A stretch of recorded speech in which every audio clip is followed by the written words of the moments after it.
song.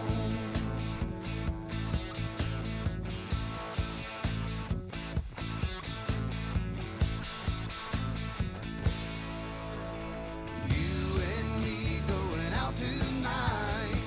Let's turn the radio on. You got your skirt on tight and your legs on long. Let's lay some whiskey down. We'll dance all night, then get it on to another country song.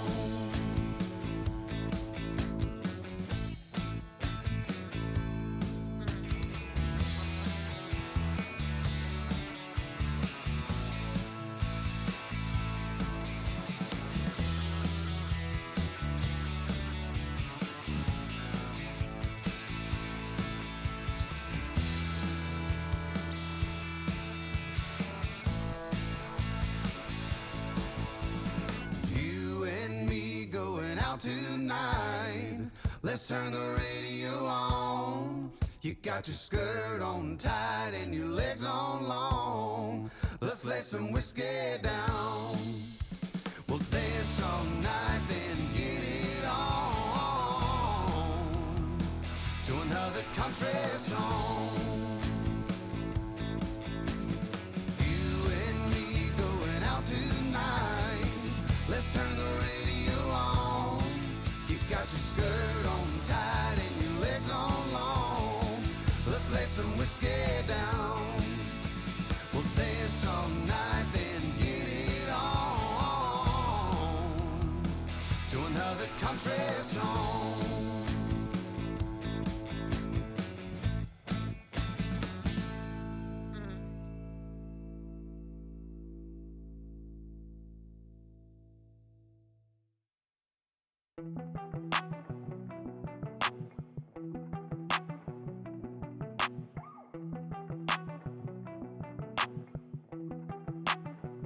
I saw you sitting in the moonlight, dripping, pain runs through your heart. Oh, we were skinny dipping, slowly sipping, then we fell apart. I'm just trying to catch a break from your love, oh hey. Cause I need to find a new life, no love, oh I can't lie, I've been thinking about us, but you, yeah. Tell me everything's gonna be alright. Tell me that you're never gonna need spotlight. Just say how you feeling, I don't wanna waste time. I saw you sitting in the moonlight, tripping, pain runs through your heart. Oh, we were skinny dipping, slowly sipping, then we fell apart. I'm just trying to catch a break from your love, oh hey. Cause I need to find a new life, no love, oh I can't lie, I've been thinking about us, but you know better than anybody around me, yeah, you know I think we both need a break from this thing called love. All love ain't the thing to question, it's all love. I got plenty problems and no shoulder. Last night on the tour, ain't no tour bus. I saw you sitting in the moonlight, tripping, pain runs through your heart. Oh, we were skinny dipping, slowly sipping, then we fell apart. I'm just trying to catch a break from your love, oh hey. Cause I need to find a new life, no love, oh I can't lie, I've been thinking about us. Putting out the fires, my head calls me a liar. Sick of breathing in your smoke. Leave a little longer, embrace a little harder. Yeah, every time we're not wrong, it's like we're walking on water. Oh, too good to last long. Putting out the fires and looking for a miracle. It's like we're walking on water.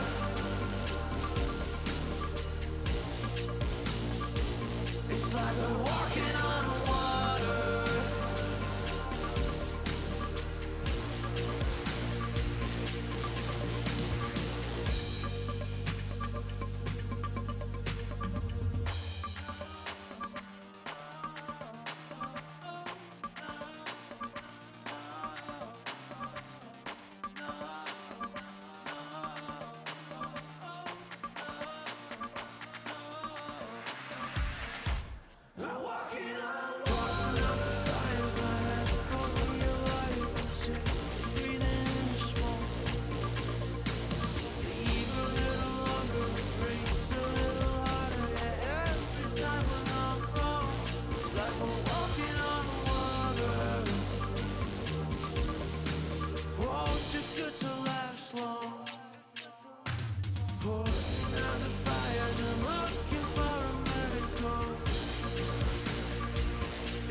walking on water.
DJ, turn the music up, put the lights down low.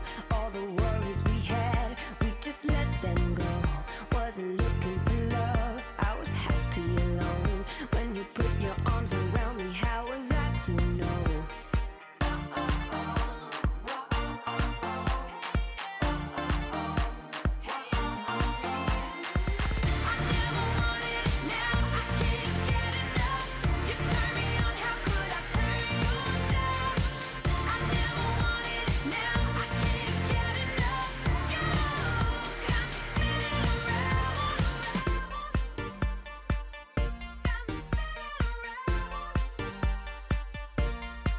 You got me feeling things I never felt before. We get lost in the music on the dance floor. If I leave you now, I'll leave you wanting more. If I leave you now, I'll leave you wanting more.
I think I'll sleep till it's over.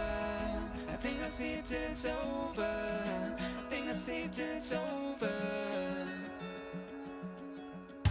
Broken letters, woven pain, breathing every now and then.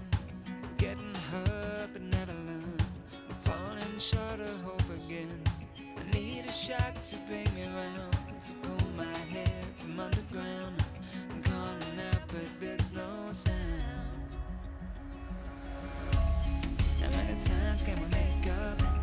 How many years will this take up? And never is as long as forever.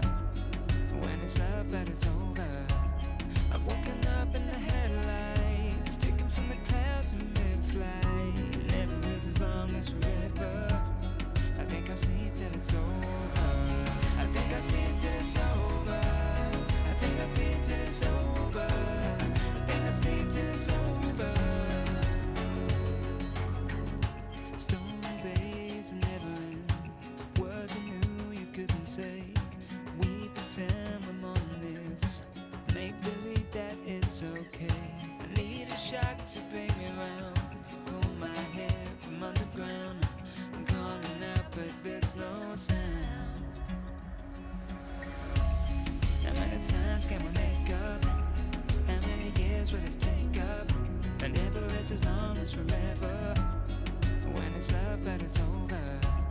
I've woken up in the headlights, taken from the clouds in mid-flight. Never is as long as forever. I think I'll sleep till it's over. I think I'll sleep till it's over. I think I'll sleep till it's over. I think I'll sleep till it's over. I think I'll sleep till it's over. I think I'll sleep till it's over. I think I'll sleep till it's over.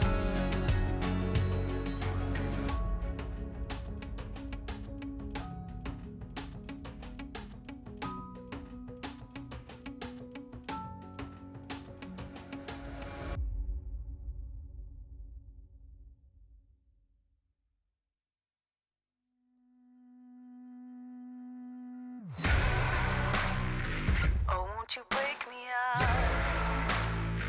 Oh, won't you break me out?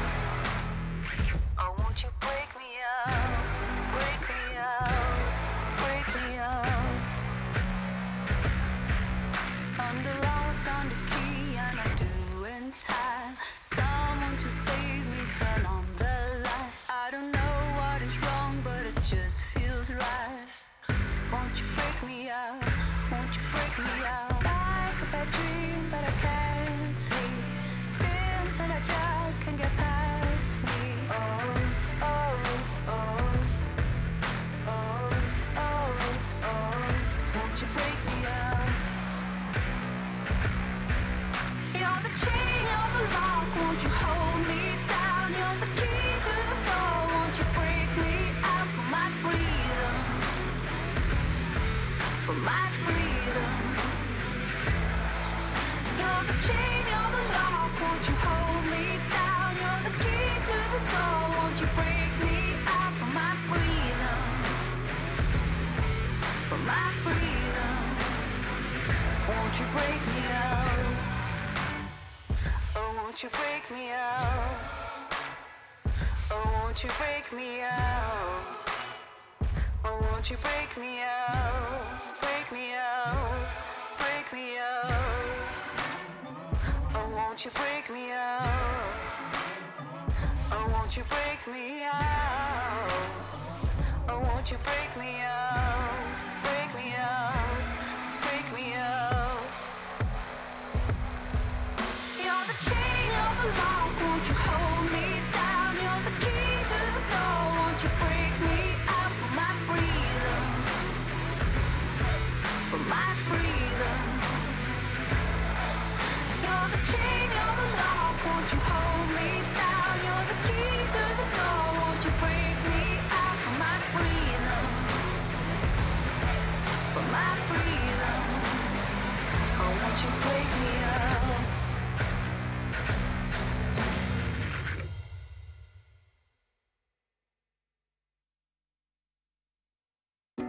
Wanna wake up in my bedroom with you right next to me, holding my hand. Something I could get used to, 'cause you're by my side. When city lights blur the evening, hollow skies grab my feelings, and shooting stars have no meaning. I know, I wanna be where you are, forever and ever. I wanna be where you are, forever and ever. I wanna be where you are.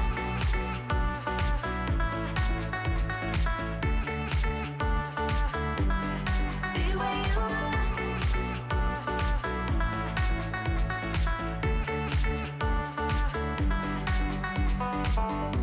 There's nothing like this feeling. Could look at you for hours, don't mind me. Didn't know how much I needed to have you by my side. When city lights blur the evening, hollow skies grab my feelings, and shooting stars have no meaning. I know,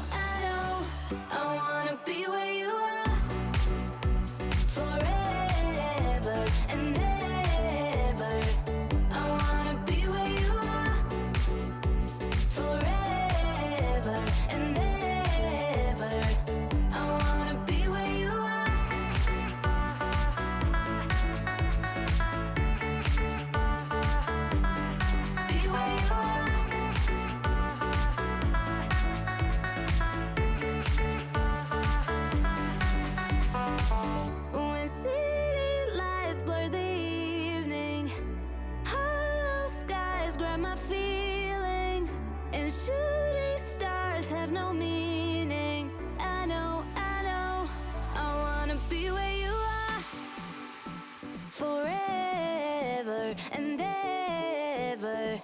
I wanna be where you are forever and ever.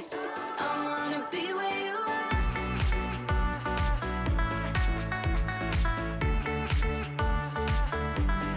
Be where you are.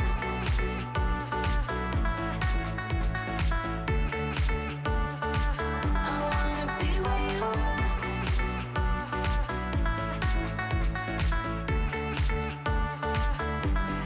Be where you are.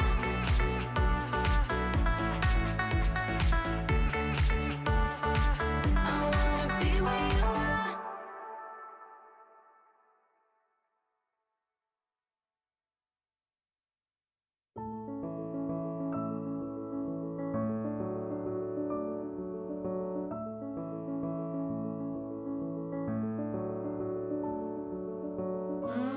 Now I know how it feels to hold pure solid gold.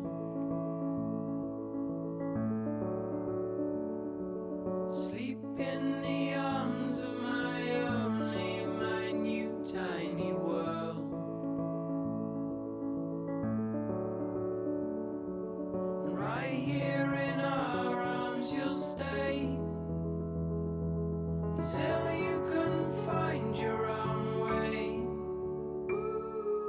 Oh, my son, stay curious, my boy.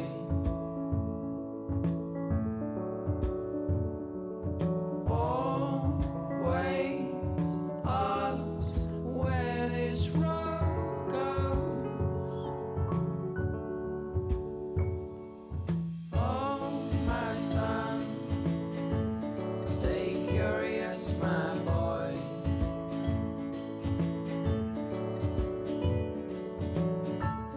Just outside your door, you'll find love where you don't know.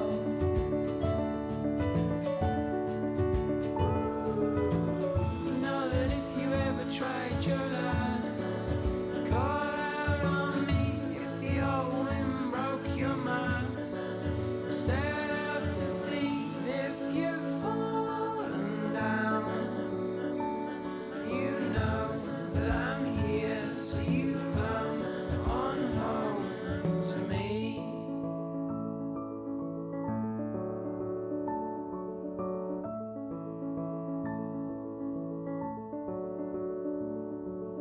Oh, my son, stay curious, my boy.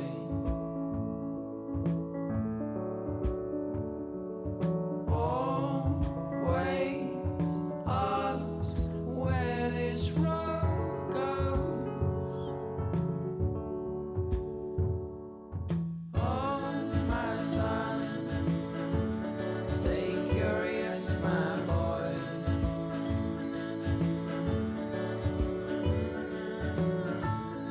Just outside your door,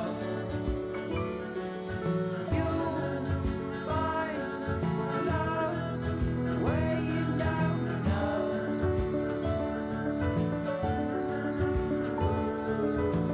You know that if you ever tried your last, call out on me if the old wind broke your mind. Set out to sea if you've fallen down. You know that I'm here, so you come on home to me. The day you pick up all your bags, lay down your toys. Oh, my son, stay curious, my boy.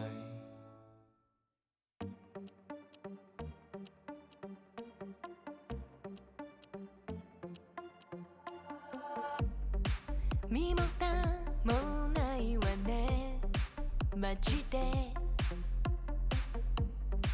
メール既読無視でもうてめトラブルならすぐ相談してよだなんて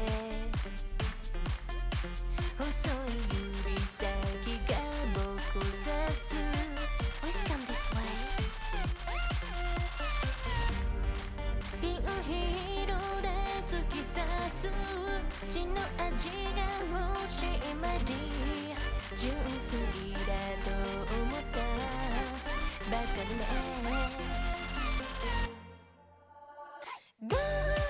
赤いリボンで踊るネオンライトがきらめく騙されたなんてめめしいやつね通報するならすれば罪深いの私よこの世のクズどもよかも民がひれ伏す農場の世界へようこそ落とし穴に落ちたあなた Please come this way ピールで突き刺す血の味が欲しい前に純粋だと思ったバカね赤いリボンで踊るネオンライトがきらめく騙されたなんてめめしいやつね通報するならすれば罪深いの私よこの世のクズどもよかも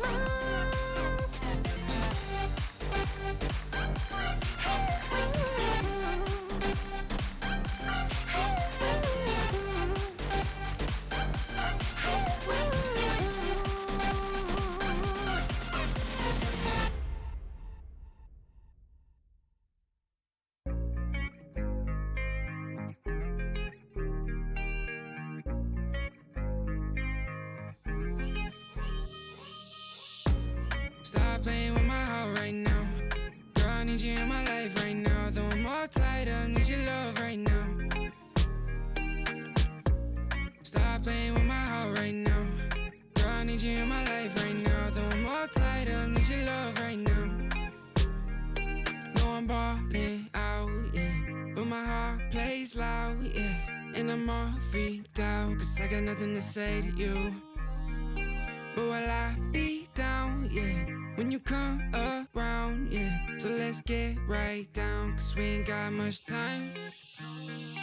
And every time you hold me, I think about the times that I was lonely. Keep reminiscing about how you the only one that makes me wanna look into your eyes and say, stop playing with my heart right now. Girl, I need you in my life right now. Though I'm all tied up, need your love right now. Stop playing with my heart right now. Girl, I need you in my life right now. Though I'm all tied up, need your love right now. Yeah, we could take time to work things out, oh, yeah. But I want you in my life so we could have each other, yeah. I know it seems hard to shine, but you're a million stars at all the same time, yeah. And you know I really mean it. And every time you hold me, I think about the times that I was lonely. Keep reminiscing about how you the only one that makes me wanna look into your eyes and say, stop playing with my heart right now. Girl, I need you in my life right now. Though I'm all tied up, need your love right now. Stop playing with my heart right now. Girl, I need you in my life right now. Though I'm all tied up, need your love right now.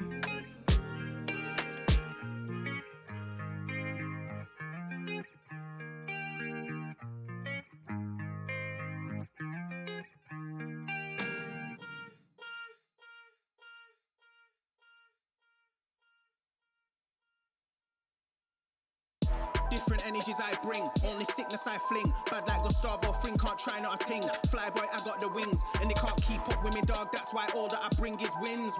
And they wanna hold me back, never doubt I'm a king. When they grab Mike and a chap on the ting, I don't wanna hear no talk from jokers. Say you got waves, I'll split that like Moses.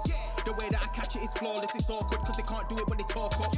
I don't wanna hear that ever. Stay on the ground like Cellar, they know man shell off. Feel man trying to get ahead of me. They should've known they ain't really got the energy. I got the energy. Run laps and laps round them. They ain't even got no energy. So that means no power. They don't wanna be my enemy. That might end up in a penalty. I got a different energy. No matter what I encounter. No, I got the energy. Run laps and laps round them. They ain't even got no energy. So that means no power. They don't wanna be my enemy. That might end up in a penalty. I got a different energy. No matter what I encounter. No, I got the energies.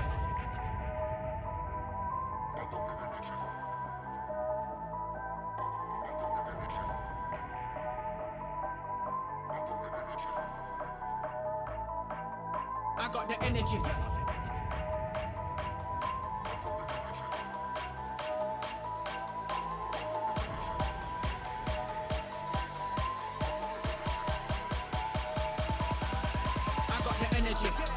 Run laps and laps round them. They ain't even got no energy. So that means no power. They don't wanna be my enemy. That might end up in a penalty. I got a different energy. No matter what I encounter. No, I got the energy. Run laps and laps round them. They ain't even got no energy. So that means no power. They don't wanna be my enemy. That might end up in a penalty. I got a different energy. No matter what I encounter. No, I got the energy. They ain't even got no energy. They don't wanna be my enemy. I got a different energy. I got a different energy.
fast. Looking straight ahead, I don't think of the past. You've changed everything. It's like bright lights and a starry sky. We're gonna feel that way most every night.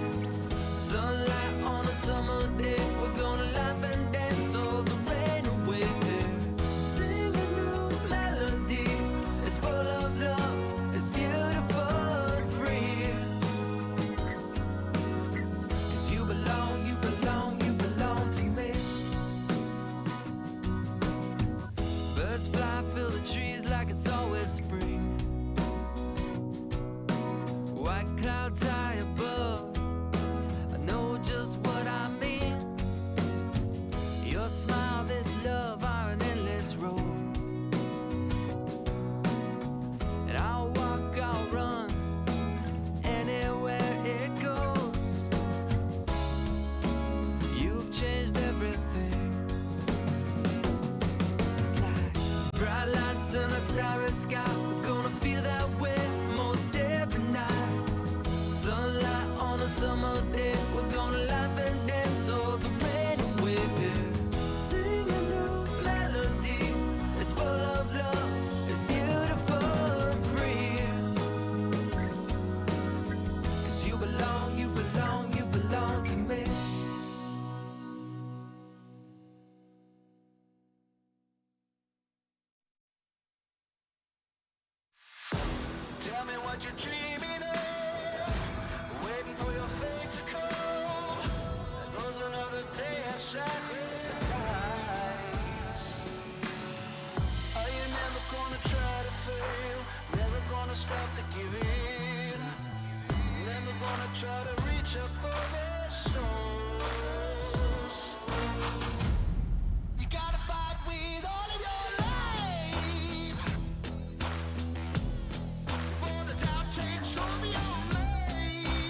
believing.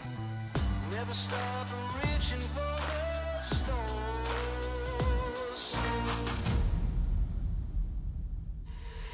So what you waiting on? Get up, take back control. Ain't no point sitting wasting all the rest of your life. So what you hoping for? That the light comes to your door. Ain't no point sitting wasting away the rest of your time. Oh, no, no, no.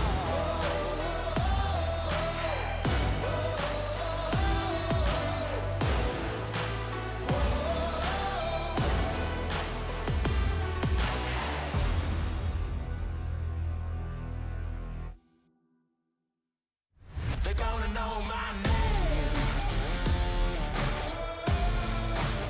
Well, there's a will, there's a way. They're gonna know my name. I'm gonna stake my claim. They're gonna know my, they're gonna know my, they're gonna know my name. Head down, I'm almost fading. I walk on with tired feet. No time for hesitating. The world's coming after me. But I got no time to be bitter. No doubt I will succeed. I ain't got no faith in you. There's only one thing I believe. They're gonna know my name. Well, there's a will, there's a way. They're gonna know my name. I'm gonna stake my claim. They're gonna know my, they're gonna know my, they're gonna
just as boring as it has ever been.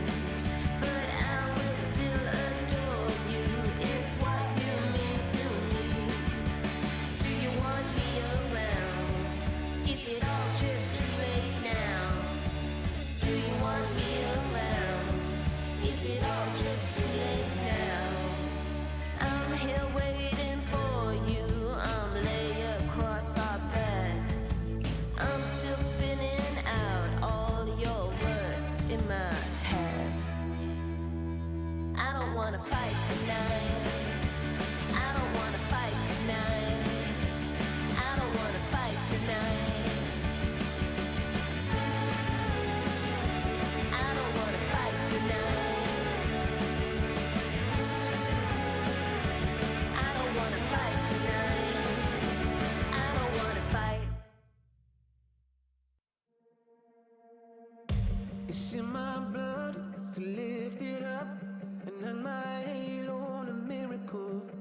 And you don't see the scars in me. I defeated the demons of recovery. Every inch I was wrestling in the rubble. Never gave up, I weathered every trouble. I'm a hero, I'm dying in my life.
some party. You were talking about your band. You bore me with your stories about your tour in Amsterdam, but you spoke so politely, drinking gin out of a can. I knew that you liked me from the way you touched my hand, but I don't care if you play guitar like Johnny Marr, and I refrain from laughing when you compare yourself to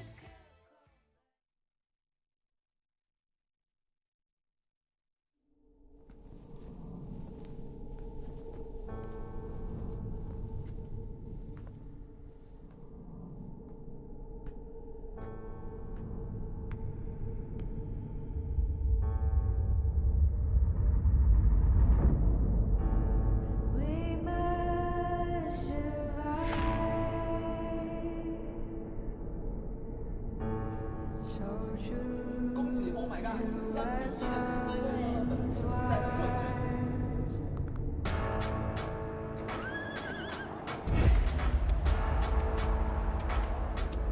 Standing firm for your life.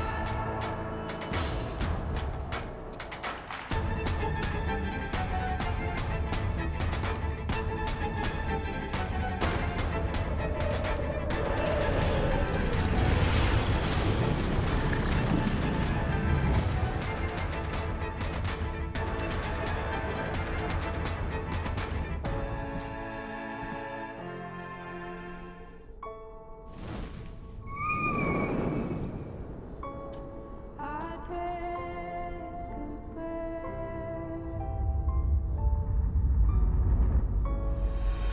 Heart is rising when there's nothing left.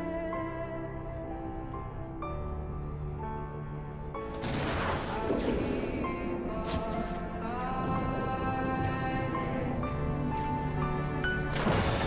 Now the time has come.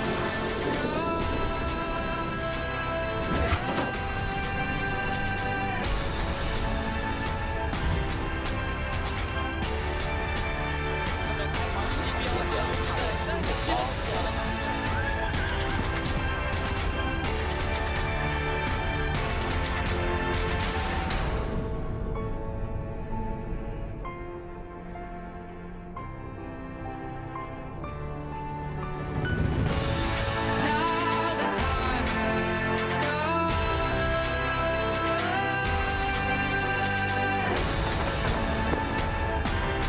I will fight.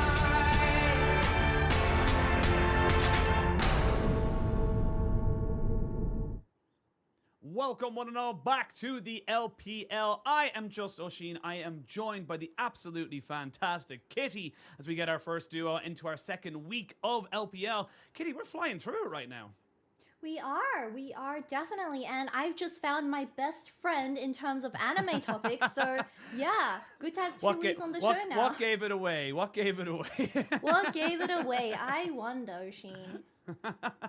Well, I'm sure we'll bring anime up into a couple of different topics later today. It's very hard. As soon as we started talking earlier, it was straight to anime, which was fantastic. But we do got to talk about the LPL a little bit, sadly, and we have to bring it back onto topic. So we got some matches that happened off yesterday. We are already technically in week 2. We'll still count it as a little bit of week 1 as we got some results, and it was a quick day overall.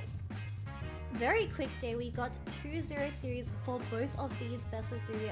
And of course, I want to highlight that EDG, for their last game, managed to win a 3v5 Baron fight while Ala was starting to end on the top lane push. So that was very interesting, and how much they really, the potential they have for EDG. And the other one we have is TES vs AL, and that game was so chaotic. Both games had 3-0 starts for both rookies Azir and Zeri on Jackie Love, and they just became menaces from minute 1. Yeah, it really did feel like once Rookie, it felt like there was maybe a couple of questions. No one was questioning Rookie's, ability, but more how is he going to work. He worked out just fine. But we got to talk about today's matches. We got two teams looking to start their campaigns with the best foot forward and get themselves a win between TT and LNG. And then later, the traditional esports gala of RNG versus IG, both starting off and looking to continue their undefeated streaks. My eyes are set on RNG vs IG because they haven't dropped a game just quite yet from week 1, and RNG came up looking extremely strong. And also, I need to highlight my favorite player in the LPL now has become YSKM. Yeah, the guy has, if you don't know, YSKM, you should know me, is the top laner coming in for IG today, and of course was yesterday. And he had a pretty fun interview, to say the least, Kitty. He did have a very interesting interview with Yushuang, I believe. It was on the Chinese broadcast, and he said that he wanted the world to know him for his pure mechanics. But I don't know about the brain department. Yeah, he definitely said it. He was kind of saying, look, pure mechanics, not got a brain though, so he needs someone else, kind of a monkey in the head, just kind of pulling all the strings and stuff like that. And maybe Dove can do that for him today, because Dove is in the lineup. Nani was the support on mid earlier last week, I should say. And now they're going to be having their actual mid starting in this week's game. So curious to see how that one will kind of go. Of course, Nani fed a little bit, but nevertheless, he did end up getting the 2-0, and that's all that matters in the game of results in the game of League of Legends. But coming into our first series of the day, we've got TT versus LNG, and LNG, they've had a busy offseason. They've brought in Scout, they've looked to bring in Zika. This is a team that is looking to improve off of narrowly missing out on Worlds in 2022. Yeah, they revamped their entire roster, right? Dropping, I believe, Doinby and Ala for Scout, which I think overall it will affect the playstyle to some degree, because Doinby back in the day, he was a facilitating player with the Rise, and he was more roam focused. But with Scout in the roster now, he is more a carry player, where we see him on the Syndra a lot, and Syndra has been picker banned this patch. Yeah, Syndra has been incredibly strong, and just the way the meta, as much as things change, much more they stay the same, and that kind of more vibe. We are still seeing a very hard focus into those hard-winning bot lanes, and then kind of a jungle mid roaming duo almost and such, and that just fits into what Scout has been good at pretty much his entire career. You think of the Syndra, like you mentioned, things like the Orianna, or hell, even the Rise coming back into it, maybe even the Kassadin, which we saw was a little bit broken. A lot of Rod of Ages champions coming back in to try and start this one off, but we'll see how they end up working it off together, because again, they're coming up against TT, who honestly have just improved, bringing in Juan Fong, looking to try and make themselves a little bit more of an kind of a move. And they were very much a team at the end of last split, kind of building up a bit of momentum, looking to push playoffs, but just missing out right at the last few weeks. Just missing out. But with the addition of Yukal, we have two Korean mid laners facing off for our next best of 3. And Yukal, he came from the KT roster team from 2021, and he also shares a very similar pool to Scout with the Azir, TF, and Rise. So he also likes to play with the jungler. But with Beichuan being his jungler here, I know that he is a very fun person to watch. A lot of assassins and a lot of carrying potential. The Akali, the Viego, the Graves, and the Nidalee are all champions that he is extremely fond of, and I just want to see the dynamic between him and Yukal up against Tarzan and Scout for this best of 3. Yeah, I want to see how they kind of come out now, to be perfectly honest. I want to see how they're able to get it. Oh, we got, very serious. I've been My so God, invested into I love these. it. I know, right? It's just, I want to know, because like it's we've gotten to the point that we've had like Genshin Impact entrances, we've had people like running in and just kind of giving like straight up, because I think honestly you're looking at people like Faker and Evie and all these like iconic introduction kind of players. It feels like if you want to make a name for yourself, you want the crowd to be behind you, you gotta give a bit of pizzazz. Yeah, my favorite one still has to be Gala, because in Gala's camera you could see his teammates laughing in the background, and it was the cutest thing. But somehow LPL managed to get Gala to smile. Yeah, I mean, look, man, won MSI and didn't even crack a side of anything. But I love how much fun they have with this as well. I think this is something that It's what we've been missing so much. Obviously, within the last few years, we've had to deal with some restrictions, and of course, live events haven't had that same level, if you will. But now that we're coming back, crowds are there, teams are in venues. It just is starting to feel whole again, and that's what's just making it so much more special. Let's see what the coach is able to do. I always like to see what the coaches do, because are they stalwart, or are able to have a little bit of fun? Hey, Pointing to the stars. Yeah, absolutely. I don't know what way his hand was there for a second like that. It looked like a Naruto jiu-jitsu kind of position, but Something we'll like see. that. Something like that. But of course, we are going to see now TT going up against LNG. It is LNG's home arena.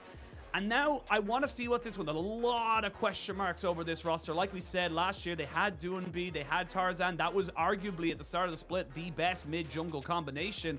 We're looking at a completely different top side now.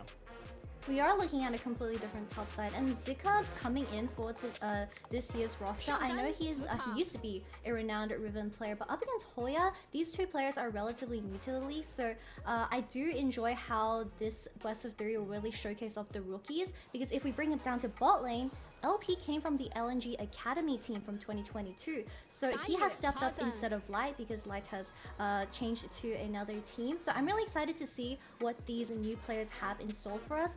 There's so much mechanics going on in the LPL.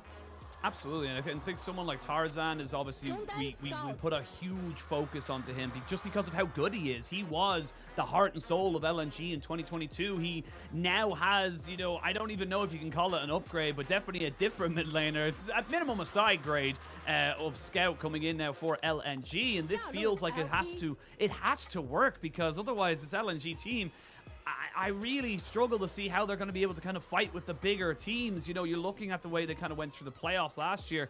Again, almost just making it to the through the regional gauntlet, and it just wasn't enough for them. So I need to see a little bit more. I need to see a dominant performance from today. But TT, they're not going to be no slouches. And to be fair, we did see LNG playing their full roster for the Weibo Cup that we had a couple of months ago, and they managed to come third in that. So I do have high hopes for this team, especially with Scout and Tarzan being such amazing players in the mid jungle. And just my eyes are still focused on this bot lane, because how will Hung and LP do? Yeah, and again, like we mentioned, it is very focused right now. You're still seeing things like the Lucian Nami coming out. Of course, the Yuumi has made quite a few appearances within the LPL. Sadly, she is still within the meta. We'll hopefully, and we wait with bated breath for her rework to come out very, very soon. But I'll have to see now how this one all works out for LNG, because again, like we mentioned, they're just not a team that have generally worked around that bot side. And for TT, I need to see just slight improvements from them from last split. I am cursed to forever remember Yukal randomly going in on a Twist of Fate ultimate and into 5 people by himself, dying and losing a game against LNG in this exact same matchup. So don't want to see that again. Want to see them kind of take revenge and just look confident in their play. Look, as we call that, it was a limit test that can be put in the past, and hopefully Yukal has learned his mistakes, and maybe no TF for today's match up against Scout. Maybe, maybe not. Well, TF might be coming in. He is, you know, kind of whisperings of him kind of maybe feeling a bit strong, Most but we'll have to wait. definitely. Yeah, but we'll see what the way they want to go for. But right now, obviously, you know, we got a couple more minutes before the game does start, and we've had a couple of days of LPL. So how are you feeling right now in terms of where these teams kind of stack? Is there a clear winner in your eyes? Or someone you're like, these guys are my number one? Or are you still waiting to feel out the field? Oh god. Okay, well, everyone knows I'm a Jackie Love fangirl, but I'm not trying to be biased or anything. JDG is looking extremely strong. I could probably put Top Esports up there as well, because their performance for the week 1 was also extremely good, which is to be expected. But talking about the meta of champions that we've seen so far, there's been so much Vi. I literally cannot handle how much Vi we're getting in LPL, but that's completely understandable because she's such a reliable engage, and with her ultimate, even if you're up against Zeri, she can't run away with the Yuumi. Yeah, that's the big thing. You have to be able to work yourself around, see what way the game will work for you. And I'm just curious to see what Tarzan will bring out. Tarzan was actually a trailblazer, if I'm being totally honest, for jungle kind of picks in the last meta in 2022. It was something that he was incredibly good at. He was one of the first people to pick up the Sejuani. He was one of the first people to try and make these innovative moves. So I'm very, very curious to see if we see any kind of deviations from what we've seen so far. Of course, the Vi being a very popular one just because of the point-and-click CC. But we shall wait no longer. And straight away, we see LNG going, look, our bot lane is something that we have a struggle with. It is our weakest link, so we're going to compensate. Zeri, Lucian off the board.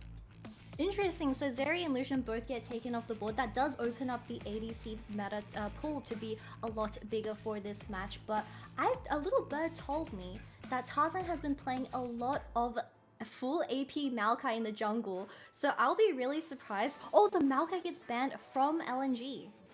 Yeah, they're very, very powerful right now. If you're wondering why it would be full AP, he just has ridiculous scalings, and bit by bit, those saplings just burn you down. But I want to just focus on all the top lane focus. Zika getting so much banned against him, and we will have Cassante for Hoya.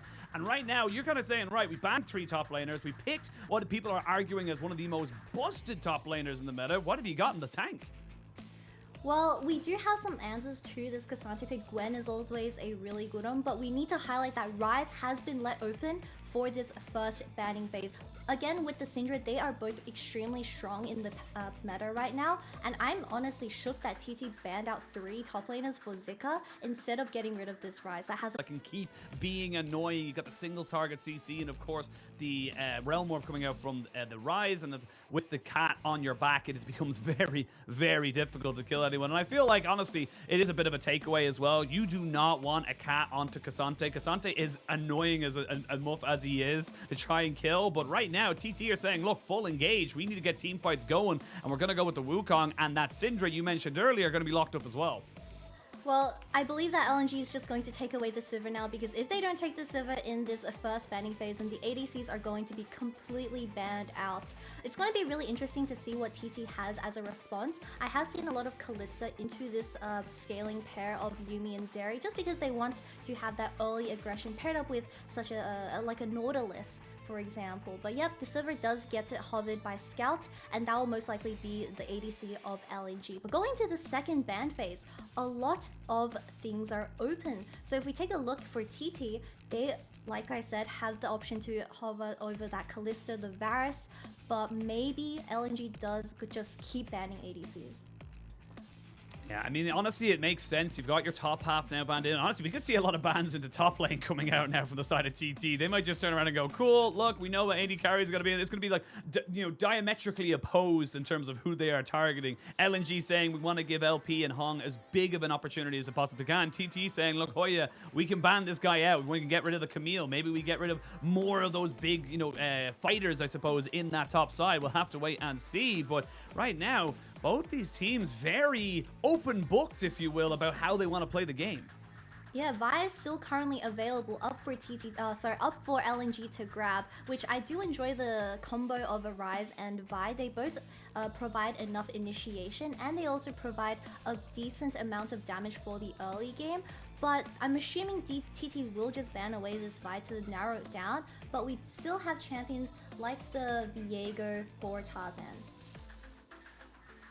See what they want to go for there. The Alistair's kind of cropping up a couple of times now. We're noticing this one is, as a little bit of a target ban. It seems to be something that teams are using as maybe a bit of a counter to this Sivir, because he can't really spell shield all of his CC to try and get engaged on. So we'll see what ends up being the last ban from TT. And right now it is going to be, yeah, the vibe on the top side. So targeting Tarzan, saying, look, we're not going to give you that guaranteed engage, not going to give you that easy way into a team fight, because right now they know that they have all the tools available to them.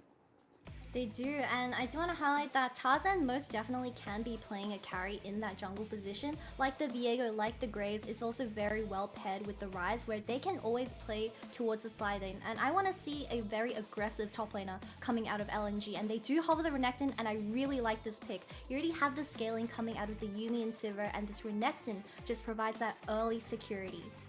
I love this as well because do not forget, Tarzan is a Nidalee player. Tarzan is someone who can and will just pick Nidalee and go for that kind of very aggressive top side. So we'll wait to see. He even might go for Elise, to be perfectly honest, as well. So we'll see what he ends up going for here. The Elise does mean if they do lock it in, they would have to get some pretty big moves early, which can only mean a lot of action. And speaking of a lot of action, we got Caitlyn Lux in that bot side. That is a kill lane if I've ever seen it.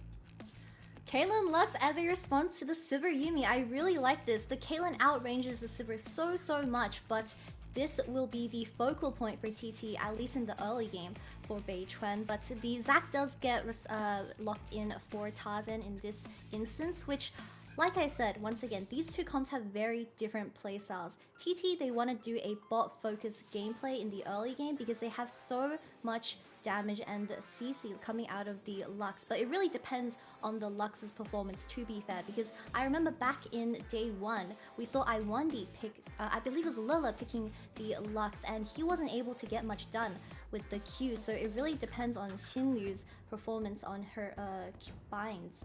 And moving it to LNG, they have a Renekton top lane, and I want to see this Renekton to absolutely get all the resources up against Cassante, because you get to a certain point where Renekton can't kill Cassante once the items start coming.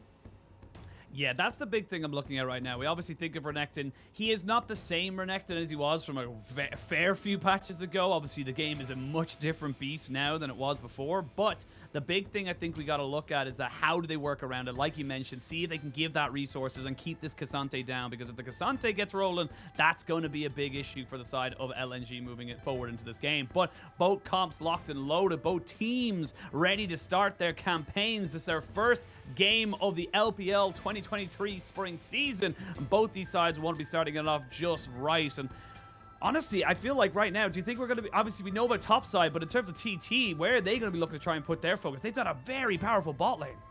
They do, and the first thing that stands out to me is look at the range on TT. They have the Caitlyn and Syndra available for these team fights. And looking at LNG, they have such short range carries that how will they respond in these team fights when they get outranged? We'll have to wait and see no longer, as we are going to jump straight onto the riff for game 1 of this best of 3 Thunderthought Gaming versus LNG Esports. As both teams look to try and start their campaign just before the Chinese New Year. I always love the little graphic we get when we're in Suzhou, but we are now straight onto the riff. No level 1 shenanigans just yet. Both junglers just putting down some nice defensive wards, getting back, getting themselves reset onto the max. They have those sweepers, and we will wait to see as the Gyos come in. You already hear the chants from the arena, and this is why I love all these live games where we have the audience showing their passion for the teams that we have for tonight. We'll see where that passion ends up aligning. Obviously, LNG are technically in their home arena. Not technically, they are, as we see what way it ends up working out for them. But obviously, we're going to see a little bit of aggression now on this bot side. Immediately, Hung saying, look, I know how this lane's going to go. Going to take the heal first, not going to go for the prowling projectile. Just recognizing it's not about winning the lane, it's about surviving it. Most definitely, and when the Yuumi does start east first, LNG does have that extra sustainability up against the poke and the range from TT's bot lane. But looking at where the two junglers started, they started on opposite sides of the map. So Zac did... Oh! Okay, very aggressive. I mean, I said they didn't want to win the lane, but you just burned 2 summoners off a bot side, and you still have an exhaust. So this is the power of the Yuumi. You've got that extra combat summoner. So yeah, they're kind of still pushing forward while they have a chance. A lot of action already for the first 2 minutes of the game in this bot lane, but already see the Wukong pathing towards this Caitlyn and Lux, and them being the important bits of this composition, but they're getting out-traded. They're getting out-traded hard right now. Huanfeng, honestly, it's something he's not really used to. We think of Huanfeng, we think of Samiras, we think of things that want to be aggressive and constantly in your face, and he's had to take a little bit of a back seat, but for the moment, you would imagine now with levels kind of getting up, you're getting level 2 and 3s now on that bot side. It's going to be a little bit more difficult for them to be able to try and make anything stick really on either side. Of course, you have the shielding from the Lux and the light bindings as well. So we'll wait to see if anything does end up happening, as Zika putting down some early pressure is expected of the Renekton. And wait to see where they go. And both junglers going for their full clears. So once they've got that full clear going, where do you expect to see the junglers start to join in on this action? Beishuan straight to bot lane. Tarzan diving for the Renekton is what I'm expecting for the next 2 minutes. But very basic things coming out of the Wukong, very default, sorry. But I'm really interested to see how this Renekton and Zac is going to manage to kill the flashless Cassante, because technically they don't have Ignite, so they have to really just pump out the damage from their spells.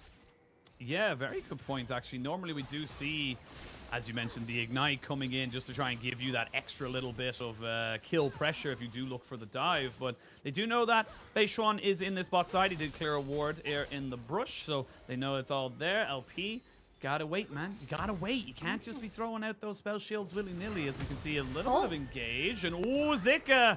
Don't go too close to the sun, my friend, and he's in a lot of trouble. Tarzan, though, off to the side. They're going to look to try and fully go on top of this. He doesn't land it, but it flashes in, and that's first blood, exactly like you called Kitty. Tarzan makes it happen. Very good play from the red side of this game, but Hoya trading there was quite interesting because you already know that the Zac will be playing towards this Renekton. The Sivir and Yuumi has been abandoned in this bot lane, but interesting enough, they haven't been losing the trades because every time our cameras are in the bot lane, the Caitlyn and Lux are at half health while LNG's bot lane is comfortably CSing, and even like you can see in the graphs, CSing better. Yeah, I mean, doing well, doing himself a favor in all kind of situations. So right now it seems to be LNG with a little bit more of a foothold in this game. Of course, you can see Scout just trying to get the push off into mid. The Syndra of UCal TPing back in to make sure that they do not lose anything. But Wave's in a little bit of a precarious spot. You can see that Scout, recognizing UCal is dangerously close to level 6 and does not want to walk up without any real support from his jungler. We do have level 5 on Scout, and I'm expecting great side lane dives with this Ryze ult in hand, especially when top lane doesn't have that flash available, like we said earlier. But what is UCal doing here? I mean, we'll see what he's actually doing. He's going for a big old flank because Zika does not have level 6 and UCal does. They're going to try and make it work. Doesn't get the knockback. They don't know exactly where he is. UCal just walks straight up. Zika didn't actually have full vision of that. He just baited out the time and eventually UCal just said, right, I've got to go. I'm not sure if that was perfectly played from Zika or if UCal just completely missed the mark and never got to CC the Renekton. I respect the attempt in the gank. But we do see Cassante coming in mid-lane for a potential gank. Yep, A for effort. Well, it doesn't actually lose anything from it, to be perfectly honest, so it just gets the wave pushed in. And I will say, I do enjoy seeing like players go for those kind of moves. Oh. Beishuan thinking of something in the bot lane. Not really expecting to see LNG go for a full engage on this bot side, so maybe he's just hovering in case Tarzan was hiding off on the sides. Unfortunately spotted out by this ward from LNG, but TT really needs to fasten up this tempo for the Caitlyn and Lux. They haven't been able to touch the turret quite so far, but Dragon might be an option here. Well, Dragon might not be an option because the junglers are deciding to go for their own fight. Never mind another fight in the bot side. It's a 2v2. The Realm War coming in. The exhaust is good. The flash is not going to make it. They get him away, but there's a heal there for Xin Liu. Is he able to survive? No, he cannot because the power has been overloaded. And that's going to be Scout picking up the return kill. But the important thing is that LP died, which means that Caitlyn gets to still farm. TT finally decide to play an aggressive, or make an aggressive play on the enemy bot lane, but unfortunately this Ryze has his ultimate available and he just taxied the Zac into the play as well. Really good binding from Xinli to start everything off here, up against the wall, but junglers have been doing a little trade in the river so they weren't involved. But they do trade it for one kill. Ryze and Zac just takes the ultimate and finishes everyone off. And with the mid lane having no TP available on the Syndra, this just becomes a 2v4. Again, you had the extra combat summoners, but just the power of a Caitlyn looks just so good. Xin Liu as well, going to be a nuisance onto Scout and saying, you don't get a free reset, and I'm going to hold the wave. So UCal tips the hat to him. Thank you very much, good sir. Now, LP, you've lost your cat. Your cat privileges have been revoked. We are now joining towards the top side. Congratulations, you're now solo XP on the bot. We do have the Lux grabbing a Kindle Gem for her items, so I wouldn't be too worried when it comes to damage for LP just quite yet, but Herald does get started here. Yeah, we're going to go for it. It is very difficult, you can imagine, for LNG to really contest this, although Zika is in the area. They don't have full knowledge of where the Rift Herald's health bar is. I think they're just going to give it up, maybe look for a fight in top side, and let the Sivir just scale up into those 3-4 item monster that we know the Sivir can be. So, good moves from TT. They recognized they had got the mid pressure, and of course, they had got Shinryu moving up a little bit earlier, a little bit more freely than Hung on this Yumi. But now, Scout. Scout, no flash? He gets flashed. Yeah, no flash. Gets flashed on. Scattered the weak. Doesn't get hit by the light binding, but does get knocked up and taken down by the unleashed power. And all of a sudden, TT starting to move up some gears. Really nice follow play from Beitron. Does put the Herald down the second Scout falls. And this mid tower, all the plates are going to go to Yukal, which I really like, because a broken Syndra with all her items, how is Sivir ever going to live? And of course, like we mentioned from earlier, LNG has such a short range comp. Oh, that got cancelled. I think Tarzan wanted to see blood there. I think he wanted to try and maybe get something underneath the tower there, but Yukal, with the fast fingers, able to make sure he's not going to be getting caught anytime soon. And not only was it a Herald and mid lane power, plates, it is going to be the Dragon as well. So TT making full use of this powerful early game and just making sure that they're coming out on top. Beitron manages to grab 2 objectives on the entire map, which is very interesting. I don't know what Tarzan was doing. Obviously, his mid laner fell down from the flash ultimate from Beitron, but both of these objectives going to TT just favors them so much, because they do want to fasten up the tempo before the Rising Sivir gets to their item spikes and gets to that late game. Yeah, I see Zeka trying to see if he can go for something in this top side. Again, very, very difficult to get onto Hoya. And now you're still waiting for level 6s for the supports, but everyone else has got themselves a full palette of spells available to them. Shinryu and Hong try to make the most impact they can around the map. Both teams started moving around. So now that we know, obviously, TT have taken the first few objectives. They've gotten themselves a nice foothold and reaffirmed themselves as in control. What do you want to see from both of these sides now moving closer and closer to that 15-minute mark? I want to see the Zac and the Ryze being more proactive around this Cassante, because once again, he doesn't have a flash. So once you do land the CC onto him, he most definitely can die, and you can put the Renekton ahead, because Sivir is not getting any attention from LNG, and she is going to slowly bleed from this because of how ahead the Syndra is. Syndra is going to be the big win condition for now, as LNG start to just put people in towards that mid lane. Scout definitely has been the focus of TT in this early stage, putting the new LNG member under some serious pressure. Gore Drinker finished up here for Zika, but you do have the Frostfire Gauntlet as well on the other side. So, but yeah, it's fine in this situation. And again, just kind of reaping the rewards of the fact that they did ban so many top laners in that first stage of the draft, that they're kind of saying, look, the Renekton's fine, but if it doesn't explode onto the game, it's not going to have as much relevance, and you got to be, it's about execution then rather than just raw stats. Most definitely, and especially when Zika doesn't have that flash available for these team fights, how is he going to get his hands onto the Syndra and Caitlyn? The range is so much to deal with for LNG, where Ryze and the Renekton have to look for a flank onto these carries in those later game team fights. Oh, seeing a bit of engage here, but just trade-off for the moment. Nothing too untoward or nothing to be writing home about as of yet. Gold pretty much dead even, 2 kills apiece. Of course, that Rift Herald did go to TT. Next one spawning in 2 minutes 20, as is the next Dragon. So LNG only down a Cloud Drake for the moment. Let's wait to see the scaling options available. And honestly, it is, as you mentioned, just a bit of a ticking time bomb with the Sivir, but also the Ryze, as Yukal does get himself Scout of the Week to stop Scout from moving forward with him. With Beitron and Shinryu now all making their way towards that mid lane, it becomes very, very dangerous for Scout to really kind of stick here. And right now, this is all for Scuttle and mid vision.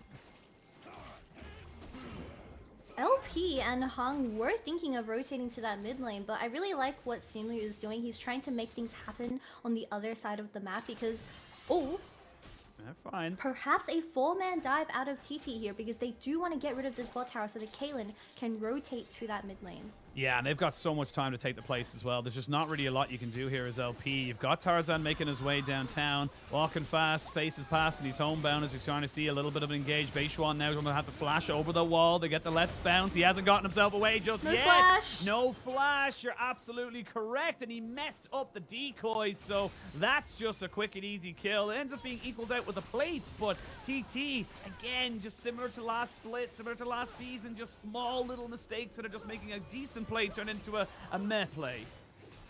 I wonder where Baytron's E went to, because that was a very livable play from LNG, but it must have been misused and he just, as a result, died because of that. But like I said, TT is trying to get rid of this bot lane plates. They are trying to get the Caitlyn ahead, which from the scoreboard, she's not very strong right now, even with Siva picking up her Kraken first.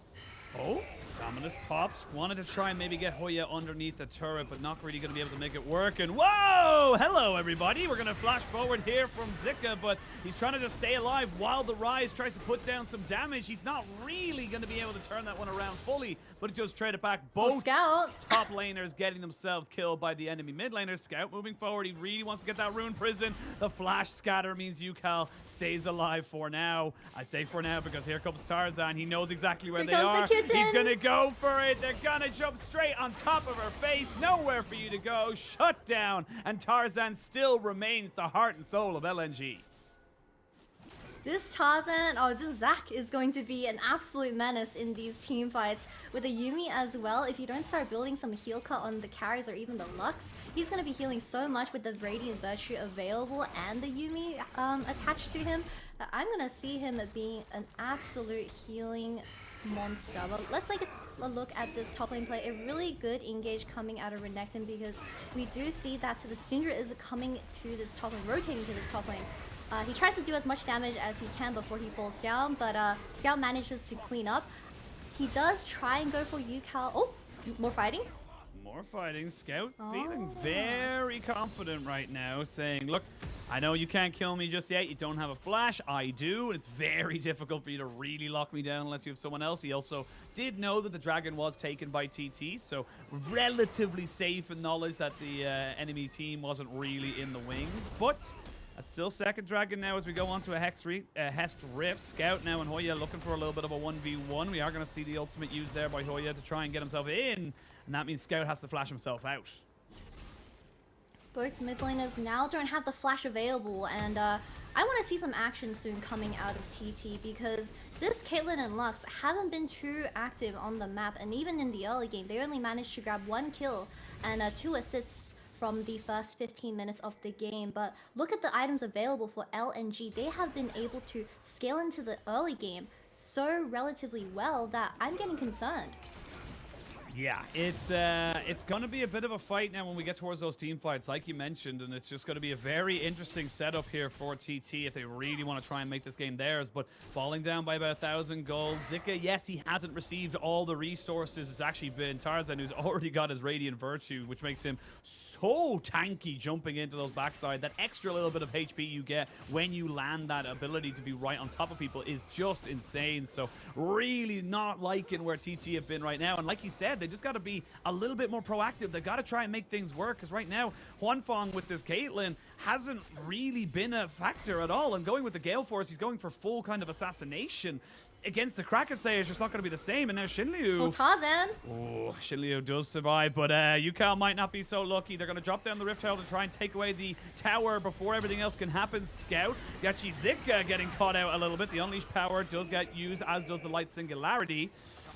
They're trying to see if they can bring him down. They're going to jump straight on top of him. They're trying to kill him off, but the Gore Drinker keeps him healthy. The Realm Warp gets everybody except for Tarzan out, but he's got himself Cell Division. He's passiving back up. They want to try and kill these Bloblets. They've got the TP to keep him alive. Hoya in the front line. Tarzan shut down by the Cassante.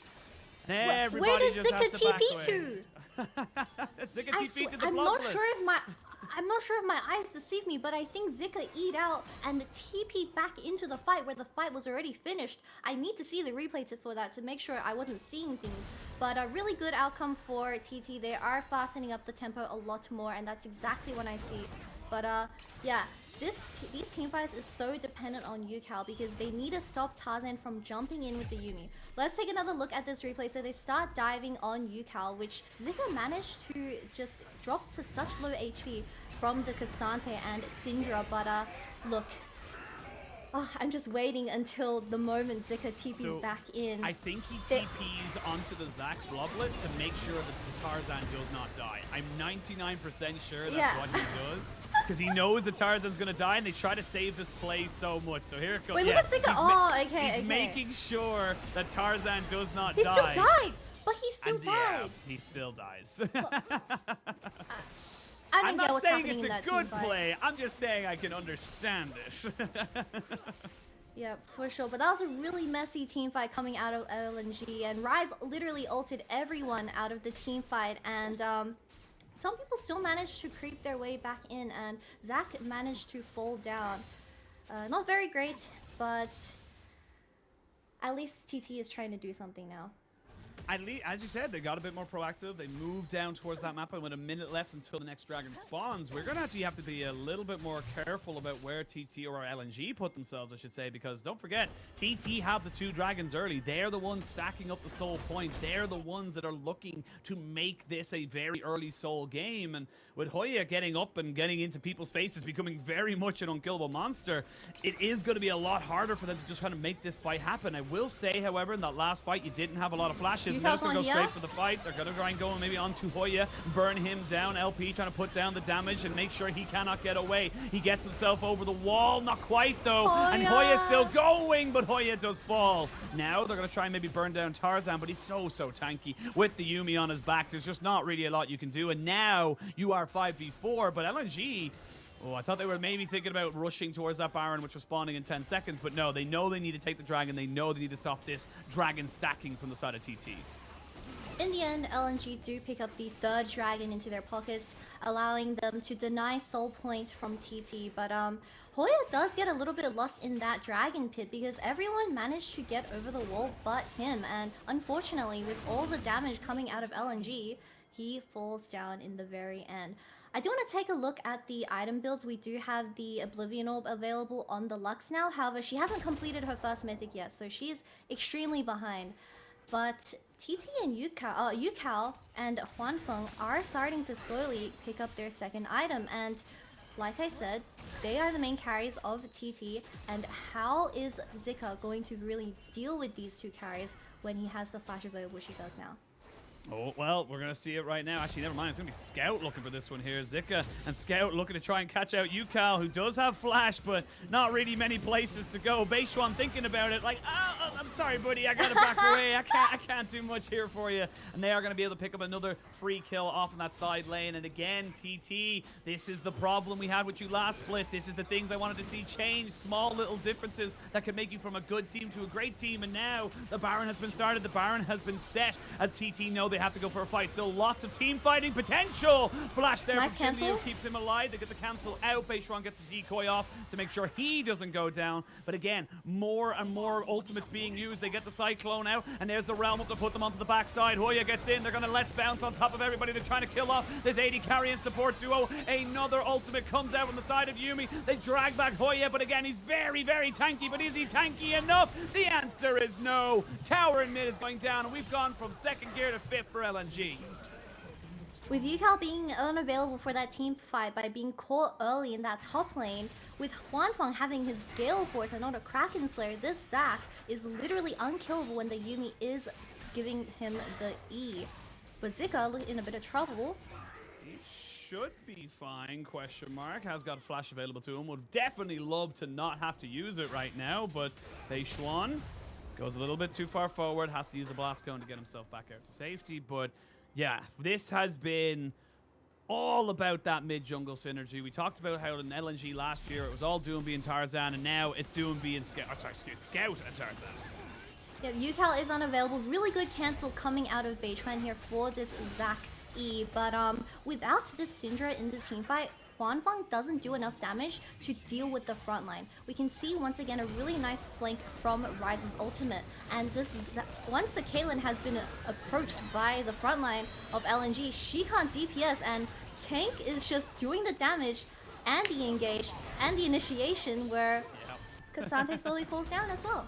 Does it all. That's what Tarzan is for this team. 3-1-3 alongside Scout, who is 4-1-2, and Scout is barreling towards 3 items right now. You do have a Void Staff being picked up here by UCal, and of course the Force of Nature for Hoya does keep him alive, but we talked about it earlier today, and we got to bring ourselves back to it. We got to look at LP, because he's got himself the Phantom Dancer now alongside that Kraken Slayer, building towards the Infinity Edge. Beishuan clearing out the vision here with Shindu and Yukao, but LNG, they're sitting pretty. They're only 2,000 gold ahead, but it does feel like these fights are just constantly going more and more in their favor.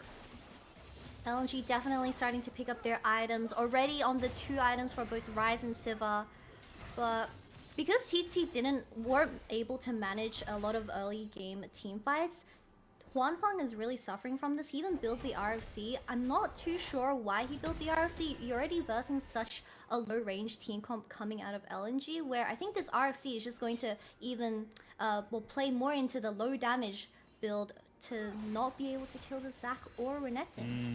Yeah, like your Gale Force and RFC is just not really gonna cut through, and it kind of it speaks volumes to Tarzan's build as well. He's gone for the Spirit Visage because he recognizes, look, there's no one who can really burst me out. There's no, except for the Syndra, so if I just itemize for her, I should be fine. And that's where this game gets a little bit harder, as we can see now LNG right on the cusp of the vision. Starting off this Baron, they will see that little move there from the Baron, and Scout did move towards the vision, and they know that this is going to be going on. They have to know what's going on, Kitty. The Luxel does get used for some little vision, but it does force LNG off that Baron. Now Scout has his Roa and Saros completed with the stopwatch in hand. If Yukal dies first once again in these team fights, I don't think Caitlyn will have the damage to finish everyone off, especially with the Rise and his build. He has so much health and regeneration. It's looking so hard for TT right now. It's looking very difficult, but they do have the rotation out because they do recognize that Scout is top side, so no real threat of him joining in on this one. But it's a tier 1 for a tier 2, but it is going to be soul point now for the side of TT. Do LNG rush for this Baron? They're going to try and definitely burn out all of this vision. The wards. They got the wards out and they're starting it up. Remember, you still have some decent damage here with the Renekton, so this is going to be a fairly easy one to kind of take out. They are going to put Zika in the back of the pit to see if they can maybe catch somebody out. There's going to be another ultimate, the last spark, just pushing out that vision. They're still on top of it, but you can see LNG, they don't want the fight. They don't want the Baron. They want to try and get on top of Scout. TT looking to try and catch him out. They get the lifeline out of him from the Athenes. Yukal almost getting on top with Hoya there. Scatter Week was good. Zika on the backside, but just can't do anything. This Renekton has hit his threshold and is just not that relevant. TT called the bluff, and LNG walk away with their tails between their legs. Really nice engage onto Scout here. Unfortunately, he had the Seraph Shield available and he had still a Zhonya's in hand, so burning all the spells onto this Rise and not getting anything was looking really bad for TT, but luckily the Zika does a flash in, and because there's no follow-up damage from the Siva, I believe she was too far away to DPS, being from just coming from Dragon, so Zika does manage to fall. But let's take another look. So Beishuan decides to pull the trigger and just engage onto Scout. I believe even the Lux manages to follow up with a really nice spell here as well. But look at where Siva is. She's completely zoned out of the fight, where Zika flashes in onto the carries, but there's just no damage coming out of LNG, where he gets traded for a 1-0. And it's going to be a bit of a slowdown on the pace right now between these two teams. Still a 2,000 gold lead just underneath it here for LNG as they get themselves back onto the map. The Zonya's Hourglass finished up here for Scout, so even more survivability if he didn't. You know, it's so tanky, just so much HP and armor, and yet he will still blow up most of your carries if you're not careful. We are moving towards a third item here for LP. You can see him there kind of just trying his hardest to get as much gold into his pocket as he can. Zika, you got the Death's Dance, but you do not want to dance with these guys right now. You are just not feeling super strong, and they all back away. They don't know exactly where Zika is, and they think they might have to try and cover mid. Now Zika not having the flash available for these team fights, and him being a Renekton in the late game up against a Cassante, your value compared to this Cassante is so much lower because you're not as tanky as him, and you don't have the flash to really get onto those carries like Cassante's ultimate. So I'm really wondering how LNG is going to look for these angles. With Scout having his ult available, they should really look to flank in these team fights.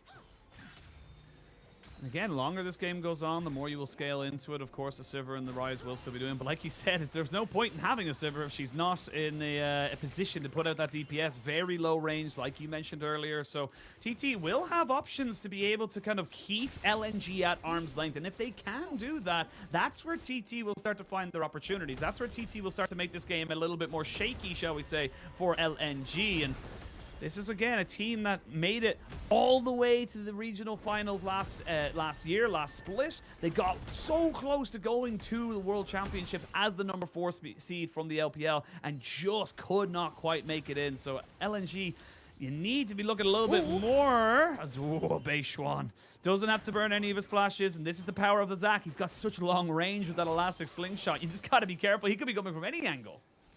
3 items available for both the Sivir and the Ryze now. We are approaching 29 minutes into the game. And these two champions are scaling to their dream by reaching this. Because Caitlyn and Lux, once again, weren't able to manage to get that lead that they hoped for.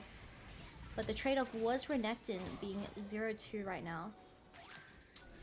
Yeah, 0-2. I will say is Hoya is 1-4, so you know, in perspective, it's not as bad. But I do agree with you. This Renekton, I mean, I can't really. I feel bad for Zika because it feels like he is a carry player and he was almost forced onto this Renekton purely because it was everything else was banned. Maybe could have went with the Camille. Different, you know, matchups, different feelings on it as well. So we'll see what they're able to kind of go for. Now the Sivir, with the Lord Dominic's regard, is going to be chunking through these waves, really burning as much as they can. And that's why Cassante, Hoya picking up the Randu and Zoman. I actually really like this pickup from him because if he can just mitigate all that damage with the AoE, really make a nuisance of himself on that backside, it can spell disaster for LNG. But with 45 seconds to go, until that dragon spawns, Zika's getting engaged upon, but it's just a little bit of poke to make sure they know that he knows that they know. LNG is already setting up all the vision for this bot side and Soul Point. And really good job, honestly, because they do not want TC grabbing this Hextech Soul. It's going to be so hard to manage once the Caitlyn and Syndra have that extra slow onto their abilities, being such a short range themselves. But Zika will have his flash available for this team fight, and I just want to see him utilize the Ryze ult and go in with Tarzan. 6 seconds left, and that was a very late reset from Huanfeng. And they know they reset from Huanfeng, so they know that right now this is a 5v4. So Huanfeng using those Hex Gates. They're going to jump onto Scout, who might have to try and get himself away from this one. Beishuan so low as Tarzan gets cancelled out of the Elastic Slingshot. But again, you're losing the Cyclone here. TT just a little bit late on the rotation. They'll have to wait probably another 5 minutes before this sold. I guess the Soul Dragon does go to LNG here, but something else that I'm sussing out is Huanfeng's build. So he decides to opt into the... Well, he had a BF Sword and Vampire Scepter, I believe. I was really worried that I was going to turn into a Bloodthirst. Maybe someone picked up and he has opted into the IE, which has helped him a lot in terms of the damage department. But yeah, I guess now that Caitlyn has finally picked up her 3rd item, she will be doing so much damage up against the Sivir and Ryze, where if she really utilizes this range advantage compared to these two champions, then TT is looking to have a very good position in these team fights. Yeah, I think the big thing I'm looking at right now is Huanfeng. He has to make sure his positioning, like you mentioned, yes, he can put out the damage, but if he's not positioned for it, it's definitely not going to be the best for him. Scout going toe-to-toe with Hoya there. It's pretty much just going to be a wet noodle fight down in the bot side. Neither of these guys really having the capacity, you would imagine, to kill off the other. And now Baron has been started, but it's LNG maybe just testing the water, seeing if they could get something going for them. And now they're going to go straight away onto it. They don't see that the vision is there. They know that Cassante was bot side, but he has got a TP. Beishuan's on a ward. They know the Wukong's not here. They know TT aren't ready. Will they sneak it? They're going to try and look for it. LP just going to throw in a Boomerang Blade. They've got a TT. They did so well at keeping vision, keeping themselves on top of all these objectives, but just again and again, they drop the ball and then look around as if it's someone else's fault that they're not playing the game. No, TT's worst nightmare has come true, and they gave away the Baron to LNG. And for a scaling comp, this Baron is going to do so much for LNG, and I'm getting really worried because Scout is just going to go onto the side lane with this Baron buff, and you have to have at least 1 or 2 people to face off up against him because he is full defensive and all health. Yeah, all health, and this is it. This is the ward. This is it. They actually drop down onto a trap and immediately drop down the ward. That is what gave it all away. That is what gave LNG the opportunity to take away the Baron, and now you've got yourself a low-range comp, which normally is pretty bad at sieging, but with this Baron buff, it's going to be a Oh lot my god, his easier. ultimate.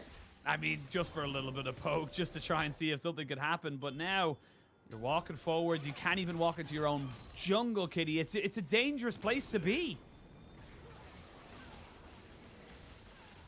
Honestly, if I was Zika there, I would just flash onto the Caitlyn and get it over and done with. How dare you flash, how dare you ult right in front of me, but playing it safe because his flash is very valuable for these team fights. Well, Goya's life is very valuable for TT if they want to try and win those team fights. So he needs to back himself away, but now he's no longer available. They've got the push in the mid lane. They've got push in bot. So again and again, we are seeing LNG just pick apart TT. TT just not able to make a cohesive decision about what they want to do. They just feel like they're just a bit all over the place. Caitlyn's still sitting on that Vamp Scepter. I don't see... I mean, I guess you do have the Sivir able to use that W on the minion wave and you can have that extra bit of sustain. But I really want to see him pick up his Lord Dominic's because you're up against Zac and Renekton. Look how much your ultimate is doing to this Renekton.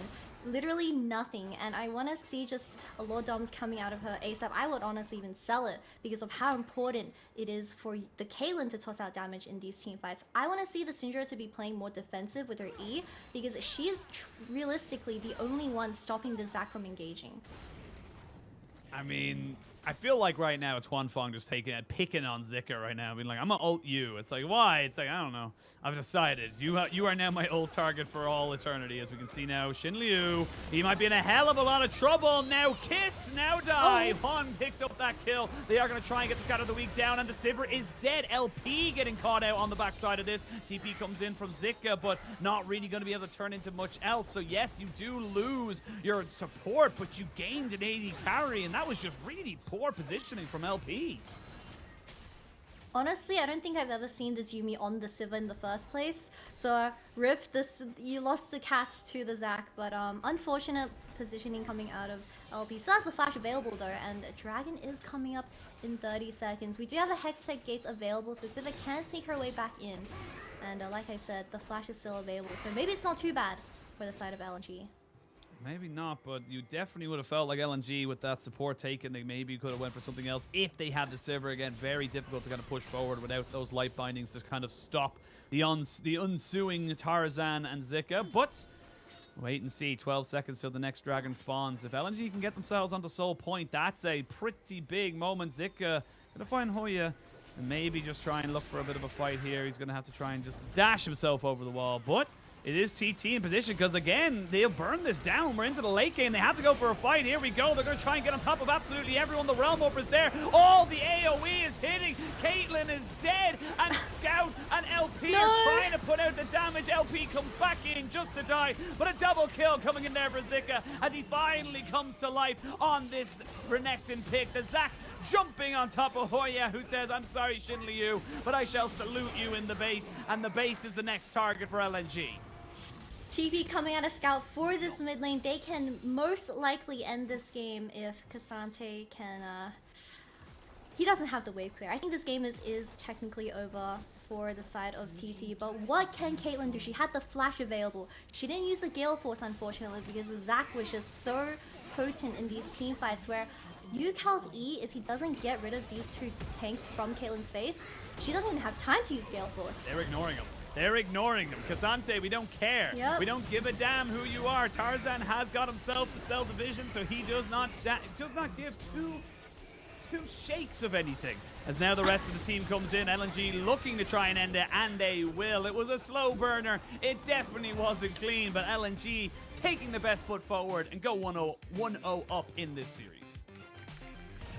Very solid gameplay coming out of LNG. Honestly, even if LP he is a rookie coming onto the roster for 2023 from the LNG Academy team. He wasn't the weak point compared to the rest of the team, right? Because even though LP was left on an island and Yumi was just making plays on the other side of the map, this Caitlyn and Lux counterpick to the Sivir and Yumi weren't very potent, and they weren't able to get that lead from the early game, and just everything fell loose because Yukal, he got caught twice in the side lane, and he wasn't able to have enough gold in his pockets to really do a lot of damage up until that last dragon fight. Yeah, it did really feel like it, in a weird sense. This game had nothing to do with the AD carries.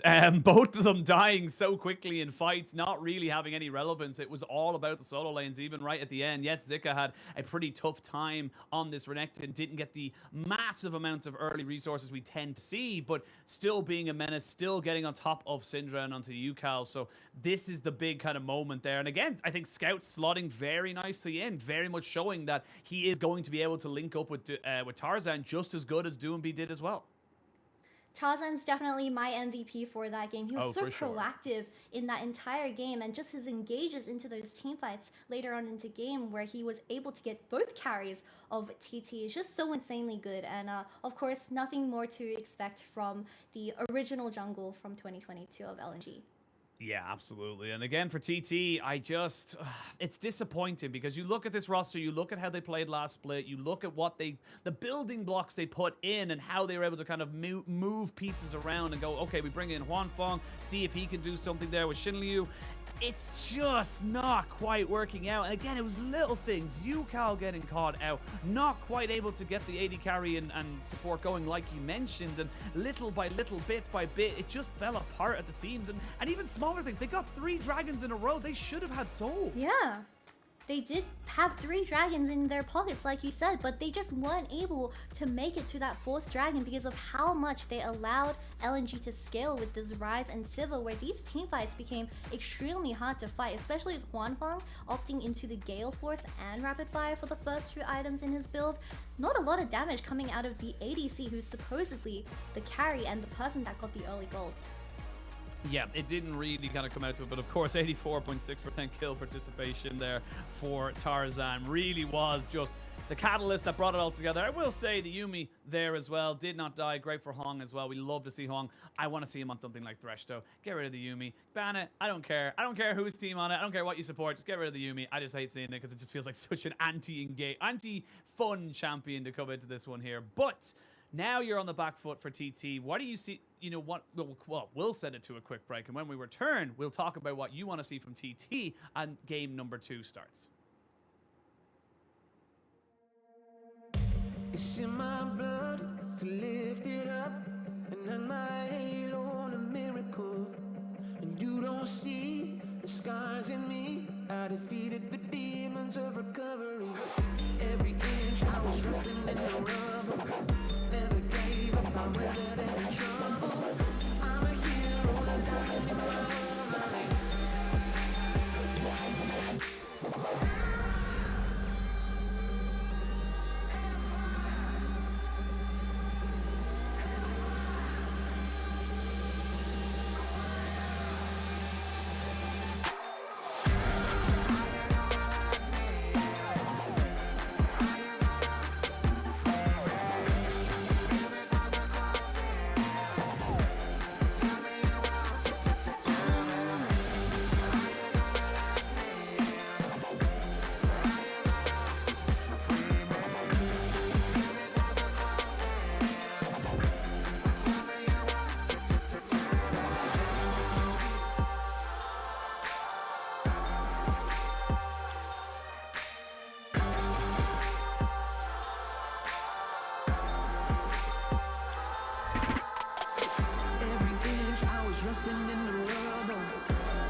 Welcome back. As we look at the fantastic Shanghai skyline, we are in Suzhou. We are not in this city. In fact, neither of us are in that city. There's 4 cities technically at play here. There's Australia, there's Ireland, and there's 2 cities in China. But welcome back, one and all, to the LPL. We just had LNG pick apart TT. Kitty, we focused a lot on the bot lane. It didn't really make a difference, but that was also kind of the reason why TT lost, and it all came back off of the fact that Tarzan just made it a null and void thing. He was the MVP for a reason. Yeah, Tarzan most definitely deserving of the MVP to say the least. I do want to say that Zach is quite a niche pick, and like you said, Oshin, that's his pocket pick from a few years ago. So I really like this response because look at all the mobility that TT had on the enemy team. The Zach pick worked perfectly, and he just got so much done on the map with the Yuumi alongside with him, where even if LP was casted to an island and he was just on the receiving end, Tarzan, once again, the carry for the team. Yeah, it's just Tarzan's in the game. Tarzan does his Tarzan things, and this started off basically from the get-go. Once he was able to kind of get into Beishuan's head and Beishuan not quite getting over the wall, that's when this game started to just kind of walk away from him. And that's when they said, "All right, Hong, you're now with Tarzan. We're going to leave Sivir on the bot side. It doesn't really make a difference." And bit by bit, little by little, it just fell apart for TT. And I do want to kind of say that it was not clean from LNG. TT had fantastic moments. I do think Yukal and Beishuan were linking up very well, but it just wasn't enough. It wasn't enough, and with Yukal being caught sometimes on that side lane, it really just damaged so much of their team fighting ability because Yukal's existence with her E just makes the Zac so unplayable, and even with the Renekton, and in those instances where he doesn't have the flash, the CC that Syndra provides can most likely prevent a lot of those bad team fights. Yeah, and it really did feel like they had all the tools to deny Tarzan, but Tarzan does what Tarzan feels like. Tarzan goes where he pleases, even though he wasn't playing Mundo. And now we're going to have LNG on the blue side coming into this particular game. So they're going to have first pick, and maybe they want to pick up the Cassante. Maybe they want to try and get, the top laners for themselves. But you're now in a little bit of a harder situation here for the side of TT, because now you're thinking of things like the Lucian, the Zeri, things that the LNG were banning away. Now you got to start to feel like maybe you got to start taking them away as well. Lucian and Zeri both getting banned away was understandable because you don't want to put as much pressure onto LP being a new player into the roster, but I do want to see a more aggressive bot lane coming out of TT because we saw the Lux, we saw the Caitlyn, but I believe Lux wasn't doing too much with that with her early presence into the game. Yes, she roamed into the mid lane, but even with that, it maybe resulted in 1 kill. It wasn't enough to fasten up the tempo for TT. Yeah, I did feel like Lux is great if you can get those kills snowballing, if you can kind of push yourself into a great moment or two where it's like, okay, now my Syndra has 2 kills, my jungler has a kill, my bot lane has a kill or 2, and you're starting to snowball 5, 6, 7 kills in a row. It just really didn't do what it needed to do in this particular game. And for TT, again, I have to keep saying it, that little small mistakes of getting caught out, delaying the tempo, pushing them back 30 seconds, losing the dragon another 5 minutes, and these little small things will just stack against you, and you can't let it happen. And like you said, Huangfeng is a great Samira player, so if we replace the Lux with a, I guess, melee support, maybe like the Nautilus, and the Nautilus guarantees so much kill threat onto the enemy team where they can get that early tempo going for them. Yeah, honestly, I would love to, as you say, go for less of a poke kind of aggression and more of a all-in, let's go for this kind of aggression. And it really would feel, it does feel most, kind of LPL supports and AD carries thrive in those moments. When we think of the enchanters, we always think of LCK. They're much more methodical. They know how to take the trades. They're very smart about that thing. When we think of LPL, we think of go ham all the time, all day, every day. And that's just kind of the best way to kind of go for it. If it's not broke, don't fix it. That's how I always view it. But we'll see what they end up kind of changing. And for LNG, the mid and jungle worked out fantastically. I think Scout did a very, very good job of just linking up. Did get caught out a couple of times, but with the new Rise build, having to be able to build a Seraph's Embrace, of course, the Rod of Ages and the Zhonya's, he's just too tanky. So I really do feel like the Rise has to maybe come off the table here for the side of TT, because I feel like even though they did catch him out a couple of times, they just could never burst him. Yeah, they couldn't burst him, and with Yukal even picking up the Syndra, 2 of the most broken mid laners we have in this current patch, the Rise came out on top because he was just able to pick up all of his items by the 30-minute mark, and with Yukal, I believe only being, 2 or 2.2 2.5 items maybe, he wasn't able to do enough damage to burst down that Rise. So I want to see this Rise getting banned if you don't have an answer for it. Yeah, it's just got to try and clean it up. And again, this was a very close matchup in summer of 2022. This went 2-1 in favor of LNG at the end of it. Again, I'm burned into my mind of many different mistakes. And hopefully they are able to kind of drag this one back. Because it feels like if they let this one just slip away from them, where the tempo goes away from them, it's just going to be the same TT for the season. It's something that I really don't want to see. Because we always want to see these players improve. We always want to see players kind of push forward. And again, like I said, they just missed out on playoffs. So they want to turn that 7-9 to maybe an 8-8 and then push themselves forward. But we'll have to wait and see. We are, of course, just waiting to get into Champ Select. And honestly, coming into this one here for LNG, it does feel like they are looking to try and push something forward. I will say their bot lane is a bit of a question mark. LP was just not really doing a lot. It didn't matter in that last game on that Sivir, but it feels like in the LPL, you can't just have 1 or 2 top 5s in a role. You have to have a top 5 in every role if you want to really kind of go up against the big boys. Yep, Siva was a really smart choice for LP. Of course, he wasn't able to shine compared to, I believe, Tarzan and Scout. And even with I believe Hang on the Yuumi, he wasn't really able to have much skill expression other than being attached to the Zac, which was already incredibly fed. But I do want to see more from the bot lane of LNG. Obviously, they're both new. A lot of potential for both of these players. And yeah, obviously, a lot more expectation for Huanfeng by being I believe, finalist for the finals. Yeah, went all the way with Suning to the 2020 finals. It is Damwon Kia did win, or D plus Kia, I think they're called now. We will not talk about that name.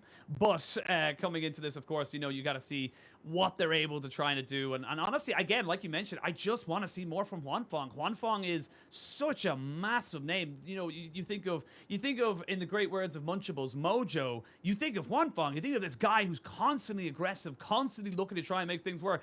And it looks dumb, but then he comes out with, you know, 4 or 5 kills in certain instances, and it works out for his team. And it just felt like he's very reserved in that last game, very much didn't feel comfortable to kind of position himself and get himself into a style that we just know and love him for. Yeah, and I do want to see more aggressive ADCs like the Draven. Unfortunately, it was banned out from game 1. And I'm expecting just the Zeri and Lucian ban being a default for LNG because LP might not have a great enough answer when it comes to those duos, or when it does come to a skill check between those 2 extremely popular duos with the supports. Huanfeng might come out on top.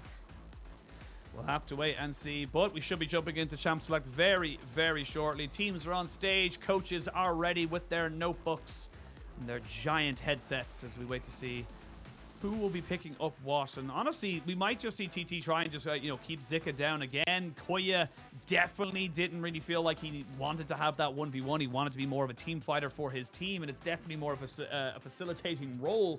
But if they have to leave something open, I really do feel like if any of the 3 first bans that we saw in game number 1 get left through, of course it was the Fiora, the Jax, and the Jace, and I think you're just going to first pick it because they have no problem saying, like, look, we don't believe Hoya is going to have something in the tank to deal with this. Yeah, I think these champions can most likely be led through, and once again, the Lucian does get taken off the board. Yuumi gets taken off as well, which does deny the Zeri and Sivir ever getting picked because although Zeri does work well with Lulu, I just think it doesn't have that extra oomph that she has with Yuumi. Yeah, you gotta have that star power, the Akali. The zoomies. Yes, the Yuumi zoomies. As the Akali, another person who's very zoomy, lots of dashes, not going to be making an appearance in this game. The Maokai banned away as well. Tarzan saying, look, I don't want to play it. I don't want to play against it. Don't give a damn. Get it off the board. And now do you stick with the Zeri? Look to try and kind of get that one out. They banned the Akali over Rise or Syndra potentially for this last ban coming out of TT. I guess Yukal is just very comfortable versing either of these champions in the mid lane, or he has a really good answer for these, but I think Rise should really go because you didn't do well up against him last game. It really, really didn't. And honestly, Yukal didn't have a greatest time, but I will say it was in part to the Tarzan Zac, so definitely taking that off the board is the correct call in my eyes. And now LNG looking like they might want to go for a very aggressive bot lane. The Varus has been kind of showing himself a lot in the LPL, and they are just going to lock that one in and say, look, we're happy to take something now that we know that the Zeri, the Lucian are out, and the Yuumi.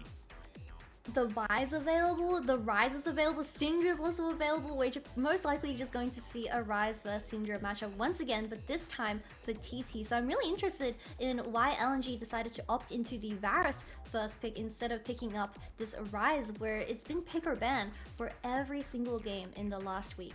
Yeah, I mean, there's a huge emphasis on this 100% presence throughout all of the LPL as we do end up getting ourselves into the first week or so of the splits. Of course, we will be taking a 2-week break from, I think today, what's it? Tuesday, Wednesday, yes, from Thursday onwards. Sorry, my brain is not working right now. And the Cassante again for Hoya, but this time around, they haven't banned any of the carries that could potentially come out. So here we can see LNG kind of say, look, we can pick up our top laner, but maybe they want to try and force them out onto a mid laner. It all depends on what LNG want to prioritize. LNG can pick up their jungle like, yep, the Syndra gets locked in straight away. They did not hesitate from picking. I believe Vi is the most broken jungle that we have available in the champion pool, and that gets led through for Cassante, where I think Cassante, if you do have the Fiora available up for LNG, he's not going to have a great time in that top lane either. No, not at all. And look at this burst right now in that mid lane. Tarzan and Scout with the Syndra and the Vi. You pick a champion, you kill a champion. That's just how this combination goes. And for Varus as well, to be able to kind of put those piercing arrows from long distances, I suspect we should see the lethality Varus. Maybe he goes for the on hit, but you are very short range, so would be relying on a lot of decent positioning, which of course for game one for LP wasn't his forte. But now we're starting to see some more of those top lane bans come back into it. The Cassante being picked up here for Hoya, and now they're going to say, look, we're going to have to try and get rid of some of these things. I would imagine the Jax will be the next ban, and now ADC is going to be banned away by LNG. Sivir does get taken off the board here. I do want to see some range coming out of Huanfeng in this game, because you have the Rise, you have Cassante, Wukong, all melee champions in that top side. If you don't really make up for the range with that ADC pick, which I want to see in Aphelios. Although Aphelios isn't that popular, you do have the option of going with a Lulu, which won't be banned out by LNG, and it does also secure extra scaling into the late game alongside the Rise. See what they want to go for here. Scaling, of course, the big thing is the Jax does get banned away, so that means the Jace is the only real option that was left open from game number one if Zika wants to go for it. Ooh, I like this. The Nautilus being banned away just to kind of say, look, we recognize the Kallista's still something here, and that's going to be locked in. But LNG, maybe we see a Pantheon jungle coming out here. Or not even a Pantheon jungle, Pantheon support, or maybe even top.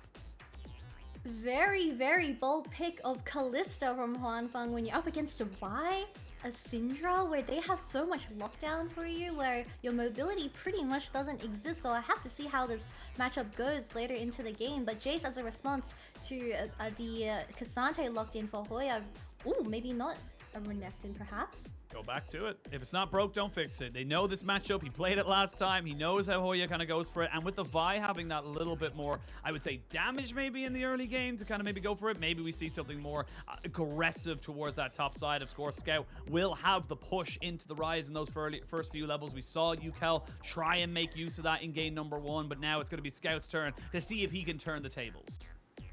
I want to call this second game of the series the barrel effect, because we have the Heimerdinger locked in for Hung, and we also have the Ashe support locked in for Xin which is very, very interesting and spicy. Although I think I will prefer the Heimerdinger earlier into the game, because he does have that stun guaranteed since level 3, where the Ashe you kind of have to work towards that level 6. But bringing it back to the overall team comp of LNG, they have the Syndra and Vi available, and they have so much engage coming out of LNG, where because they don't, because TT doesn't have a clear disengage, other than I believe, I don't even think Wukong's going to be able to do it. So it will really depend on how TT decide to play these team fights and disengage and make space for the Kalista to jump around. Absolutely. I love how you bring it up as well. It's all about execution, because there's so much single target lockdown available. And honestly, even the AoE scatter of the week available for Scout on this Syndra makes it so difficult for TT to execute. And like I said, from game one, the execution wasn't really there from the side of TT. They let some things slip, didn't really come at the angles they really wanted to, and it just let people like like Zika and, of course, Scout and Tarzan take over in these games. But they have got plenty in the tank should they want to go for it. The scaling with the Rise, we saw how powerful Beishuan can be on this Wukong should he be able to find it. And with the Ashe locked in as well for a bit of engage, we're looking at a full kind of, find champion, see champion on either side. So much pick potential, and we'll see how it all ends up playing out as we're jumping straight onto the Rift as LNG and, we're going to have a little bit of a skirmish, but not a full 5v5 just yet. They dropped down a Heimerdinger turret. This is like par for the course. I actually think you have to do this against a Heimerdinger, otherwise he just gets too much control of the lane. For sure. LNG already foresaw the future of these Heimer towers.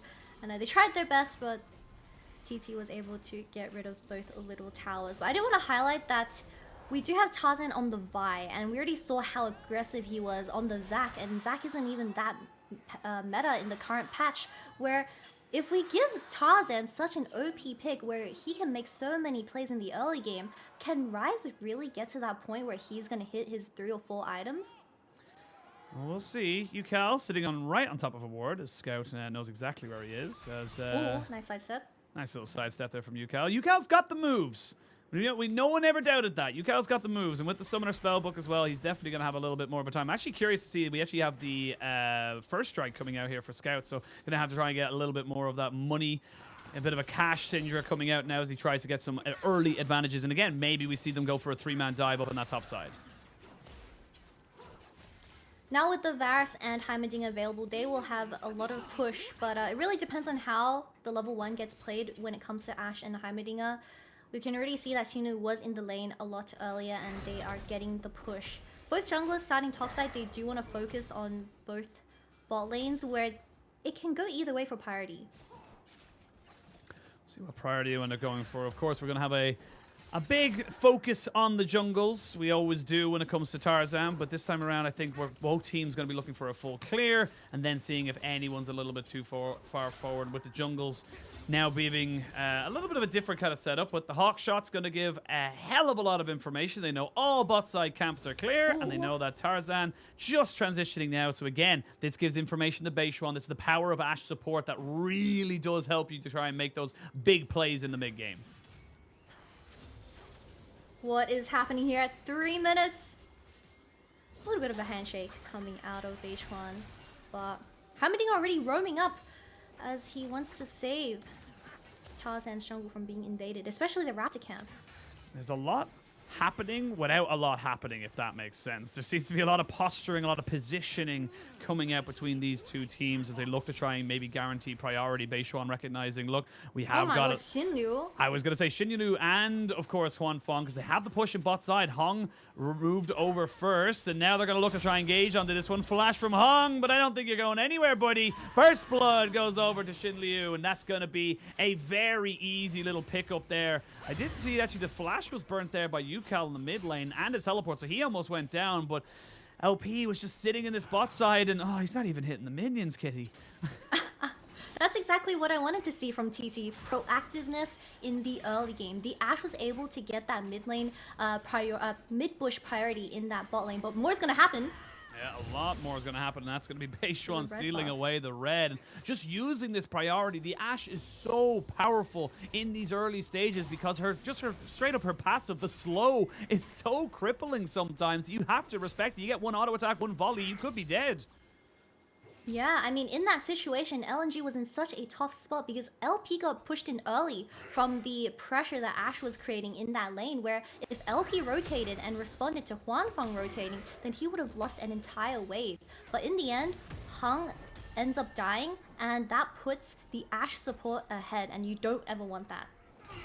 Yeah, Ashe support getting ahead is actually going towards the Ruby Crystal, so we're curious to see what the first item will be. But this is what I was talking about a little bit earlier. You get the priority with the Syndra. All of a sudden, you've got moves to move up towards this top side, and that's when this game gets a little bit harder here for Hoya. Scout is only level 4, so not really in a position to burst him out 100-0, and just going to walk back over a ward. They know the roam came in. Almost identical to the first one we saw. Yukal needs to be very careful. There is a flash for Tarzan. Oh, doesn't land it, but they have got Hong coming in. They're going to be able to CC him up. The chain has been linked, and they should be able to knock him down. One more auto attack from Scout, and that's just a really good capitalization on a missing flash from Yukal. Oh, interesting. He goes for the ward in that top lane river, but gets ultimately punished by Tarzan because he burnt that flash earlier on in the game. And that's exactly why I like the Heimerdinger support a bit more than the Ashe. You do have that security of that stun early in the game where he is able to make those plays in the game. Absolutely, and again, Hung, this is the more aggressive style I like to see from him. Even though it's still on an enchanter of sorts, it definitely feels like this is more his style, getting around, affecting the map, not just having to be a literal cat on the shoulder of anyone else, as we can see what they're trying to do. And honestly, it suits them to really do have this, you know, like we saw in the last game with the Sivir, now with the Varus, you just have very good safety and wave clear with these champions that it does open up for Hung just to be able to do Hung things. Well, it looks like the Ashe Kalista does end up getting priority every single time up against this Varus and Heimerdinger, so Beishon having a lot of freedom to start this dragon as a result of that. Oh, Yukal still no flash, but he does dodge Again? it out. But he didn't get hit up that time. I feel like you needed to land that Vault Breaker in order to get that kill off, but not gonna happen just yet. We are gonna see The seal? Not quite. Yeah, nice. they held. They knew there was a piercing arrow of sorts coming over because they had a full vision of it. Tarzan's Qs haven't been connecting, which is very concerning for the side of LNG because you already gave up this dragon to TT, and if Tarzan doesn't start hitting these, LNG's bot lane is in, well, they're losing a lot here.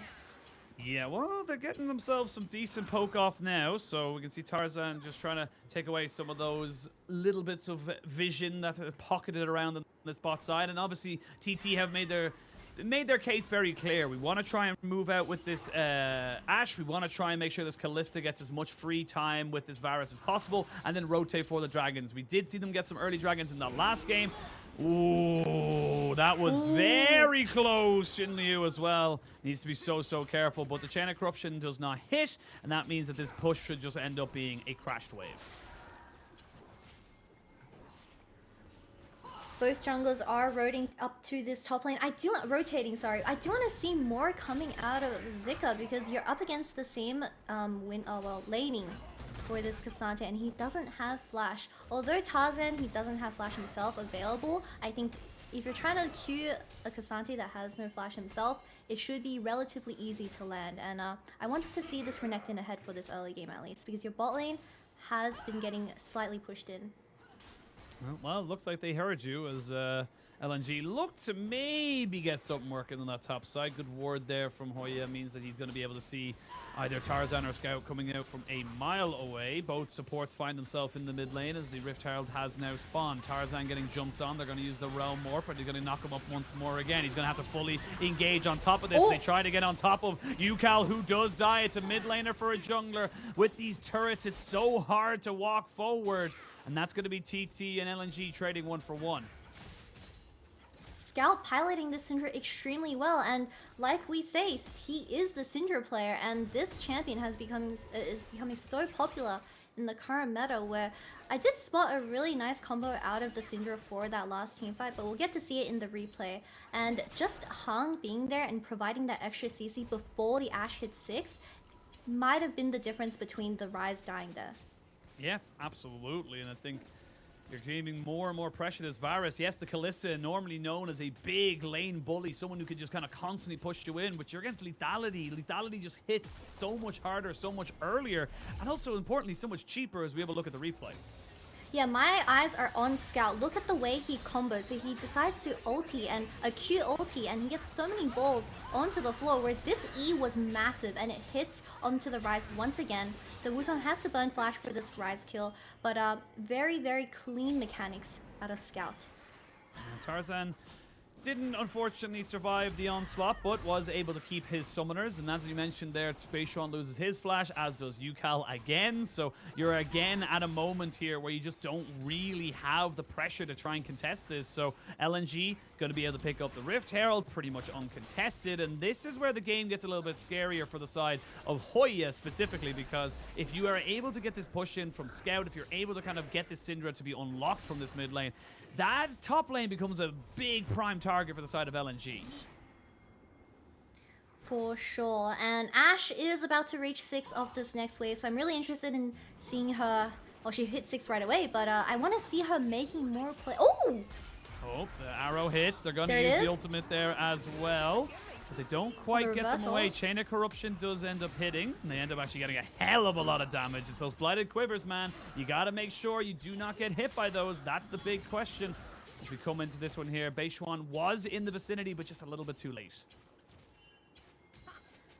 I personally enjoy getting the CDR boots just because you get extra CD and you have that movement speed up against like all the top side of LNG on the Ashe, but Kindle Gem once again does provide CD and he has that extra bit of health to survive the poke from Varus and Heimerdinger, but this Vi seems to be more bot focused instead of this top side, and this top lane has been a snoozer fest.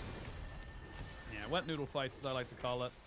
No one's really going to get hurt, and even if someone does, Mom's going to get involved, and, you know, it's all going to calm down after that, but again, it's just not really the focus we've been seeing. It's definitely been 100% all about these mid laners. Cal and Scout getting all the attention from both junglers and supports. There is a pink there sitting in the brush. It is going to be cleared, you would imagine, by Hung, as they all start to move themselves around this dragon, which has just spawned. You have finished off the Divine Sunderer here for Beishuan. Big power spike for the Wukong. And you're still waiting for that Kempunk Chainsword to be coming in here for Tarzan. So hard to see whether or not they want to go for this fight. But Hoya resetting to get a buy-in. Maybe you do end up pushing for this, because right now it is TT maybe setting themselves up for success.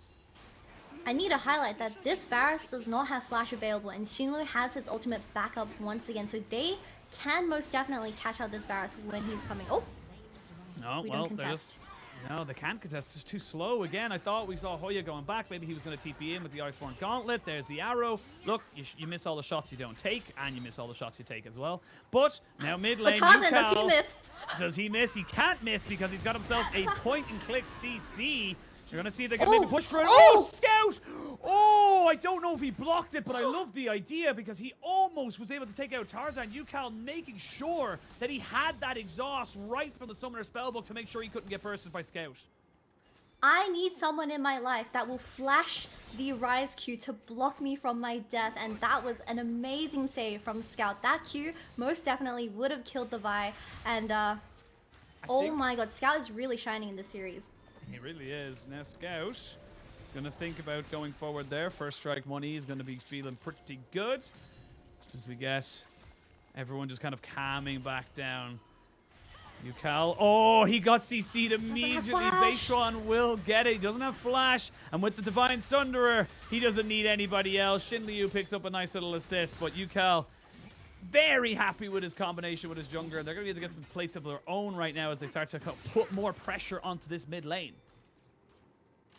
Scout overstepping without his flash available, burnt 30 seconds before that play, but we do have items getting becoming available for this entire topside. Horning guys on the Syndra, which is I enjoy this fight because you have a lot of tanky champions which can go more, especially for the Wukong, and you also have the items coming online for Vi and Cassante.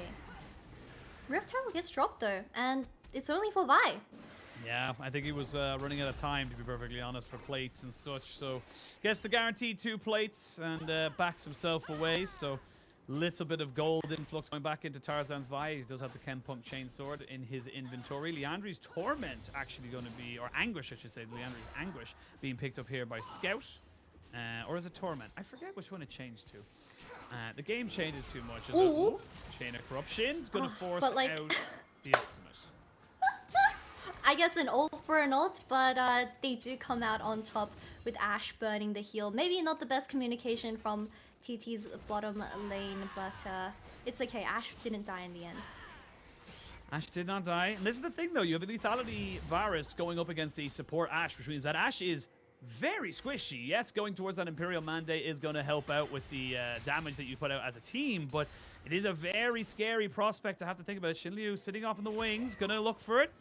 And that's what we see as a little bit of a shooting star up towards that mid lane, but nothing lost, nothing gained, nothing lost, and everyone just kind of calms themselves back down. Ooh. Tarzan doesn't hit the Q. No, but Yukel's taking a bit of damage, and they're going to fully commit to this. That's going to force out the Zhonya's TP coming in from the Renekton. They have a TP advantage. Yukel flashes away, and it's a little bit of a split setup. Beishwan not quite going down just yet, but he's so low underneath the turret. You know they're going to dive this one here. 2 kills, and Zika has said, no, I'm done playing in the pool and topside. I want to play with my friends. He plays with his friends, most definitely burning both summoners to win that team fight. But yeah, Zika's just too bored of top lane and he wants some action with Hoya not having the TP available. Good numbers advantage, and LNG come out on top with, I believe, Scout just burning through Beishwan once again. Just burning through it, and with Scout having the TP as well, they can stop Hoya from getting the push. It's all coming up Millhouse right now for LNG, and this is just, again, very similar to what we saw in game 1, but looking at this, it's just Yukel just getting caught. Yep, so the Vial actually gets denied, as we get to see in a few seconds, by Yukel with his stopwatch, but he is immobilized when you're up against a Heimerdinger, and the stun does not get popped out. Tarzan managed to connect to the CC. Beishwan gets instantly popped by all the Syndra combo, and this Renekton is here for fun and gets the execution of Yukel, which makes him 0-3.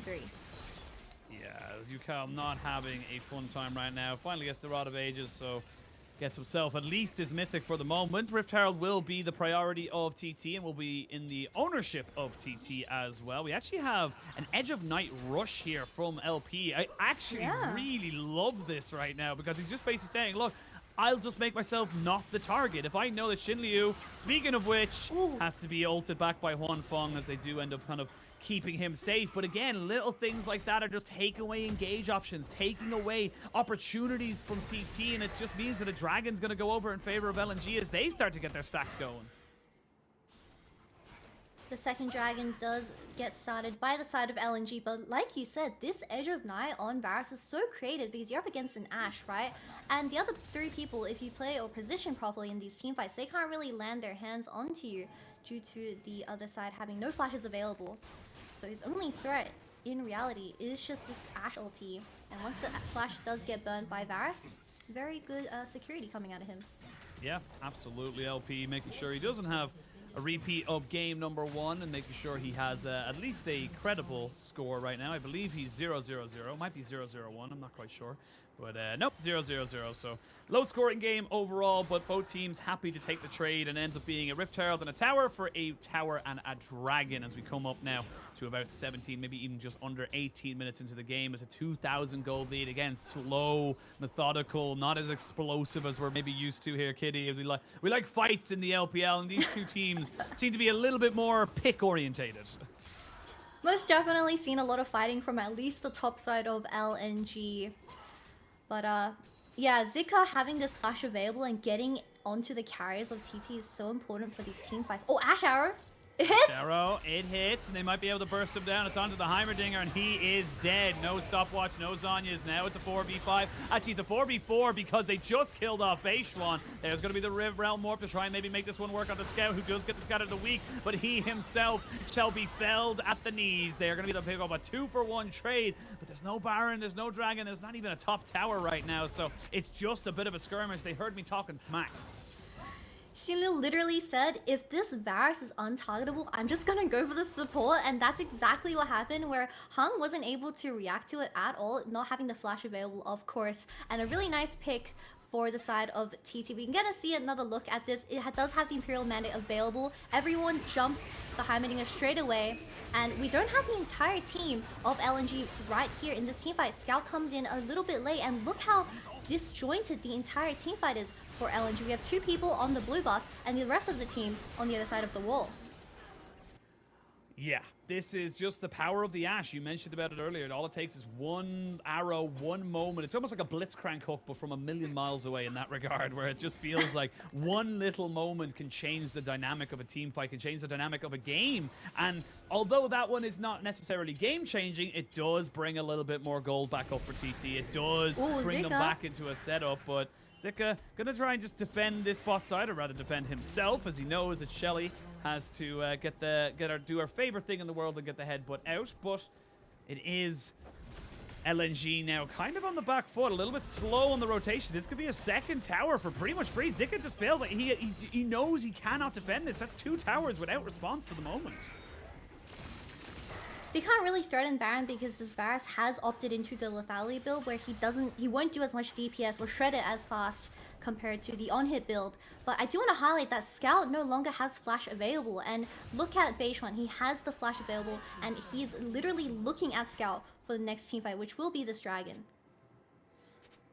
Dragon in 2 minutes, like you mentioned. Baron is up and alive, but like you said, the lethality virus makes it a bit more difficult. Not as much consistent DPS. You have got 2 items though onto Scout, and this is something he's done so far in both these games. Just gotten ahead of the curve, gotten himself into such a strong position to be able to say, look, now I'm on 2 item spikes. You have to respect that. You can't just walk forward onto me.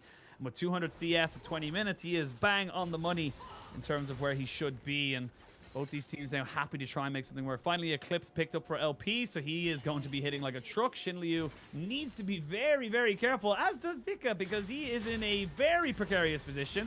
I don't know why he's pushed up that far. I don't really see a need for it, so he flashes, but I feel like it's going to be...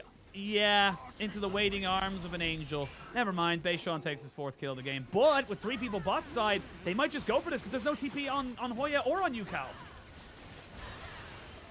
3 people bot side, but they have the Rise ult available to make it a 5v5. Hoya gets left alone in that fight, so it's still going to be a 4v5. Here we go. Hong is dead. The Baron down to 17. There it is. Finally secured. They're going to try and maybe make this one work. Beishuan flashes over, as does LP and Tarzan. Now it's a 2v3 in the back side of this pit. Sorry, a 2v4, and LP's been left by himself. Nowhere for him to really go. He knows he's dead to rights. He just has to figure out who he wants to die to. That volley pretty much secures it, and now he knows he just has to try and give it over to someone. Maybe he tries to take a fight against Wanfang. He will get a bit of damage down, but it's just not going to be enough with that Immortal Shield Bow. And yes, you get the Baron, but Kitty, at what cost? At what cost? This Rise is literally... Well, the reason why Rise is such a great mid-game champion is because he can make up for the lack of tempo that your team has lost by sending 3 people bot side. Look at this Rise, although Hoya gets left alone, the ult straight away onto this support becomes a 4v4. Vi still committing to the Baron, but TT is looking to kill them all, and Yukao flashes forward towards the Syndra, and she falls down straight away. But Vi does have the Baron available. Still have it, but with everyone on resets, coming back out onto the map, the staggered death time of the virus means that we are going to be at 2 dragons apiece between TT and LNG. The gold is as even as it possibly could be, and this game, very similar to game 1, is going to come down to, you imagine, the execution. You mentioned it in the picks and bans as well for both these sides. It's about who gets off what CC, who's able to make the fight happen on their terms. And right now, we're looking exactly like that. LP really needs to start doing some poke before these fights get engaged, but because of how active this Ashe has been, he hasn't been able to do a lot of damage when you are going the Eclipse, when you are going the Edge of Night. Beishuan? Oh, Tarzan. Beishuan? Oh, Beishuan?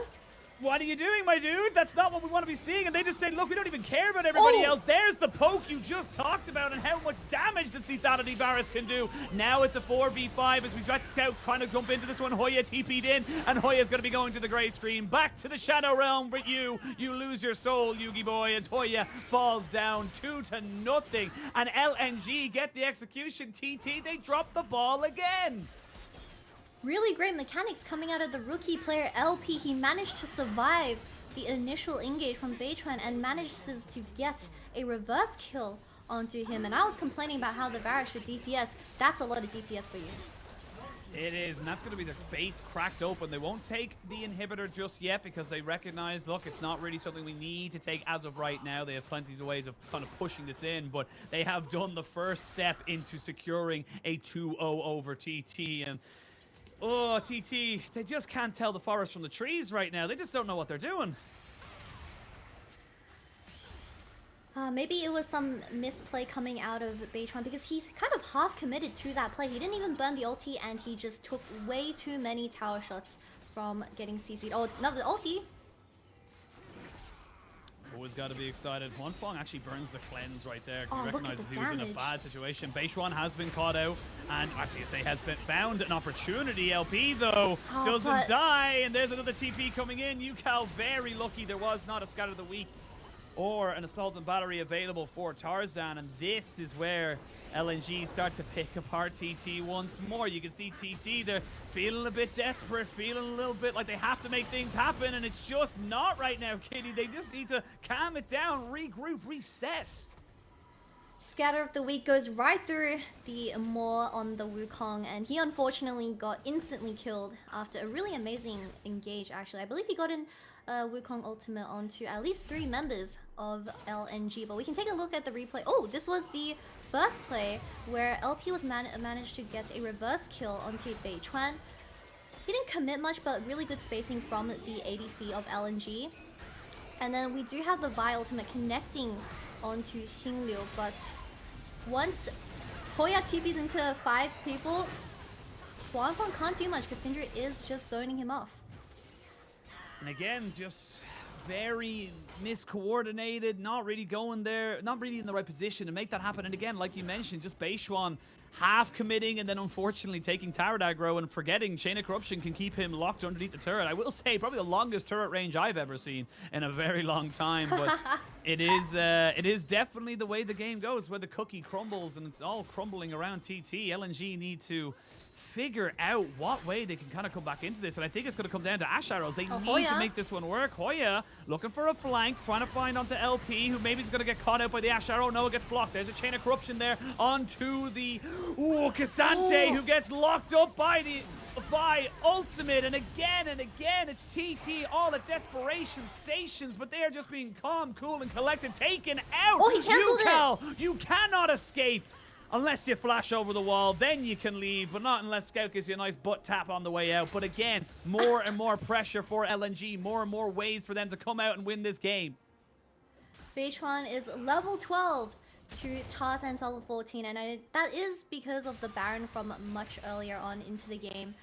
We saw Hoya doing, activating the Ghost and chasing the tier 1 boot to Varus, which I saw Huanfeng just on the other side of the wall, and he wasn't technically in the fight, where even though Hoya has been engaging for these last 2 team fights, not a lot of damage is following up to this tank engage.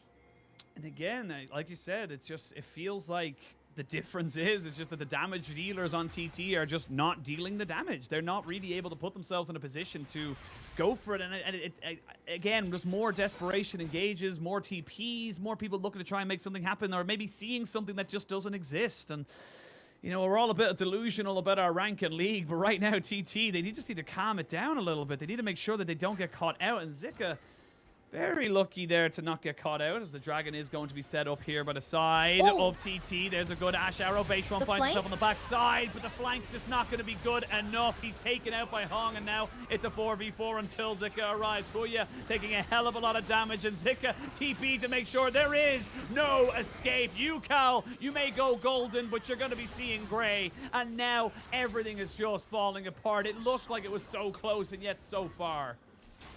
The same thing has happened for the last 3 team fights, where Beichuan Flash engages in with his Wukong ultimate, but Syndra with the Void Staff and the Rabadons available, Beichuan literally cannot stand it for another second, and he instantly dies. And I think in these situations, you should really consider getting a stopwatch to stop that burst from the Syndra ultimate, because you keep doing it and it's not going to work for you. It's just little by little, bit by bit, LNG taking more and more control. You will have the Ash Arrow left, so the Enchanted Crystal Arrow could come across the side of the map in favor of TT if they can go for it, but that's half your health bar, Huanfeng. They will back themselves away, because guess what? They got the TP. They had no damage, and that was just straight up. They had to go for something. TT had no information. They're gonna start it? They're going to go for it themselves. They know this is happening. This is down to 4,000 HP. LNG is going to be down at the Tarzan. Can he get into the pit? That's the question. He Tarzan's in there! Oh, he saw it! He gets the steal! Tarzan is the king of the jungle. He will die to Hoya. Huang will fall. But you can see the damage being put out by the side of LNG. They do not care, because their star player is still getting those smites down. Tarzan sneaks his way through, even with Hoya trying to zone him out of the Baron pit. He ults his way in, unstoppable by the way, and outsmites the jungle and the Kalista together for this Baron.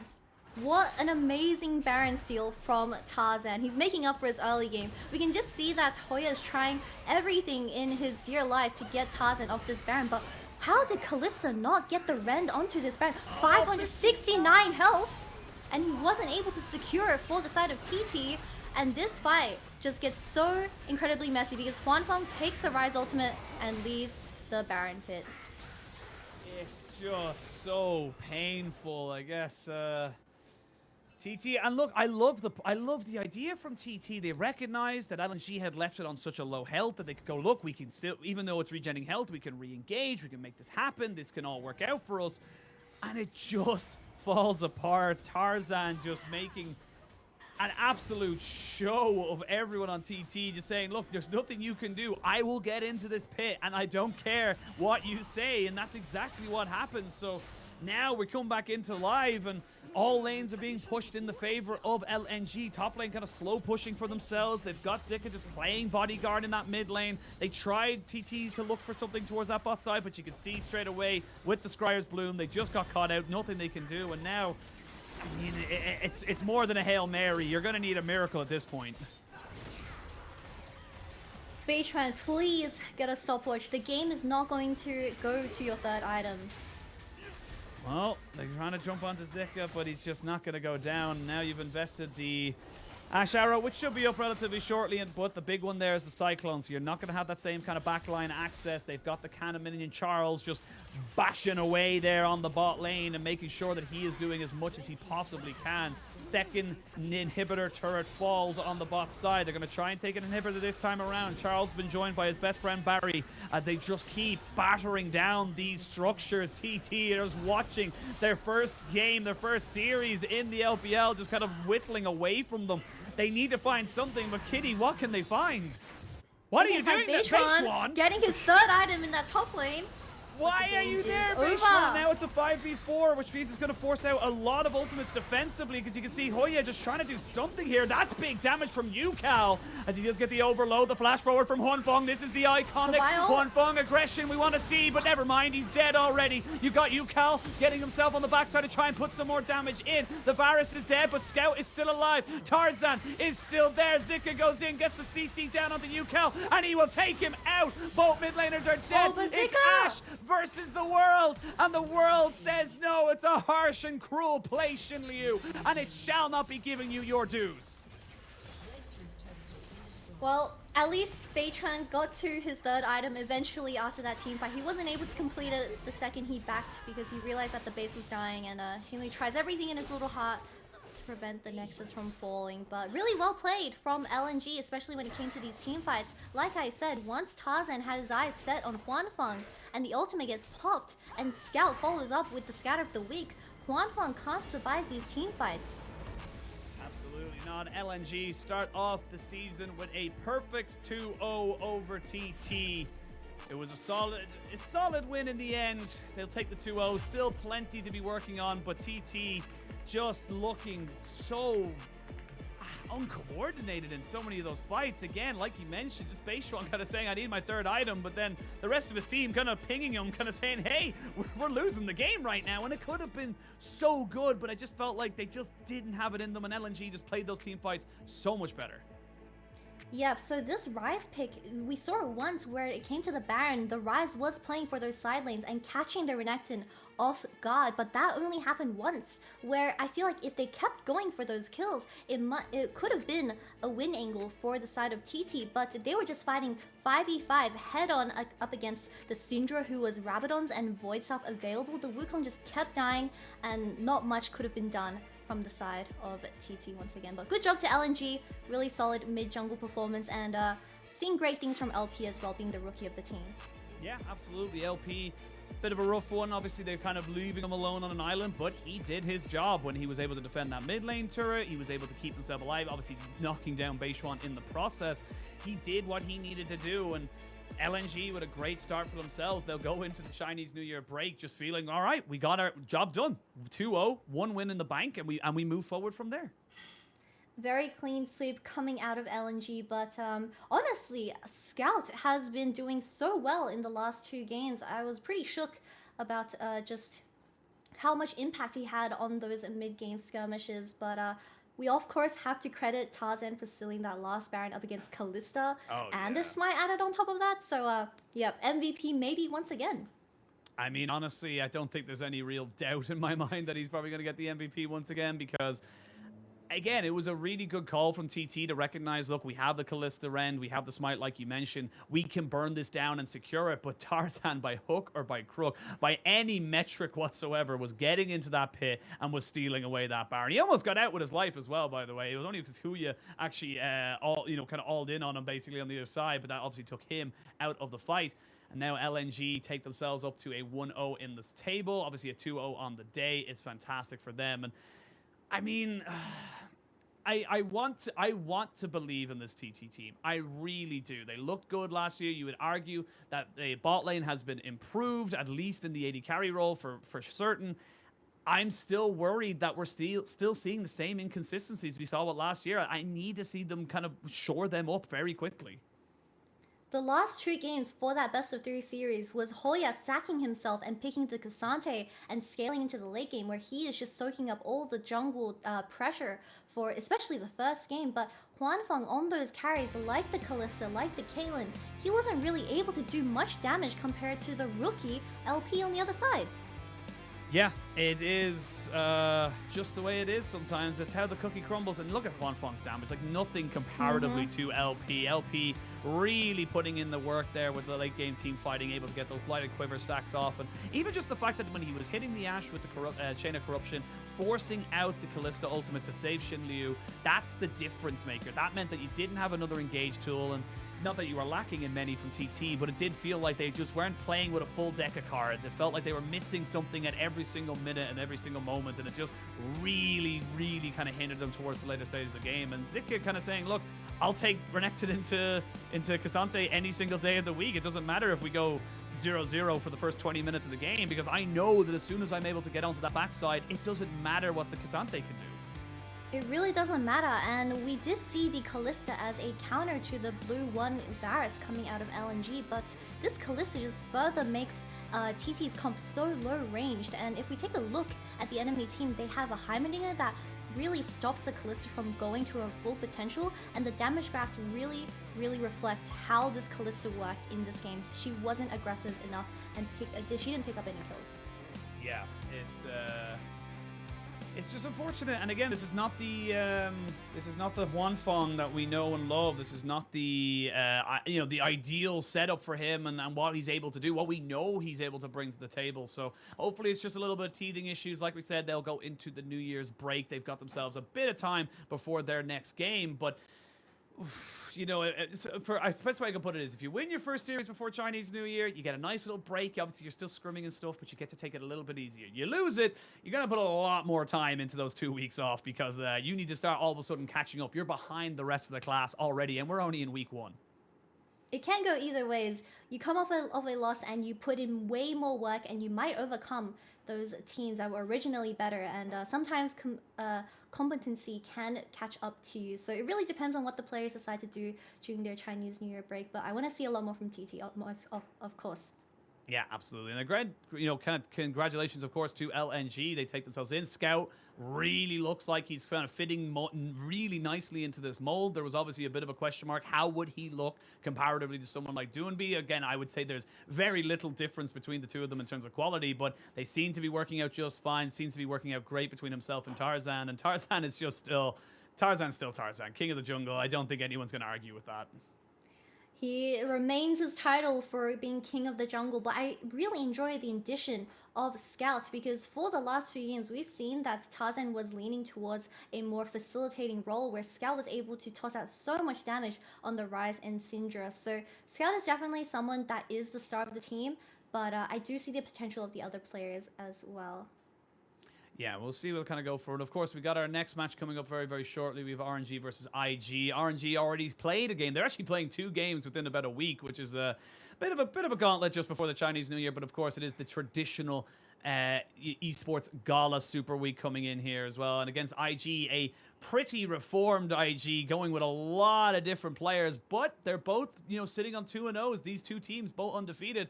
Would love to get that 2-0 going into this, the break of the split. Yep, this next match will just be the veterans versus the fresh faces of LPL, and I can't wait to see what the players have installed for us. Yeah, well, we do have our MVP from game number 2 of this first series. It is, of course, Tarzan. The man was everywhere. The Baron steal was exactly what it needed to be. And yeah, even though his goal difference at the end was minus 77, it does not matter.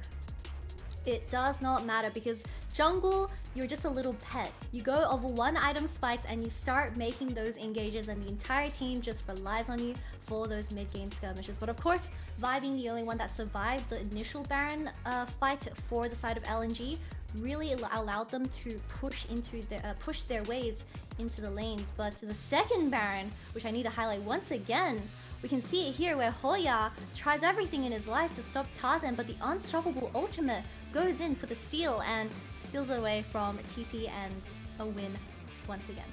Yeah, you can't stop Destiny in those situations, and that was destined to be a steal there for Tarzan. Didn't even have flash, that was just pure his own abilities. In this final fight, Huanfeng tries to get aggressive and just gets It's popped. too late.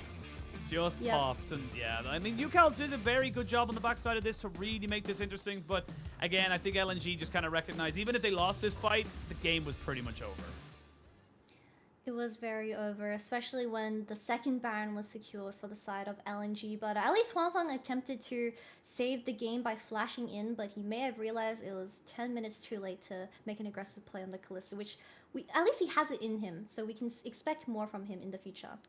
Yeah, we saw a spark, if you will. Need to see if it turns into a fire later on in the split. Of course, for TT, they need to try figuring stuff out. Again, like I said during the game, a lot of times Hoya was just trying to throwing himself as the as the engage, but wasn't really working out. But at the end of it all, it's still a 2-0 to LNG. They start off their campaign in the best possible way. We're gonna send it to a quick break, and when we return, we will be starting our second series of the day: RNG versus IG.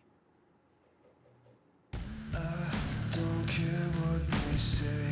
Yeah, the bruise on my face. Never thought I'd do this on my own.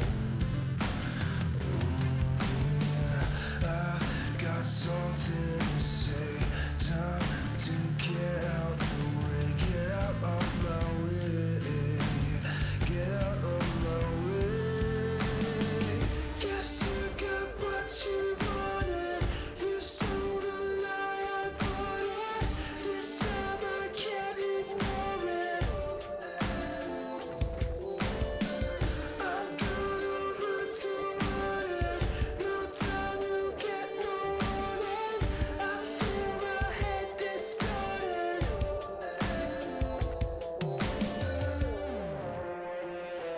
So I'll scream out right now. I won't lay down, lay down. So I'll scream out right now. I won't lay down.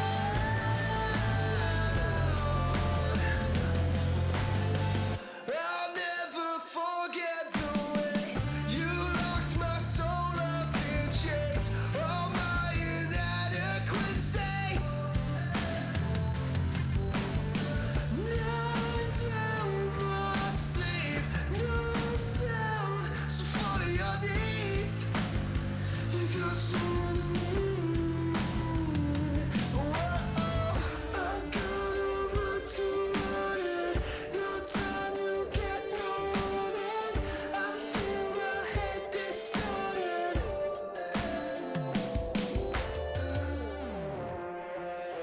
So I'll scream out right now. I won't lay down, lay down.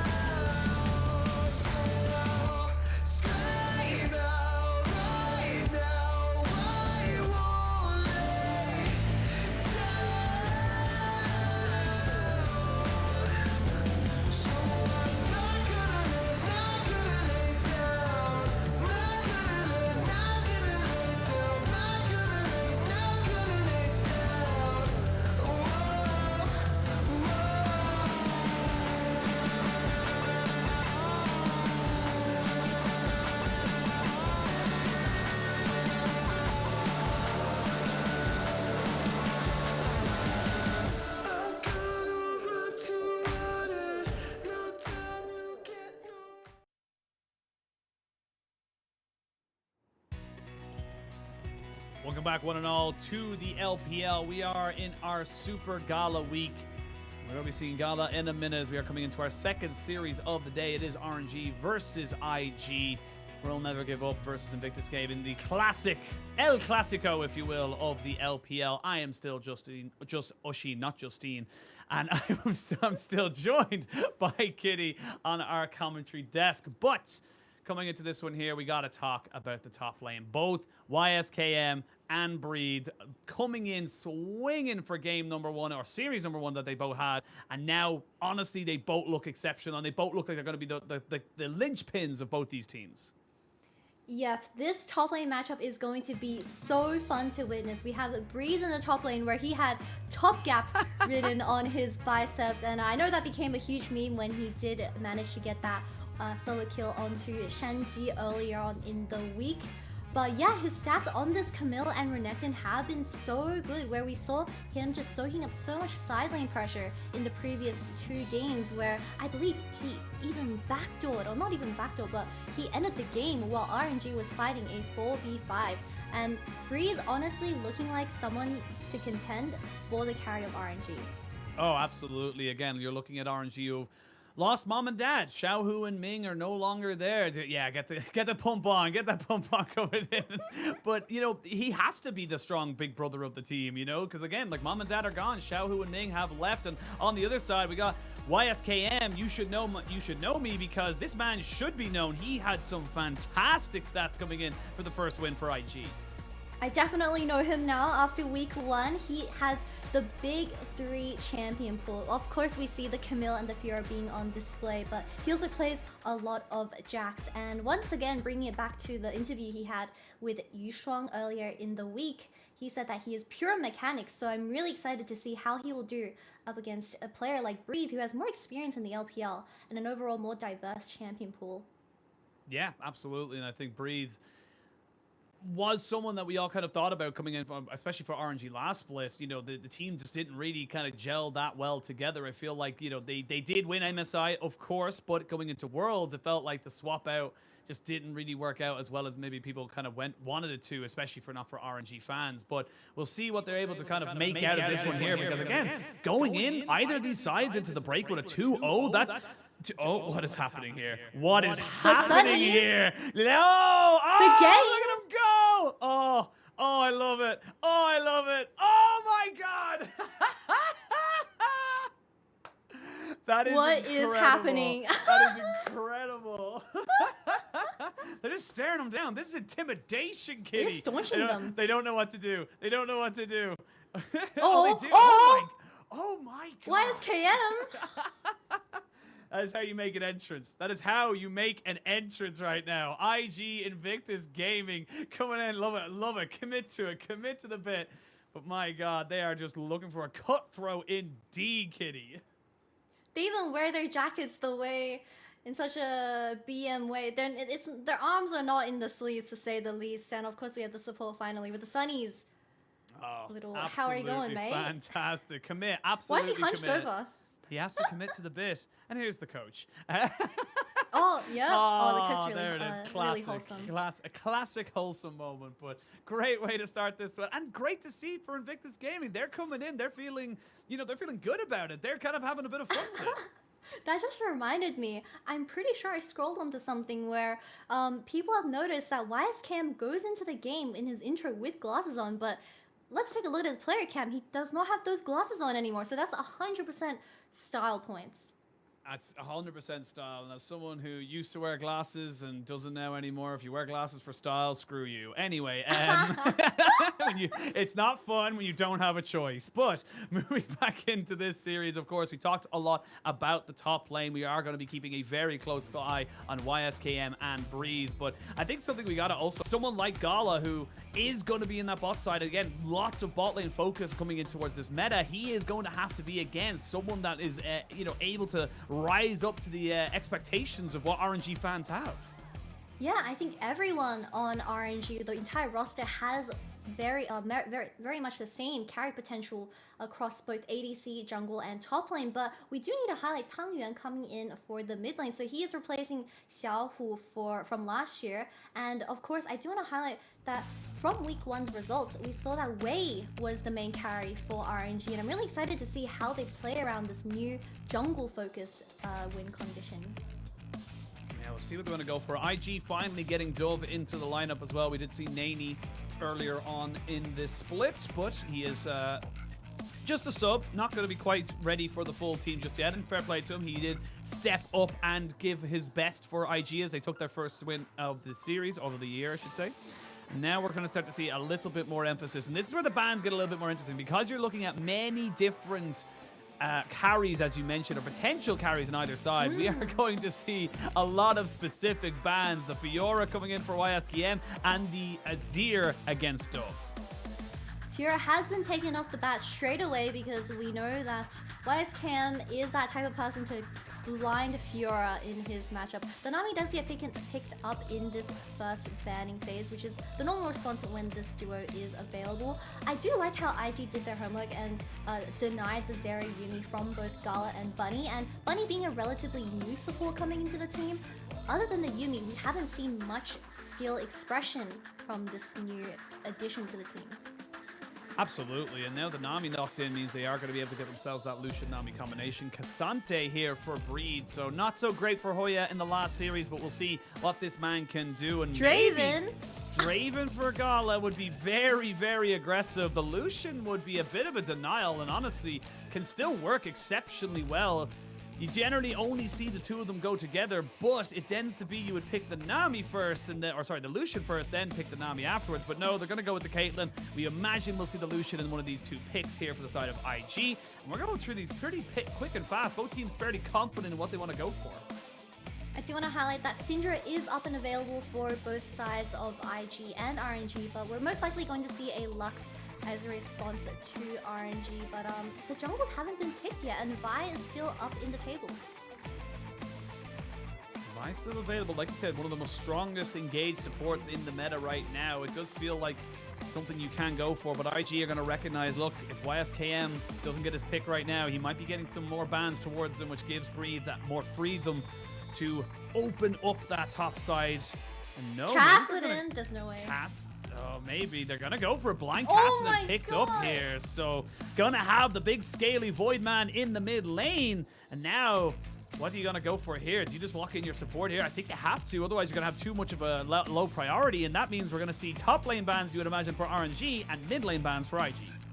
What a Giga Chad move coming out of Dove from IG. He has been subbed in for tonight's match, but from previous champions that Tang Yin has played, it was the Galio, it was the Lissandra, so he's straight up egoing by blind picking the Kassadin first, and he's saying that Tang Yin can't make up a good counter with those AD champions, but Gwen does get taken off the board for Cassante to scale better into the late game.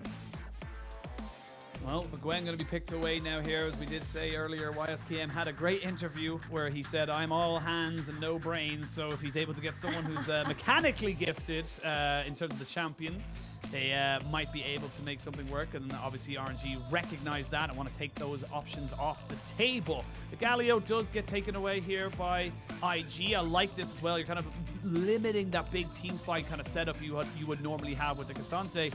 They wanted to go with maybe like a Vi and a Galio combination, but the Wukong ban away as well means they are looking to maybe try and force either a Vi ban here or just take the Vi themselves on this first rotation.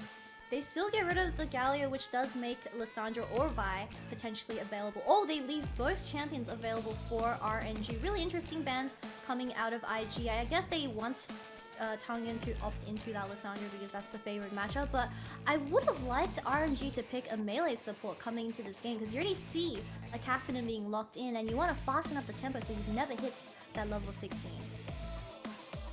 See what they want to go for right now, and the Syndra, like you mentioned, still up and available, would give them some good kill pressure towards that mid lane, and they are going to lock that one in, leaving Wei for the counter pick in the jungle. As you mentioned, many, many times. We have still got the Vi available, so maybe that's something you could go for a little bit of lockdown. It seems to be the thing you're really missing here on the side of IG. You've got good damage, but you need that little bit of a CC to set up the fights. Pick and choose who you want to go for. And a man who's got plenty of CC, the Maokai, could be coming in. Would make them a pretty squishy team for the moment, but wait to see what top lane ends up being.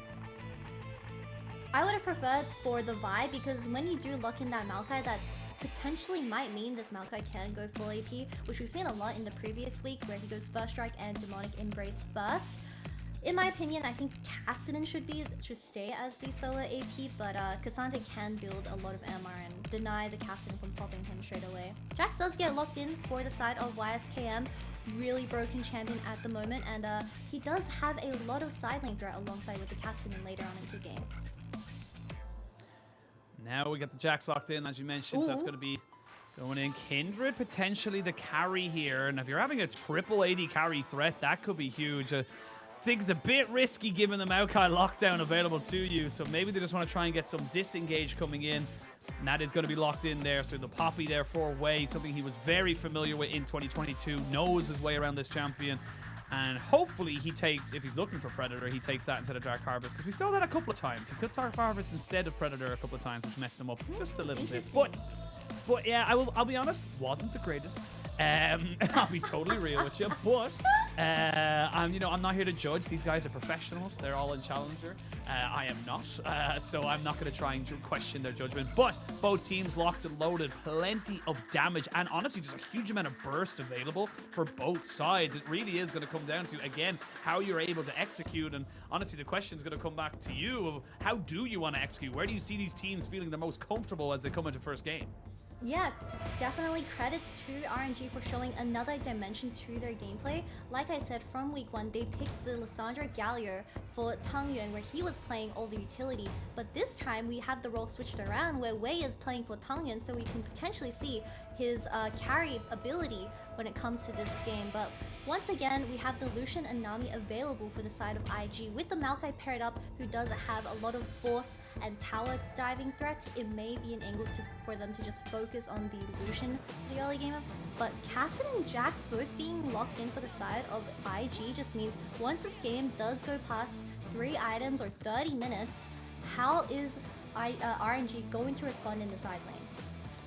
That's a very good question. Again, like you said, it's all about how you're able to kind of make this one work. The Jax will just become that thudding monster in the side lane. So satisfying when you get those stacks up and you're hitting a tower. But for RNG, they need to make sure they're not losing out on tempo. They need to make sure they keep this Maokai from getting too big and too much of an issue towards those mid to late game team fights. And of course, we all know about the Cassidy and what he can do should he be allowed to just sit there and do what he likes. His 2 lone wards sit upon a brush to make sure neither team gets too much of an advantage as the Gyos for game 1 ring through. We hear the chants for RNG in the arena at the moment, but very interesting approach for both IG and RNG, because IG have decided to go full scaling other than the Lucian, but even Lucian scales quite nicely with the Nami alongside in that bot lane. Well, on the other hand, RNG, they do have the Syndra available and they do have the Cassante, but once this Cassidy comes up and once this Cassidy scales up and gets that MR on the Maokai and Jax, how is Tanya going to deal with that MR? That's the big question. We will wait and see. A bit of a late invade coming out from RNG as they want to try and maybe put a big focus and say, look, bot lane, we're going to do some vertical jungling and or horizontal jungling, I should say, and that's going to put us down towards this bot side. And they're actually getting a hell of a lot of vision out away from the side of IG and kind of saying, look, you're not going to have a free time. This Nami Lucian is not going to be as oppressive as you want it to be, because you're going to have to play a little bit safer. Or level 1 burn. engage. I mean, that's the power of the Ashe. We saw in the last game, you have to be careful of the slows. Most definitely, and Lucian and Nami, you want to avoid the level 1 fight when it does come to this matchup, because that's your weakest point. Once you do reach that level 3, the matchup will be a lot easier and more favored towards the Lucian. But we do see RNG flipping the map and starting the blue side's red buff. Doesn't look like Gideon is going anywhere near this blue side, or red side, I should say, of Wei. So it's going to be pretty much all of it taken. They don't know exactly where this Poppy is, but Wei has been spotted now, and will just back himself away as he might look for a little bit of a fight here onto Gideon. Definitely feeling confident with the buckler and looking to try and make this one work for himself. Needs to be careful though, because doesn't have the full protection of his mid laner, but with a good push in here from the Syndra makes it so much harder for Dove to really react to this. You can see the first strike doing work, and oh my lord! Oh, if that ball lands, that's a dead Cassidy. I'm surprised that Gideon went into his bot side instead of just going straight to the enemy red buff, because we did have a ward available around the Raptors for Team IG, but he just decided to go in and literally see none of the camps available because of how Wei counterganked from level 1. But now that Wei has this tempo going on for this bowling to push in, and with Syndra out trading the Cassidy so very much, Maokai doesn't have a lot of options here. No, he does not, and this is where the game gets very divided, very weird, I suppose, because all of a sudden what we saw in the last 2 games, both junglers roaming in, getting their first clear, then figuring out what they wanted to do. Finally, Gideon puts himself onto this top side, but it's this level of, I suppose, disruption is the best way I can put it, that's really going to try and maybe see if Gideon has got what it takes to go toe-to-toe with Wei, who, again, has been consistently one of the best junglers in the league, has constantly been a top 4 team within his tenure on the LPL, and now maybe looking to try and see if he can capitalize on a slightly overpushed Syndra, but very difficult to do when your laner doesn't have initial CT to help you out. Gideon doesn't go for the enemy red buff, and he gets 3 buffed by Wei, which puts him so very behind, and you never want this Maokai behind, because once this Maokai is lacking those items, he is not going to provide too much value because you will get one shot by the Syndra. But once again, I think this Maokai should be playing towards the Lucian and Nami. Although there are no camps up, it's really bad for Maokai. But if you do commit the flash and get something from bot lane, it can make it up for the amount of camps that you're missing.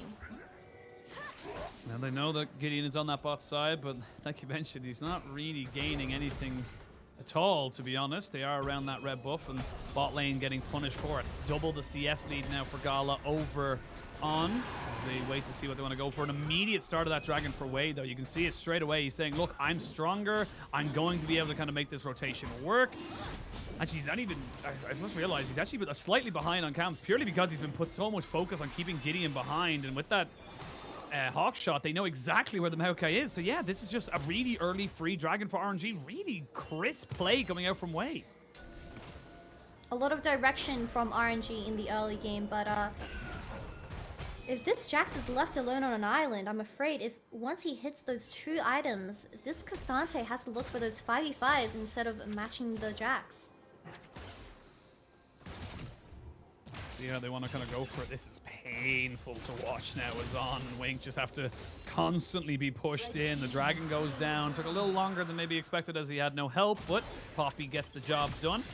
They do get more and more damage coming in. That's going to be a plate or 2 as well secured, and RNG putting focus in this bot side, saying we can take it, we can get the advantages we need, and this is what we expect from the Caitlyn in any lane, to be perfectly honest.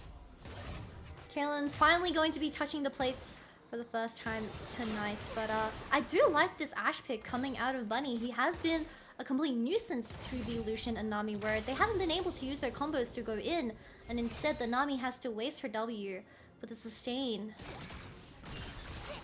Yeah, so much damage coming down there. Like you said, Caitlyn finally touches plates. It's like the equivalent of touch grass for an AD carry. It's just touch plates.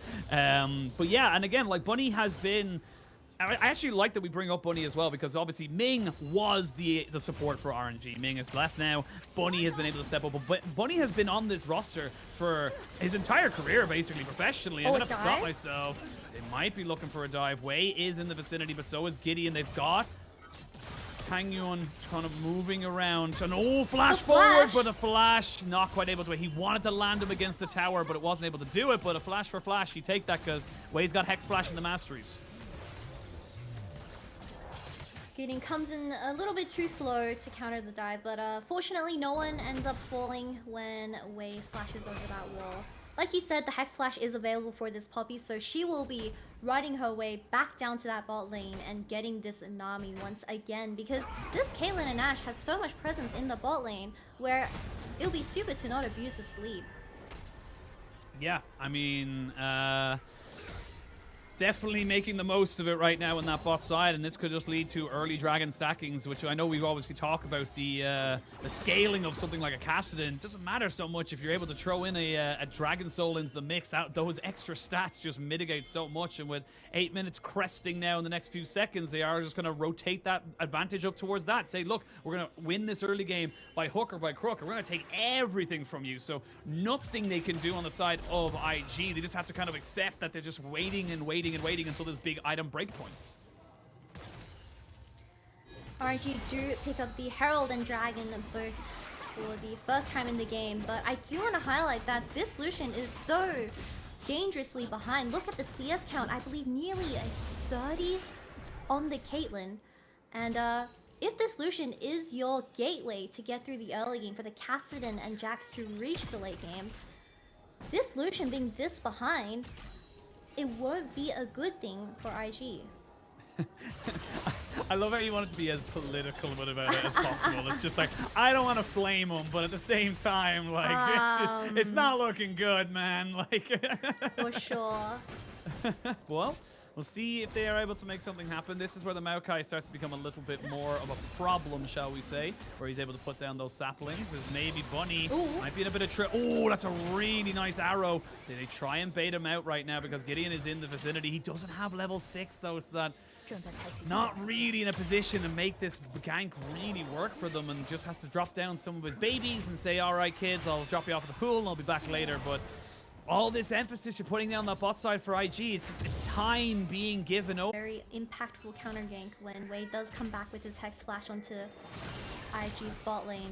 No vision for RNG though. No vision just yet, but waiting to see what they want to go for. They know Wei is here. They have got vision on him. Bunny is going to be the target because he is so low. They're going to have the Maokai ultimate available, and that's exactly what they're going to use. They're going to see if they can keep Bunny alive. He gets himself away from the encroaching weird cat caterpillars as they kind of push forward now. Gala in a lot of trouble, but they get knocked back and taken away. Dove! Oh, Wing gets him with a tidal wave, a splash and a dash, and that's going to be Bunny, who randomly has a barrier for some reason. I didn't even notice that. And that's going to be RNG losing first blood over to the side of IG. Really good rotations coming out of IG, where even Dove comes down for the play, but RNG overstepping just a little bit. I think the Ashe overtraded before the gank pulled off. Maybe they weren't expecting the Maokai to be in that bot lane, but everything was spent to save this Ashe from dying, where Gala was left behind, and he eventually got rooted and focused down by the enemy bot lane. But look at this huge ultimate coming out of Wei, but Dove comes in and flashes, cleans up. I think the tidal wave actually got the Caitlyn. And Bunny's barrier used for this specific reason to save him from dying from the Kassadin. Like I said earlier, these guys are challenger players. I'm not going to try and pretend I know better than they do. But with all things said and done, lots of summoners used, but you still have a Caitlyn who's 45 CS up, which means that your pressure, your presence, and everything else on that bot side is in RNG's favor. They push forward. They get themselves their second dragon of the game. That's going to be at about 11.5 minutes. That is a very, very quick soul. We could be looking at a 22-minute soul now for the side of RNG, which, again, is just a massive move here, especially with something like a Mountain Soul. Having that extra little bit of resistances could be huge. Look at the player graph and look where An is sitting. He is the bottom 4 compared to Caitlyn, who is second. And this is so bad for the side of IG because he's your reliable carry that will send you to a safer late game for the Kassadin to get to his level 16 and for the Jax to start split pushing with his 3 items. So if Maokai doesn't start helping this Caitlyn that is constantly pushed up, this early game is looking very, very bad. I think we can definitively say that it has not gone to plan for IG, but with the rotations coming out from Dove and Gideon, they've been able to salvage something in this bot lane. It's not a lot, but look, silver linings for all things, and now we'll see what they're able to kind of make for it, because this Kassadin's already got himself his Rod of Ages. He's burning up towards what could potentially be A movement here. Wink scanning out, seeing if anybody was there, and they eventually realized, wait, they were called. We have a free lane. We can finally relax and just take a wave without anything. But that is a bloodthirster rush coming in from Gala. I guess it's for the sustain. It also provides a slight shield, but very interesting build from Gala. We haven't seen this too much, so I'm really interested in seeing how this plays out and why he decided to opt into this when he's up against a Lucian and Nami who don't have a lot of poke, but they have a lot of one-shot burst. Yeah, they've got a lot of potential to just kind of make your life a living hell. We will see Bunny looking now, and this is where this Ashe starts to come into her own. She's getting cooldown boots. She's got herself a Kindle gem. She's got some nice CDR. As I say that, we are going to see a bit of a 1v1 on the top side. YSKM. Oh! You should know my name because I'm a 1v1 you, my son. Bree thought he had it, but YSKM has the mechanics. This is exactly what I wanted to see in the top lane, although it's been a snooze fest for the two until this 13-minute mark, but YSCam, the mechanics are showing, and it's great to see him shine on this matchup. But I do want to highlight that, before that, we do have a replay of how this turned out so badly for the side of Breed. So Breed decided to get his wave in and aim for a reset because I saw he pulled his mythic item once the ultimate has been dropped. I believe that Breed just tanked too many tower shots.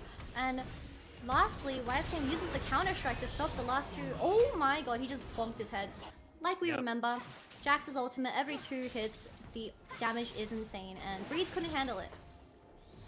I know, got bonked, and that is unfortunate setup there on the top side. You can see Breathe really would have loved that, get that kill. You get that down, all of a sudden you're pushing into the lane. He loses a load of CS. Your advantage in the CS, in fairness, has been 20 plus, maybe it would have been 30. There's so much more that can happen from that particular moment. But with Rift Herald now live on the map, you can see the rest of RNG are trying to just see if they can go for something now into this mid lane. As you have to be very careful now. Those Ashe arrows can come from any and every place, as we see now.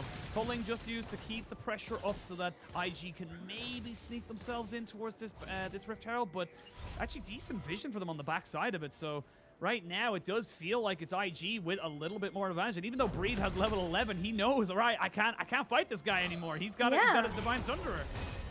Roshin, I want to highlight that Kassadin only just bought his tier at 14 minutes, which is putting him extremely behind when you do want those items online as fast as possible because they have so much damage coming out of RNG, and especially with Caitlyn picking up all 5 plates from that bot lane tower, he's not going to survive until the Seraphs gets completed.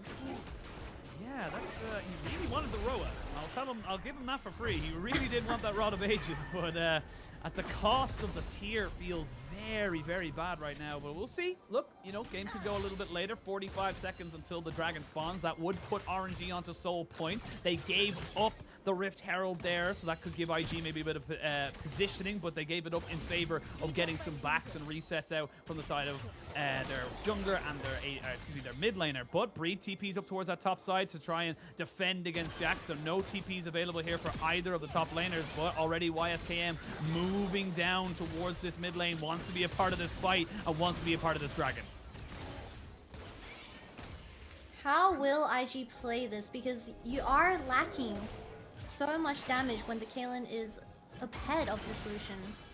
And the Cassante is not here for RNG. Here, Ashe arrow goes wide. There's going to be the counter strike to flash in. They get him knocked back in. That's going to be the ultimate over there. Dove tries to go in with the Kassadin, and they nearly, yes, they do take out the Syndra. And now it's a 5v4, but you've used a hell of a lot of your disengage.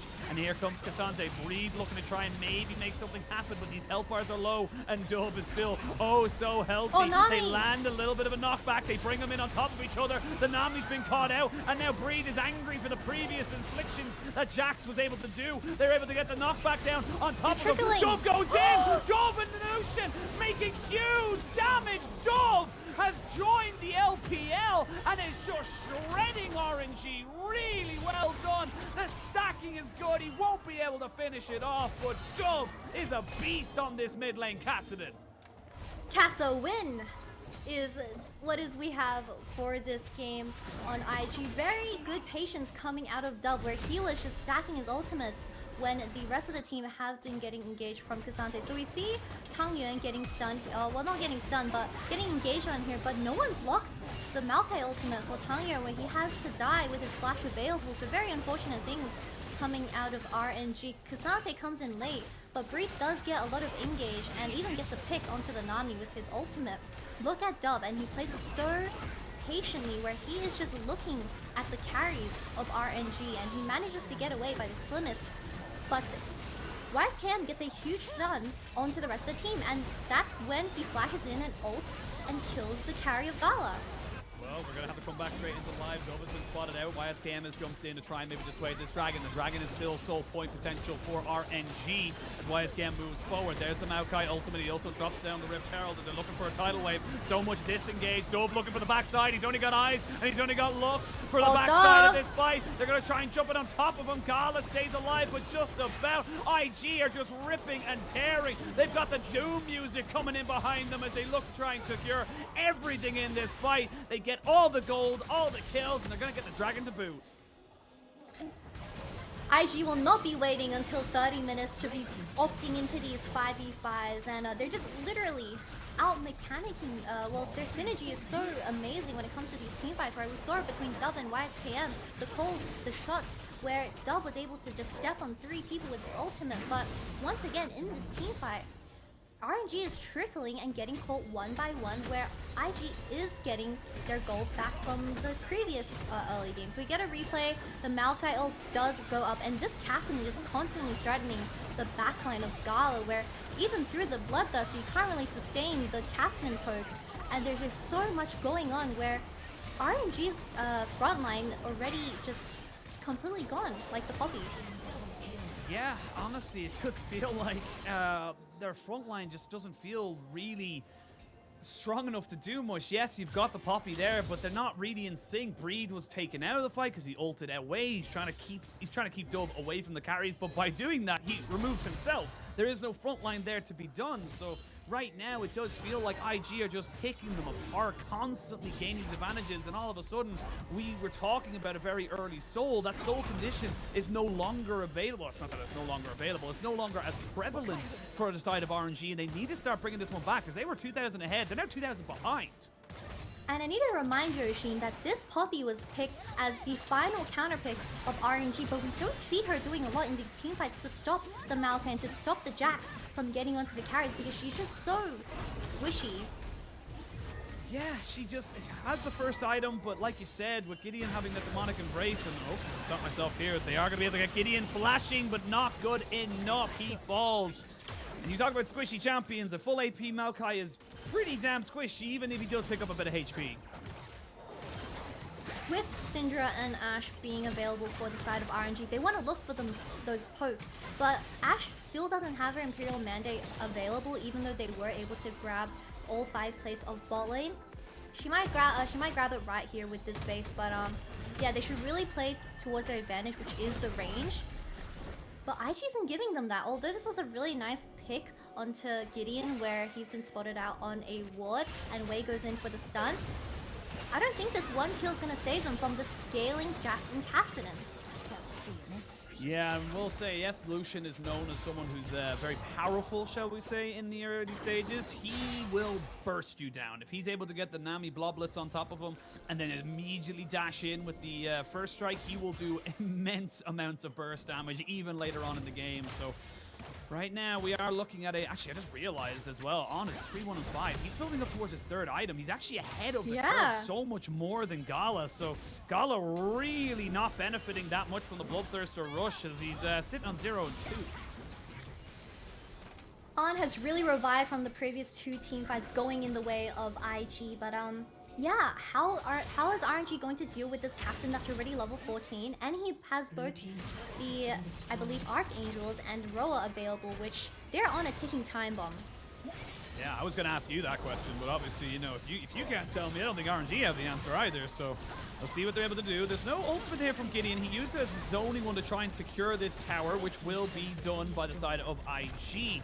They're not a million miles ahead of this game just yet, but they are, as you mentioned, starting to scale. The Seraph still being stacked up here by Dove, as it will be late before it turns into the full Archangel staff, but or rather from Archangel's to Seraph's Embrace, but it will get there eventually. You can see him just kind of off to the side lane, knowing that he's nearly level 16. He is 2 levels ahead of this enemy Syndra. There's just not really a lot of opportunities here for the side of RNG. They have to fight this next dragon. They have to get that soul as soon as possible. RNG no longer win the side lane with the Cassante getting overscaled by the Jax being 3-0. And they no longer win the 5v5 straight up because of how ahead this Kassadin and honestly everyone is from those previous 2 fights where this Kassadin is just constantly threading the side lane. And I'm assuming YSKM will go towards that bot lane where it'll become a 1-3-1. But RNG barely getting the mid tower by 23 minutes opens up the map a lot more. What more can they do if they don't win the 5v5 with this Cassante? Yeah, I mean, we're kind of seeing this. We have a little bit of a moment here before the next dragon spawns in 40 seconds, but the Cassante has been picked, but it hasn't really done what we expected it to do. So many people were saying that this was, such a must pick, must ban, but it's not really having the same level of effect as we expected it to. Yeah, most definitely, but I think this pick in general has been figured out quite nicely. You just pick something that can split push and does well into the late game, scales well into the late game, and that's exactly what Jax is for. And although he made it through the early game by getting that solo kill, this Cassante the Cassante pick in general has been a bit invisible. Oh, there is the cleanse and the Maokai ultimate, which is going to catch out Wei. He's so squishy, but as is Gideon, and the Gale Force is enough to kill him off. Flash forward, and YSKM makes another fantastic move. Bunny is going to be turned into a nice little bit of a meal. Nice little bit of rabbit stew there for the side of IG, and yeah, breathe. Take a deep breath in and deep breath out. Because you're going to the gray screen, my dude. It's just a matter of time, as they actually might just leave him in favor of the big purple worm. He might try and turn this one onto Wink. He cannot get the kill onto Wink. As I say that, he jumps back in. There's one. Will not get another, but a 2 for 5 is still in favor of IG. I will say Breed did all he could to stop the Baron from being taken. Remember the name, you should know me, because his flash E's have been on point this entire game. So Wei gets instantly one-shot from the amount of damage that IG has available. Like this Maokai pick, he is so impressive when it comes to that route. And Gala has to E forward, but look at this flash E from YSKM, gets it onto the Syndra, and the Ashe has no flash available, where she eventually falls down as well. This Jax is split pushing, and he's also engaging more and doing a lot more than this Cassante pick. And this is the thing, you don't have a choice in this RNG. You have to fight now. You mentioned it, Kitty. They're just not able to get there. Flash forward. Does Wei get this thing? No, he gets killed before he can. And here come the solo laners, Dove and YSKM, looking for everything, and they're just falling apart. IG just tearing them to shreds. RNG in shambles. Rampage. This game is looking impossible for RNG to win, and that fight will most likely result in a Baron, which even further scales for the Kassadin and Jax, and they just have so much siege and side lane pressure when it does go into their pockets. RNG is just way too behind now, and this Kaylin, who received all 5 plates in the early game, built a BT and started getting one-shot by the Kassadin in these team fights where she didn't have the Gale Force available to dodge the Kassadin combos. We get another replay, but this Maokai ult is so oppressive when it comes to these team fights. Where did the Maokai go? He got ulted away, but the Maokai was able to get the ultimate before he got yoinked away. This Jax and Kassadin are just so insanely strong, where Gala cannot do damage to the Jax because of the counter-strike. He can't even live for that much longer. No, he cannot, and already we're seeing some highlights there onto the Kassadin. He is level 16. He has got 3 items. He's still stacking that tier, but you know what, Kitty? We'll let him away with it because Dove has had a near perfect game. 6-0 and 5. He has been exceptional, and the scaling has come. The solo laners of the side of IG have come to play. They do not care about anything else. This YSKM and Dove combination makes it impossible for anyone to walk up without basically instantly dying. Yeah, I also don't see a lot coming out of this Ashe. You do want to poke down the enemy, but once they have so much mobility and they get onto you instantly, like the Kassadin and the Jax and the Maokai, you're gonna die in an instant. This is going to be a pretty desperate defense, you would imagine. There's going to be Breed taking a bit of poke. The tidal wave hits across 3. Breathe. That's your tankiest member cut to paper. Nothing you can do. Dove soloing the mid laner of RNG on the backside. Wei, where are you gonna go, man? They're 5 levels down. There's just not enough stats in the world to help you out with that. And this game is all but done, Kitty. Wei does not know the way, but this Jax finally got stopped by the Poppy E. I think it's the first time I've seen it so far in this game. 27 minutes, but he is so behind. He's so dead as well, and Charles makes himself back into the mid lane with his best friend Barry to try and put down some damage on those turrets, but they're just going to back themselves away. IG in complete and utter control. They don't need to risk anything. They can just go, right, we got everything we wanted. We reset, and come back into the top side. And again, this is just funny with these ults. Just hasn't been on mark.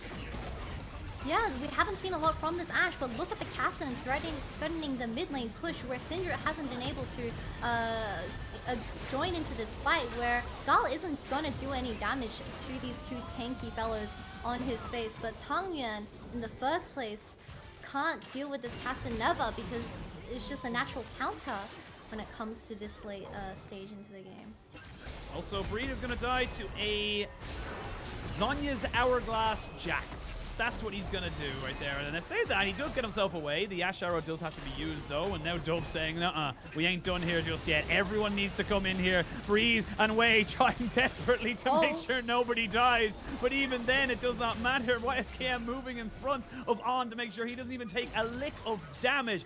And this is going to be the final push. There's just nothing you can do here as RNG. You don't have the gold, you don't have the resources, and you most certainly do not have the damage. Cassin has the flash available, and YSKM can make a play like the previous one once again. And RNG need to E him away on the Syndra.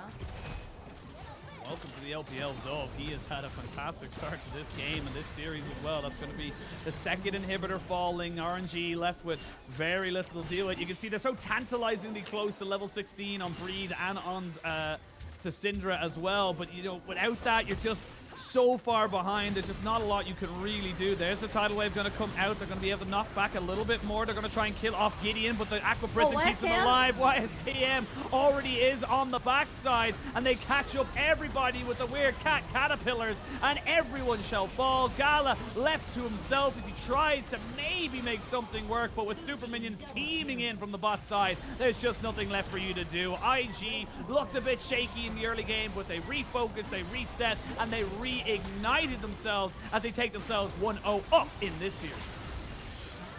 We need to emphasize that Cassin's ultimate is a blink and not a dash, so the Poppy, when it comes to these team fights, wasn't able to stop the Cassidon from popping off and getting onto those carries. Even Jax was flashing onto the Ashe. The Poppy was nowhere near that, so really well played from the side of IG, and the scaling eventually got there.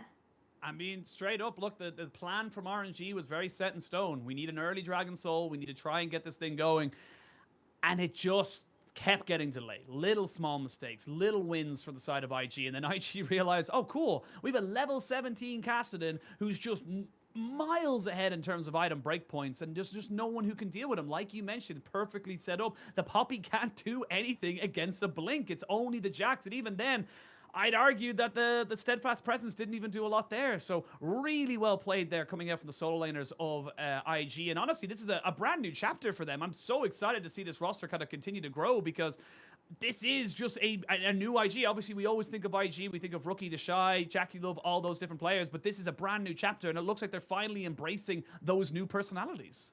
Yeah, the team synergy is definitely there, and I think the most crucial turning point for IG was that 5v5 when it came to the blue buff. And of course, we saw that YSKM got a flash E onto 3 carries, and Dove was able to flash in and get a 3-man ultimate, just tossing out the damage, and the synergy was just perfect when it came to these team fights. Like, Maokai landed an ultimate and everyone just went for it. And I think just the scaling in general when it came to the team comps, although RNG were fastening up the tempo for the early game, they didn't have a decent answer when it does come to the late game. Like, you would usually draft one scaling champion, but the Caitlyn decided to go, I believe it was BT and Gale for a second, so she doesn't even do that much damage in the end. Well, yeah, she didn't do that much damage at all, to be perfectly honest, as we see there. Bunny almost equaling out there. But yeah, honestly, it just felt like RNG's composition just never, outside of the first 10, 15 minutes, never really came together to do anything. Like, you're looking at everyone trying to get close in and try and, pick off someone, but the Nami tidal wave, the ultimate, the jumps and the blinks available to pretty much everybody on the side of IG just makes it so difficult. And full credit to IG and their coaching staff. They built a composition that just became so difficult to actually counter, and the fact that they were able to say, look, you left open the Lucian Nami, we're fine with sacking the bot lane for a little bit because we know that our solo lanes are where we're going to win. Yeah, we need to highlight that, well, we need to give credit to An for topping the damage charts for the side of IG when he was set so behind when it came to the early game. I believe he was constantly 50 CS down when it came to the first dragon, and he was suffering a lot, but he managed to bring back the goal difference through those team fights, and we still have the old Cassidy icon available for this scoreboard. Yeah, I mean, you can't get rid of the history. No, it is always one of those jarring things. You're like, we haven't updated that. Wonder why, but thinking emoji. But Will, a lot more thinking gonna have to go for RNG as they come into the second game. IG very much sitting undefeated and happy at the moment. We're gonna send it to a quick break, and when we return, picks and bans for game number 2. Tell me what you're dreaming of, waiting for your fate to come. There's another day of sacrifice. Are you never gonna try to fail? Never gonna stop to give in. Never gonna try to reach up for the stars. You gotta fight with all of your life. For the doubt change, show me your name. You gotta hit that warning light. Are you done with the waiting on why? Oh why? You better run now, run before you hit the end of your life. No, no, no, no. No light.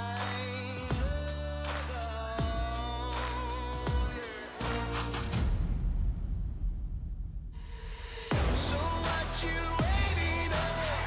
Get up, take back control. Ain't no point sitting wasting all the rest of your life. So what you hoping for? That the luck comes to your door. Ain't no point sitting wasting away the rest of your time. Oh, no, no,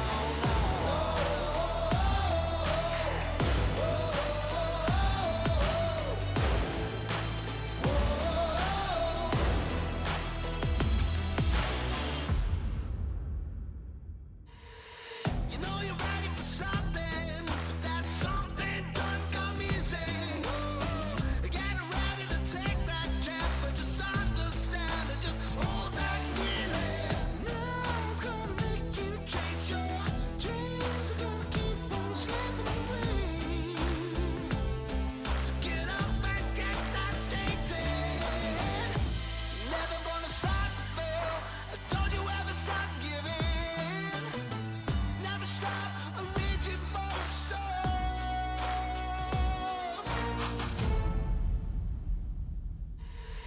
So what you waiting on? Get up, take back control.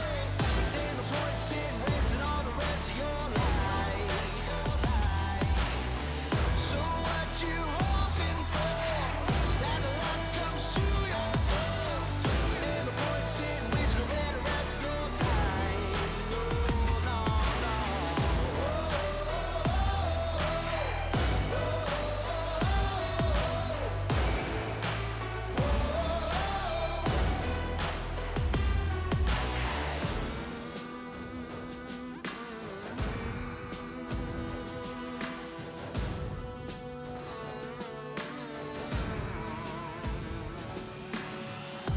You're never gonna stop to fail, and don't you ever stop to give in.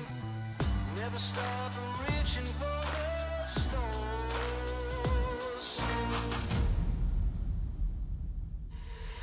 So what you waiting on?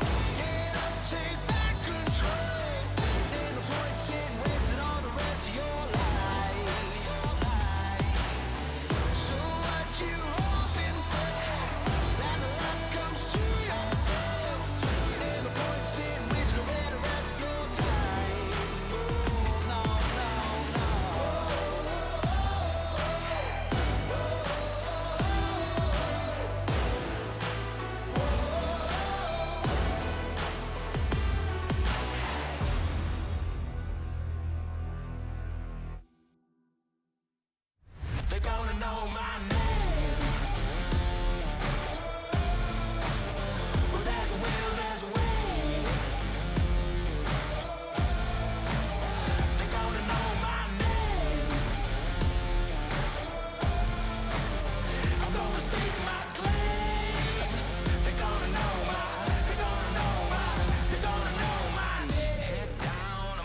We're back as we bring you through the bustling streets of Shanghai.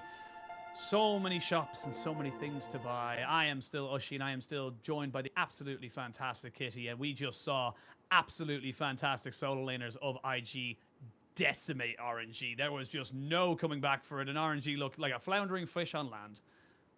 IG was ruthless with how they defeated RNG and gave them their first loss of the entire split. So congratulations for IG for remaining defeatless, but we'll have to see for the next game.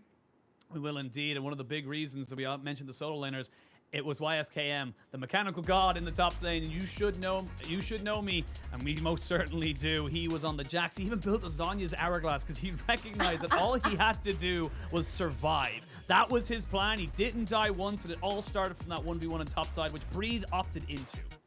Yeah, I'm really upset I didn't pick up on the Zhonya's, but I guess we can get a little look at it now. I don't think he ever used it in the last team fight, but we do have the solo kill that did happen at 30 minutes where YSKM started his snowball from this minute, and he got so many amazing engages onto the backline of RNG where Gala wasn't able to play the game, quite frankly, and Dub on the other side just being another threat to the remaining team, where this Poppy pick I was really disappointed in.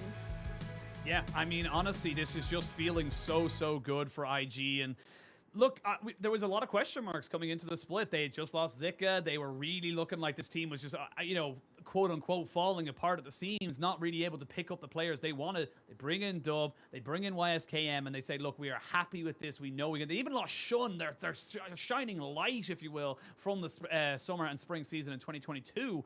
And it's still working out fantastic. Gideon has been an exceptional addition as well. The top half is brand new, but it's still working so well. And I gotta say as well, for the bot lane, On is doing exceptionally well. He's doing his job, and honestly, his job in a lot of these fights or a lot of these games is just don't die. Don't feed over kills. Don't give over golden resources. And he's doing it just as well. It's definitely a very stable AD carry when it comes to that bot lane, and he managed to get the win con, which was the Kassadin and Jax ahead. And although he did most damage, which surprised us quite a lot, it is a lot of promise coming out of Arn and Wink. But Gala, once again, his build was a bit funky with the BT coming in first, and then he opted into a Gale for a second where he didn't have that extra mobility to dodge out the Jax and Kassadin engage, and that eventually snowballed in the Kassadin getting way too fed. Yeah, I mean, honestly, it just felt like, yes, RNG got the early snowball of such from bot lane, but they couldn't transition it into anything. The mid lane didn't really go anywhere. The Syndra just kind of felt very muted, is the honest answer for it. And once Breed lost that 1v1, I feel like that game just started to fall apart completely away from RNG. But for IG, great start to the game, or sorry, great mid game, I should say, after a little bit of a slow start. And they are just continuing their undefeated streak, still yet to drop a game. And I really struggle to see how RNG are going to come back into this, because this game is being won through the solo lanes, and if you're letting YSKM have something that can 1v1 you, if you're letting Dove just pick a scaling god known as Kassadin, I actually didn't even check to see if his Seraphs was fully stacked at the end, but it didn't matter because this guy is just doing what he needs to do. It, had a great game one. I'm so excited to see what he's able to do game two. Yep, so my initial point when we were introducing YSKM is that he had the big three, which is Fiora, Jax, and Camille, but I'm afraid for this next game because it's a best of 3 series, and when RNG do decide to adapt and change the bans, once these 3 champions are off the table, I'm not sure what YSKM has in his pockets. Yeah, honestly, it just feels like, yes, he looks great on certain picks, but can he look just as good on others? That's where we start to see where this pick kind of goes and where this top laner ranks, if you will, along such amazing names like 369, The Shy, and the rest, of course. But Breathe, honestly, didn't... Not that it wasn't Breed doing well. I feel, we were talking a little bit about this in the break, K'Sante just feels like a little bit of a bait right now. It feels like that everyone has an answer for it. It feels like it's just not really doing what everyone thought it could do. Fair enough, it could be a solo queue monster or a scrim monster, but in live play on the stage, it's just not doing it. Yeah, I feel like a huge thing about this is because K'Sante was extremely broken before patch 13.1, but with the introduction of all these scaling items like the Seras, like the Roa, making Kassadin and champions that can scale to 40 minutes available, K'Sante being a champion that currently match extremely well depending on your matchup, but when it does come to like the Jax, the Kassadin in the previous game, he can't deal with them. And like I said, we haven't seen a lot from this pick where it's been very silent. Yeah, it really, really has. And we saw it obviously today, not doing so great. I think before this, it was picked 7 times, 4 losses, 3 wins, or something like that. It's only been adding to the loss column today, to be perfectly honest. So it really isn't having that same level of impact that you would you say that you look for. But we'll have to wait and see if teams are going to start moving towards it. It's kind of like that thing when you always come into worlds metas. You know, I remember last year or the year before, 2021, where it was like a Moo Misfortune, absolute god tier, Tryndamere is insane, and then once a couple of games happen, we realize maybe not as good as they thought it was. So we'll wait and see what they end up going for. We are going to be jumping into picks and bans for game number 2, and Kitty, this could be our final game of the day. This could be a very clean, very quick 4-0, and especially for IG going into the break with a 4-0 scoreline and 2 wins in the bank, that's gonna feel good. Yeah, definitely a morale boost for the side of IG, especially winning up against RNG, who have been so consistent for the past 3 years. But I do want to see just the poppy of the table, and I want to see, oh, Kassadin's already been banned by Tanya, because I don't think they have the answer for Kassadin because of the mid laner's limiting pool. Yeah, I completely agree. And oh, excuse me, I just had a little bit of burp. But you didn't think of, like, historically of this matchup or these two teams. Like, we've had almost 30 series. I think it's like 27 series, 16-11 in favor of RNG. But the actual game score, when you break that down, is actually only 438 in favor of RNG. They're only 3 games ahead of IG. It almost always goes 2-1. It has been a pretty big kind of, snowball, shall we say, in favor of RNG. The last 4 meetings in the last 2 years has always gone RNG's way. Before that, it was a little bit more 50-50, and now it feels like we're turning a page. We're turning around into IG's future and saying, look, we had a couple of years of development. We're happy with the team we got right now, and we're willing to kind of go for this. They're going to go for the Caitlyn again, but this time around, they're taking away the Maokai. I like this adaptation because the early game worked for RNG. They just didn't have any mid-game engage or disengage. Yep, for sure. And I'm expecting just the Vi as a counter pick to this Maokai, which I personally enjoy the Vi just a little bit more because she does provide that extra AD when it comes to the top lane 3v3. But the Jax has been left open once again for YSKM to pick up. And Breathe surely has a champion that can counter this, like the Ken and like the Gwen. But maybe YSKM can even beat the counter matchup. Can they beat the counter matchup? Reed does have plenty in his wheelhouse when it comes to top lane champs, as YSKM does get locked this in. And you would imagine this has to be the Lucian here. Nami with pretty much anybody else is kind of not great. So you're going to be able to have to lock that one in here. And you would also imagine on the side of RNG, they would need to lock in their support to make sure they do continue to have that push in. Maybe we do see a bit of a Fiora lock in. Yeah, they go for the Fiora, so they're looking straight up 1v1 on that top side. This is going to be YSKM versus Breeze. We highlighted the 2 of them coming into today, and now they're having a proper carry matchup now. This is a straight up skill matchup in the top lane, but I'm very interested to see how this top lane 1v1 will play out. And I have to apologize because we can't pick an AP top laner for the side of a Breathe, because if we do opt into a top AP champion, then Wei is AP, and Tangyan, from my impression of him, he can only play the mages in this current meta. But Vi does get banned away, so the jungle pool gets narrowed a lot more. Sejuani's still available though. Yeah, still available. We'll see what they want to go for here. Plenty of bans still available to come through here. You would imagine there's going to be quite a few support bans thrown in here. Maybe the Lux, the Ashe, things that can kind of get away. Or maybe they keep the Ashe open because Bunny didn't have an exceptional game on it, but it's still very annoying for On and Wink to deal with. So take it off the board. Do not let him have as much control in this bot side. And honestly, like you said, just on the RNG side, get rid of things that can kind of ignore the Maokai CC and push it away. And Vi and Wukong, very good bans. We are going to see Gideon maybe on something a little bit more fringe. I do want to see IG pick up the Sejuani because just the pure synergy that you have with this Jax, where he's a melee champion, is so valuable for these 2v2 skirmishes. But yeah, I'm assuming just more jungle bans coming out of, oh, not jungle bans, Tangyun gets banned out once again. The Galio. I want to see Tangyun's Galio once, but like. I mean, it has maybe. I been don't know. off the table.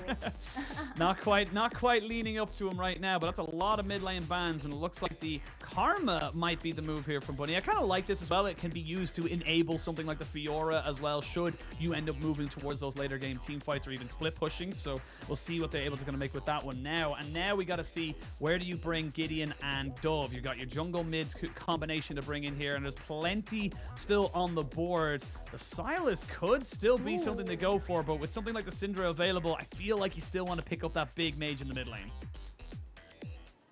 Silas will relatively synergize well with the Sejuani if IG decide to opt into it, but this Karma pick as a response to the Lucian army is extremely nice, and I do like RNG's bot lane a bit better because Karma does have that extra range on the Lucian where she can poke down the enemy bot lane before they engage, but the Silas and Sejuani instantly locked in for the side of IG where they have so many bruises and just melee champions in that top side.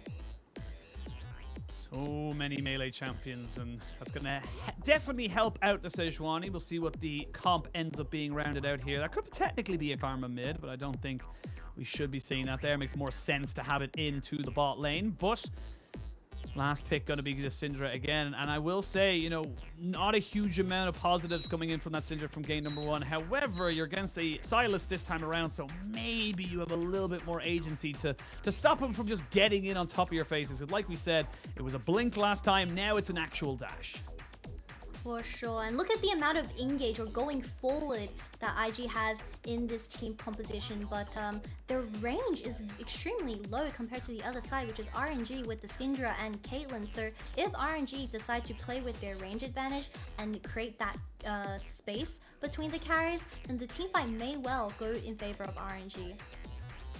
We'll have to wait and see. Both comps locked and loaded. IG, you're going to be feeling very, very good from that game 1 win. RNG looking to bounce back. They put all their eggs into the early game basket last time around. Let's see if they can change it up with a Fiora Breathe in that top side. Wei going to have to be a little bit more, I suppose, composed, if you will. Felt like he was a little bit skittish, a little bit scared in that last game. Was constantly looking to try and make something work, which just wasn't quite aligning. For IG, they are going to have some serious burst if they're able to kind of get past those 1-2 items thresholds. Yeah, IG also has an extremely aggressive team, and they want to go for those mid-game skirmishes with the Lucian, Silas, and Jax all being a part of this composition. I can see a lot of fighting happening this game. But on the other side, we do have this Fiora as a counter, or as a counter pick from Breathe, but this matchup is seriously just skill dependent, and I cannot wait to see how that plays out. Have to wait and see. We're going to be jumping onto the Rift. This could be a 2-0 to IG, but we'll see if RNG has any gas left in the tank to try and send us to a game number 3. It's going to be another Esports Super Week gala between these two teams, as RNG has held this particular matchup in their favor for quite a number of years, but we'll see if IG can start to turn the tides. YSKM and Dove, the solo laners, really putting in work. And again, we see the 2 wards in bot side. I love how that's just become part of everything we expect now from these two teams. Just those 2 wards and then everyone resets. Yeah, parity will be a key for this bot lane 2v2, but I do want to highlight that Tanya has been given the Syndra once again. And compared to their week 1 performance where Wei was doing the carrying on the Graves and the Viego, he has decided to opt into a more of a facilitating champion like the Maokai once again with First Strike, however, so a lot of damage coming out of him. But we'll have to see how Tanya does this game because he was in a counter matchup previously. Was in a counter matchup. This time around, not so much. Maybe we're able to get a little bit more of a push. Actually going with the Summoner Ares, so looking to just kind of have lane dominance, not looking for the first strike. Breed going to walk in, pop down a ward, which will immediately get swept out by Gideon as they're going to wait for the little bit of XP. YSKM just saying, I'm good with this, bro. We can take this fight 1v1. You know, let's take it up to top lane. Don't need to be in here. No, don't need to mess up the bar. Let's just take it up here and we'll be fine. YSKM being the bodyguard, a nice trade from the Jax, but like we can see, RNG gets their priority straight away with the Caitlyn and Karma, and this Lucian might repeat his experience from game 1. Well, mid lane is level 1s were going pretty damn hard. Now YSKM with the level 2, you can see Breed needs 1 more minion. maybe 2 before he's able to hit his level 2 threshold, and needs to be very, very careful. Good pressure here from ISKM to just make sure that he's gaining Oh my a lot. God. But he doesn't have Ignite, so it's not going to be a kill just yet. Just kind of reminding Breed that he's here to play. Speaking of playing, Gala, need to be so careful with those trades. Yes, the Lucian Nami had a pretty rough time in game number 1. Game number 2 is a different setup, a different kettle of fish. So much trading across all 3 lanes. But the only bright side for IG taking all these trades, might I add, is that Nami has a bit of sustain compared to the Karma. But Gideon, looking for something. Gala does end up getting healed by Bunny as they just trade a summoner, and this is good from the side of IG. They've learned what happens when they just let the bot lane of RNG have their way, and they're not letting it happen the same way. They're kind of saying, look, we're going to go for these aggressive trades. We're going to use the power of our bot lane to make something happen. Wei does get the camp, but needs to be very careful to flash forward. They get the Scat of the Week down, but now you're going to see Syndra probably have to flash as well. So you've lost 2 flashes for 1. The Aqua Prison is good. Bunny is going to be hop, skip, and a jump away from death. And that's going to be first blood for IG. They are feeling confident, Kitty. I see what you did there. But yeah, Bunny unfortunately falling down because of the aggression that IG has in this bot lane. No exhaust, but R does respond with a cleanse, so maybe that would have not made a difference. Perhaps a bad trade, or just the Nami had so much sustain where Karma's poke didn't really matter. Bunny going in for a Q early on, but Lucian has hit level 3, and Bunny did not respect this, and the Nami bubble lands. Burning a flash, but Lucian follows up with the flash as well, and that's first blood going to IG. They're just immediately saying, right, we're going to go full aggression this bot side, and on this top side, Breathe, flash for flash, YSKM, he's in your head. Oh my lord. And you're going to remember his name for a long time. This top lane is getting very dicey, and now Breathe, it's actually going to be freezing against him, so he's going to be in such a bad position. This top lane is looking so very close, but I do want to highlight that Dove was able to burn 2 flashes from the side of RNG, where they're lacking a summoner spell now, and that most likely can affect the outcome of a 3v3 for this Dragon or Herald. Wave does eventually get pushed in. ISKM just soaking up all this farm, all this CS. Going to be absolutely delighted with the way this lane has gone so far. And again, I can't give more praise to IG. This is just such a turnaround from what we saw in 2022. This team seems to be coming together so nicely, and still early days, still only their 2nd series out of 16, but it is fantastic to let them see exactly what's going on. Wei maybe trying to make something work in this mid lane, but without level 6s available, it's just not really going to stick. And this is where the game kind of gets a little bit funky for the junglers. You need to be proactive, and you need to try and stem some of the bleeding. You're hemorrhaging right now in all lanes. The way for both mid and bot lane are pushing towards the side of RNG, but Sejuani can only hover 1. And it's looking like bot lane. It is looking like bot lane.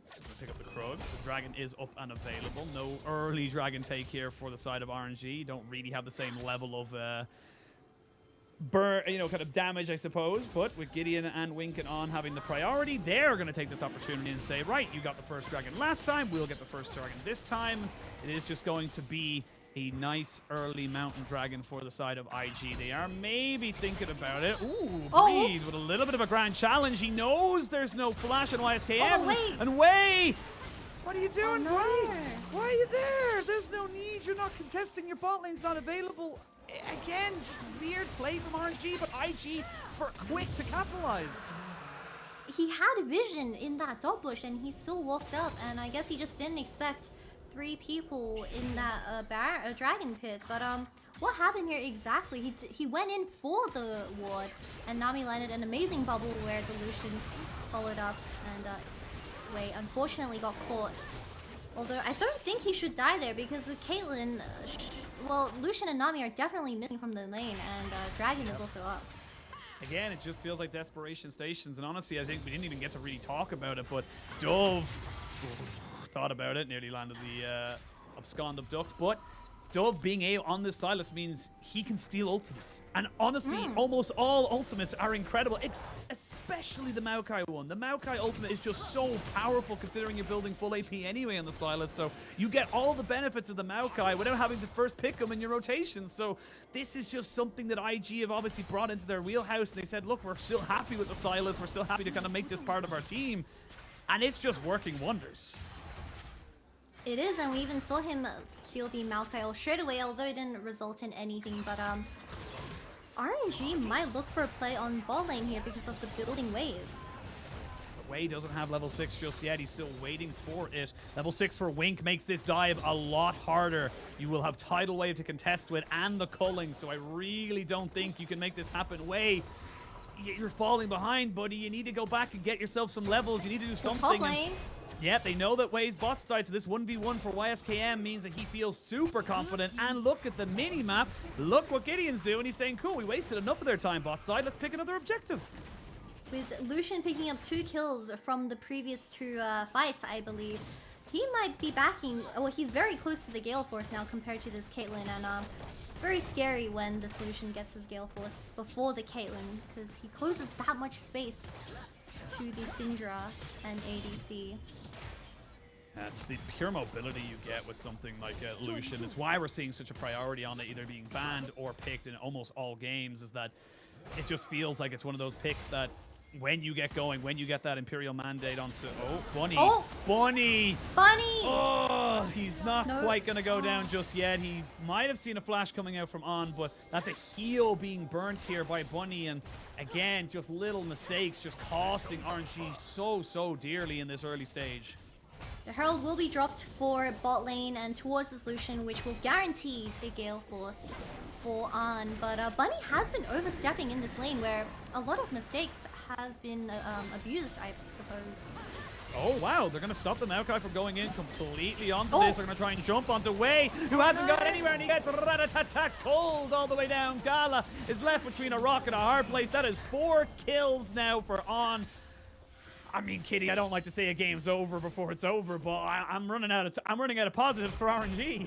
The commitment from IG when it comes to this Sejuani, just tossing out the ult straight away. He saw the angle. Although Wei had flash, the Nami follows up and the Lucian also follows up, and it was just an extremely well played dive where it ended up being a 2v3 because of the Karma burning the heal earlier and just getting poked out of the lane from early in the game. But Gale Force is available for this Lucian now, and it's going to be very tough for the side of RNG. But look at Gideon. He spots Maokai straight away, ultis him, and IG walk around that Maokai ult, and the Lucian ulti just burns him down. Magala, being a lone AD carry in the tower, unfortunately falls down as well. Lucian 4-0. Oh, this is so raw, and this is a Lucian Nami game that is going to explode in the early game. This is a 2.5, nearly 3,000 gold lead for IG. They got the first dragon, they got the Rift Herald, they have the item spikes. This is just getting so tough here to see where RNG can bring it back. And it's not even just gold, it's like levels as well. You can see there, Gala's still doing okay, but he's 1,300 gold down on this Lucian, and honestly, they land one bubble or even just one good skirmish, Bunny could be in a serious amount of trouble. There's the Acro Prison into the tidal wave, but it's just to stop everyone going there. Unfortunately, On was CC'd, so could not follow up. I want to see more focus on this Lucian. I want to see this first bot lane tower to fall down so the Lucian can rotate towards the top side and grab that Herald. Gideon's looking for something right now. He feels like they have an opportunity, but he's not going to go for it. But now that with all this pressure up, you can see them now breathe. The ulti? Just walking on top of YSKM, but there's going to be a Maokai ultimate. Just about hits him.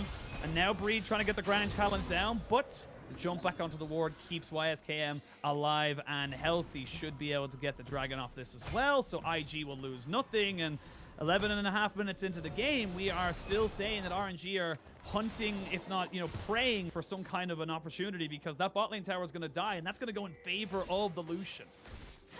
We see that RNG is always, already praying with the way switching his game plan and playing towards this Fiora, where even burning the ultimate that Jax lived in the end, and just another dragon going towards the side of IG just means it's so good, because this Caitlyn won't be able to answer this Lucian, who has nearing a second item.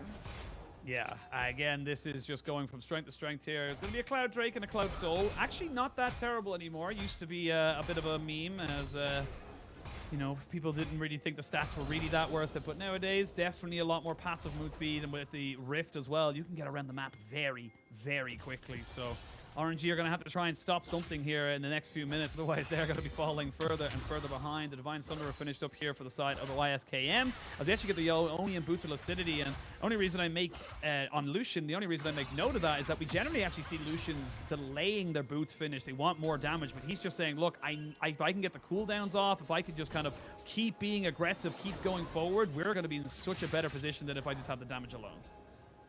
On is so incredibly strong right now, and Sejuani picking up the Even Shroud, which is a very interesting pick. Most Sejuanis tend to build the Radiant Virtue, but I guess they're just putting all their resources onto this Lucian, and Dove just as a facilitator once again with that Malkail available. These team fights are going to look really good for IG once this bot lane tower dies. I mean, they've given it up. RNG have just said, look, we can't defend it. Let's just give all this local gold over to On. He gets absolutely every single piece of it. That is 625 gold right there to his back pocket. And they need to make something happen in top side. So far, they're being washed out, not getting a single thing. But YSKM... No flash. No flash, but he does have teleport coming in. He's going to pop his ultimate. He keeps himself alive, but only just to get killed off right at the end. That's a pickup for Fiora. The stolen Maokai ultimate. People. There's 5 people here, but that's a stolen ultimate. He catches out onto 3. He flashes away. Oh. He goes back in. I'm not quite sure he wanted to do that, Dove. Buddy tanks up a little bit too much. Oh, he trades 1 for 1. And it's 2 for 1. But look at bot lane. The Lucian's just pushing. They're getting 2 towers for none on the bot side, and it's a 2 for 1 trade. What the hell is happening? We had 5 people in that top lane tower, and they trade 2 for 1, which is extremely good because look at the towers in that bot lane, literally gone. And RNG getting extremely desperate, right? But they do know that Jax doesn't have a flash available, so they spend all their abilities onto this Jax. Silas TP is a little bit late, but he tries his best to make the best situation out of this.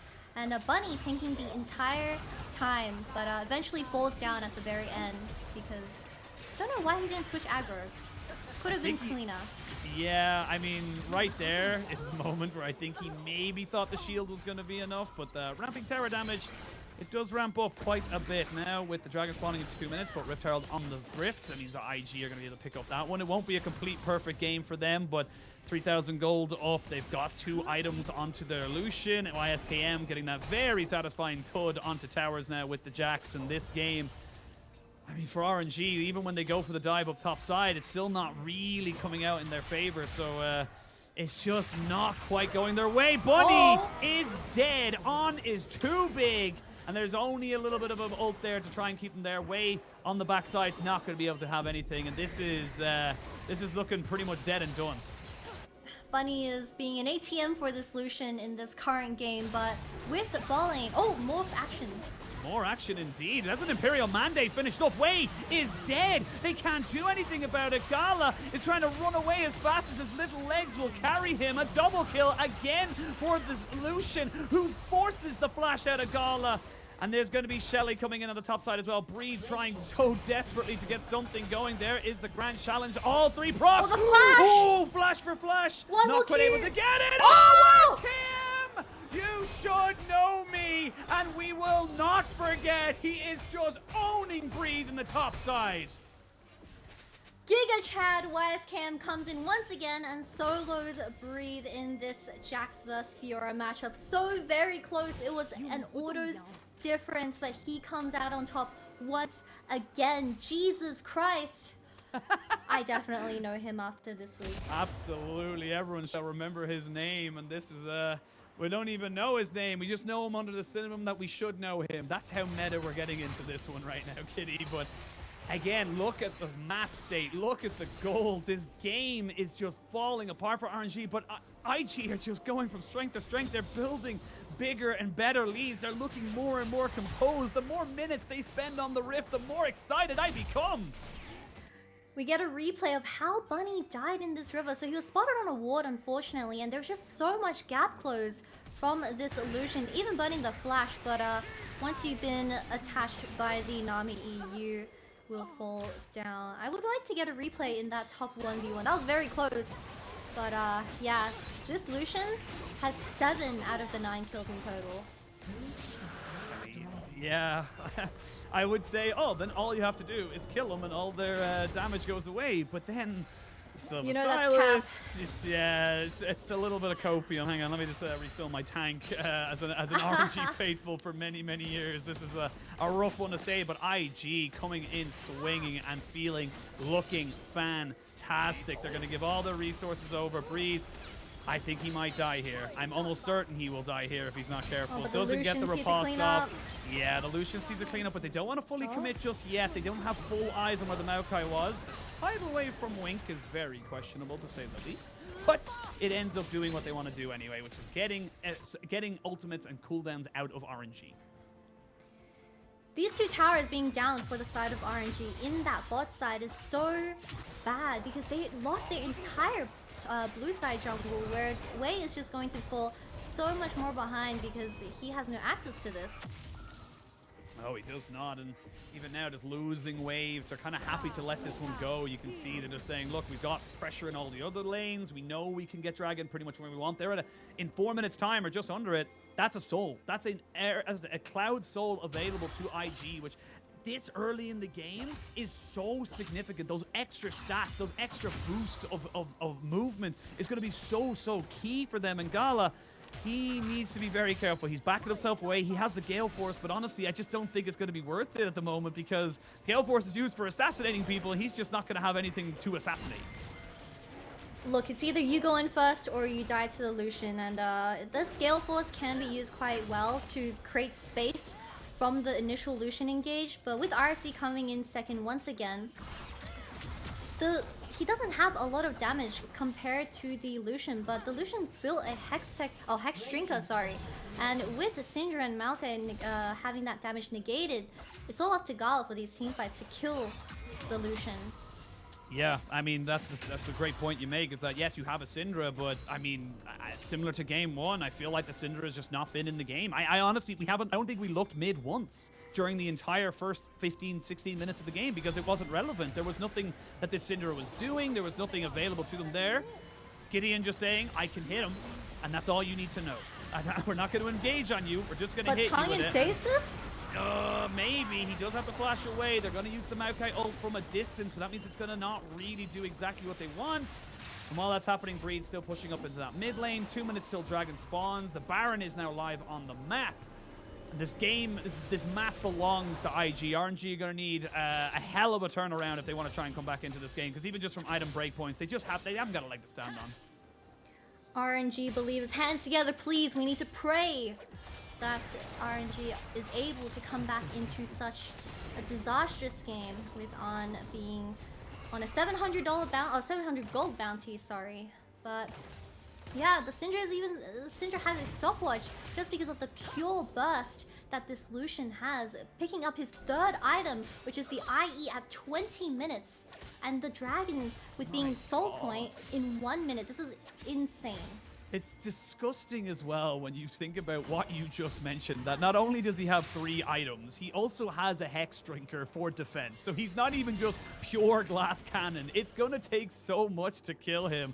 And on this Lucian is looking great. You know, again, On and Wink, 2 of the players that we've seen as a duo for quite a while, and with the vision Baron control they have, they just shred this. There's just nothing else to it. They don't really have vision on it. Wei is on bot side. This Baron is on the side of IG's. That's all there is to it. They do get a turret on the bot side for RNG, but Wei's been spotted. I think he was spotted, but either way, even if he wasn't, they just know he's not going to come for this, and that's Baron at 21.5 minutes. Can Wei even get anything done in this bot lane push? Because Jax has flash available and Dragon's up in 40 seconds. And they just used the And he doesn't have flash! I mean, he doesn't all...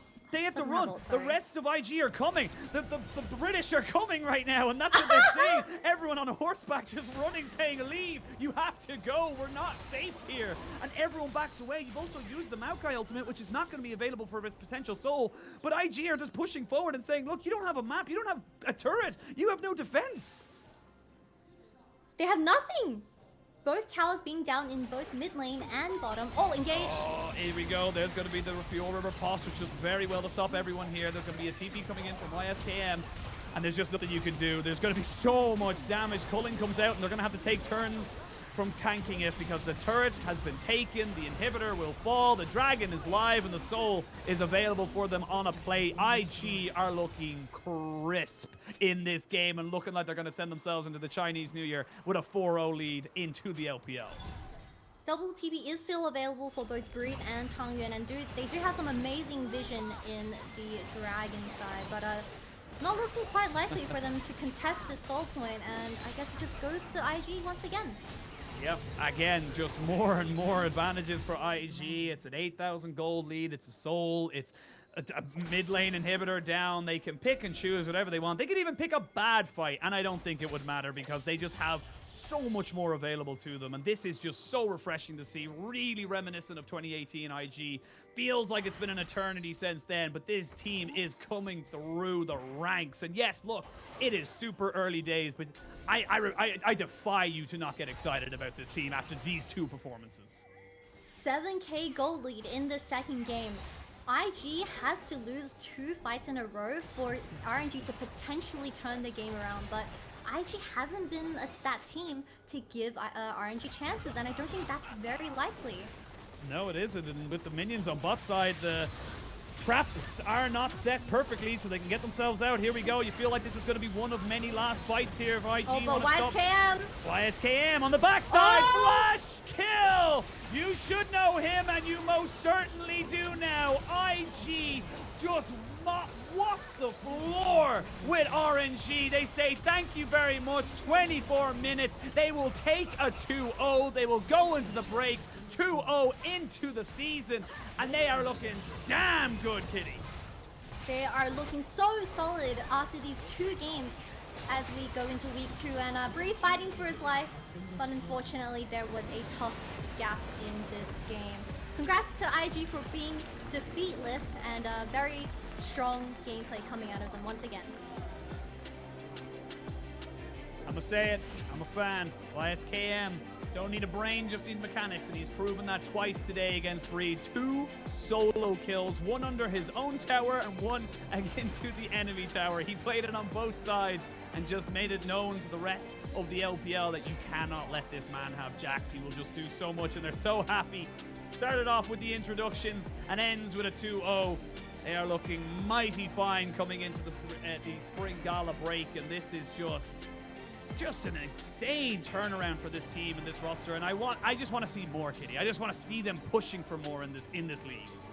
Very promising results for such a new team with new players, right? And like the new, I don't want to say new again, but the new faces and additions of YSKM and Dove. I'm so excited to see what they have in store for us in the upcoming weeks. And Gideon, I want to give him credit that he synergizes so well with the rest of the team, and just it seems like they really have a direction when they do enter into these fights.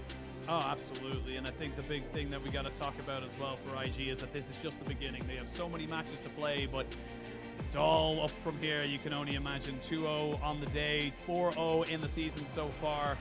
I just want to see them. I want to see more teams. I want to see them go against more of these guys and see how they actually really stack up against the likes of top esports and the like. But we'll have to wait and see as we come out of this game. And for RNG, look, it was. I'm gonna call a spade a spade. It was abysmal. It was.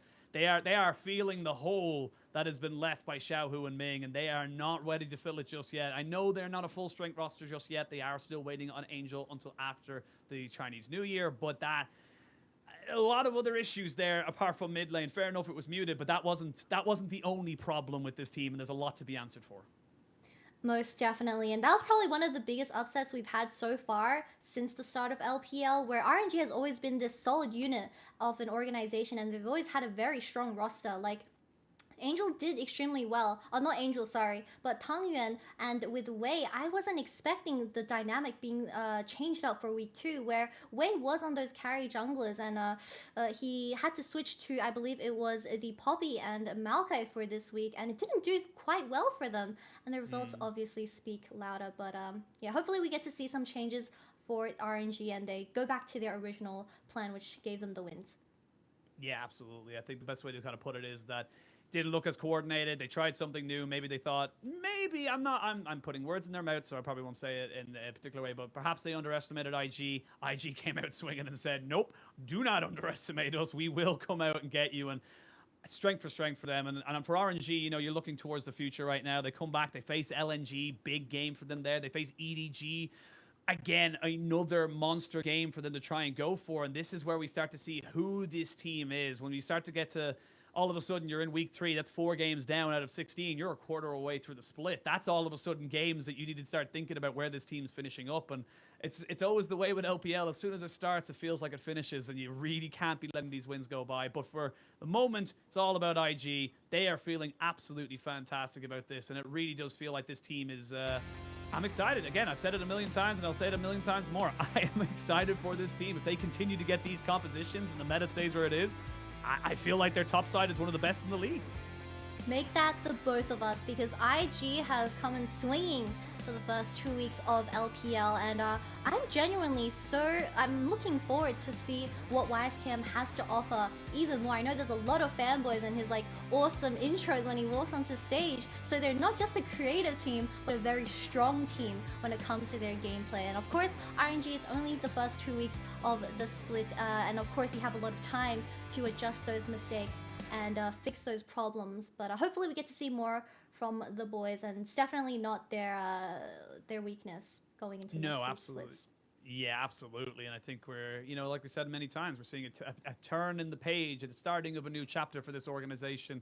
A couple of people wanting for the days of old, but this team does feel like it is starting to kind of come together and pick apart other teams while making their own stronger. We'll see what they're able to do. And today has been a pretty quick one, if I'm being totally honest with you. It did start off a little slowly. Of course, we did have LNG taking a 2-0, but this 2-0 in particular just felt so dominant from IG. It's hard to say anything other than, you know, RNG got clapped. Yeah, RNG got clapped by GigaChads, and I can't say that it's more than just a top gap. Yeah, well, we're going to have an interview now with Christina, who's standing by with You Should Know Him.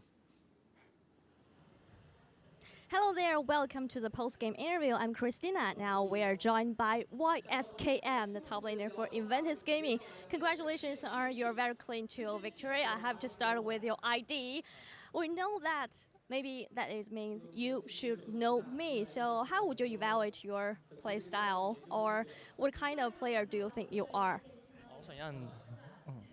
我想让大家都知道我是一个，就是我想让全世界认识我，然后我是一个没有想法只会往前冲的人，然后就是谁比我狂的，我比他更狂一些，对。 I just want to let everybody know that I am a very aggressive player and I don't have a clean mind. I just want to fight and fight. If there is anybody who is a little bit quirky than me, then I can be more aggressive than him. So second question, let's talk about some in-game content. In game 1, you guys picked a very late game draft. I mean, there is a cascading, but you guys you guys totally control the whole game. In mid-game, I mean, those 2 team fights in mid lane. So how do you guys find that opportunity? 那波我们都没有说话，就是我直接往前跳了3个，晕了3个之后，他们闪走了嘛，然后就立马跟上打，就是我们都没有说话的，就直接冲就行了。Actually, at that time, we have no communication. I just and I stunned 3 opponents so that we can fight into this. And everyone is talking about your opening show. So who came up with that ingenious idea? 这是我们经理跟那个辅助 Winker， 因为我们参考是那猫和老鼠的影片里面的那个老大的动作。然后其实我们本来一开始不想配合的，可是我们关系很好嘛，都没所谓的，就配合了。That idea were inspired by the movie Tom and Jerry, and our management and Wink come up that very ingenious idea. Actually, we didn't want to do this, but later we are a team, so just do it. Let's go. Final question, I want to know about more things about your team. A good start for you of 2023 spring season. So how would you evaluate your team certainly right now? 那么这个2-0的开局以及之前2场比赛的胜利，确实是一个非常好的开端。对于埃及来说，你觉得现在队伍的一个团队协作啊，各方面怎么样呢？其实我们训练赛都很搞的，只会打架，可是也赢了很多把。然后我们比赛还会打得稳定一点嘛。然后就是我们今年的目标就是进个季后赛，然后夏季赛就是去世界赛吧，第4种子、第3种子之类的吧。然后我感觉我们现在团队都挺关系很好的吧，就是不会吵架，然后每天都很多章鱼那些，对，所以大家好好期待我们那个打出成绩吧。Firstly, we are having a very harmonious atmosphere and we get along very well with each other. And secondly, we work hard so many times. And I heard that you guys played so many scrims, that right? 是训练赛打了很多吗？每天都2、7、10点都有，然后排位打到最晚要3点，然后就晚上我跟某几个人打到6点吧。Actually, we spent a lot of time doing scrims, maybe from the evening to 6 or 3 a.m. And let's talk about his goal is that in this spring season they want to make the playoffs, but in summer season maybe they want to go to the World Championship as representative of LPL as the 3rd or 4th seed. Final question for you, any New Year wishes for our audience? 什么？新年愿望。新年哦，大家新年快乐，还有兔年大吉，还有什么排位连胜，还有大家都长高高吧，我很矮啊，主要是。Happy Chinese New Year to everyone. I wish you a prosperous year and I wish you can get consecutive wins in rank in solo queue, and I wish you can get a little bit taller because I'm a little bit short. Thank you so much for joining me. That is all for our interview. Back to you guys. Bye-bye. Thank you so much, Christina. What a chat. He understands English. He can respond. He's just saying, look, if there's someone more cockier than me, I'm going to be cockier than him. That's how this is. I love this guy. Yeah, we love a talented bilingual king. He was straight up answering Christina, even though she was saying the questions in English. And he even wished us for a win streak when we approach the new year. And I really need that. So thank you so much. You should know me. I really, really need that. Honestly, I just got out of bronze 1, so I really need that. So I'm struggling right now. I'm struggling the thing, but yeah, I mean, great to see this guy. He's going from strength to strength, and I just hope that, like, regardless, of when or where he ends up, if they drop a game, that he doesn't lose that confidence. But we do have our MVP. It was on the Lucian. He got so many kills early. He was just a monster on this bot side, and he really was just the benefactor of everything good that came from this team in this game too. Yeah, even from game 1, he was still on the Lucian and he was set significantly behind in laning phase, but he managed to step out and do most damage out of everyone, even though there was that Cassin and Jax dominating the entire game. And for game 2, we see that this solo kill onto Bunny where he overstepped and the Nami bubble landed perfectly really just snowballed into such an aggressive Lucian where they couldn't handle him for the late game. They really, really couldn't. And again, just, constantly being in the right place at the right time. The synergy was great. He was following the calls. Yes, there was a couple of tidal waves where maybe Wink was a little bit overzealous, but even here, you can see he does it defensively. On finds an opportunity. The rest of his team commit to the call. And I think that's the big difference we saw today, was that between RNG and IG, it was the difference in one team was confident in their play and with their team, the other wasn't.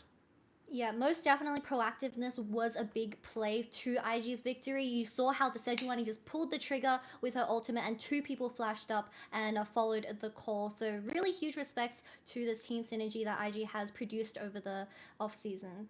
Yeah, absolutely. Again, look, always early days, but we look forward to seeing how this team goes. RNG got to hit the books. They got a bit of studying to do. They got to figure out how Angel's going to maybe change how this team reacts or how their team kind of plays together, but we'll wait and see. But if you're just joining us, unfortunately, you've come towards the end of the stream. We have got our results from today. It was a quick one, Kitty. 4 games, 2-0, 2-0.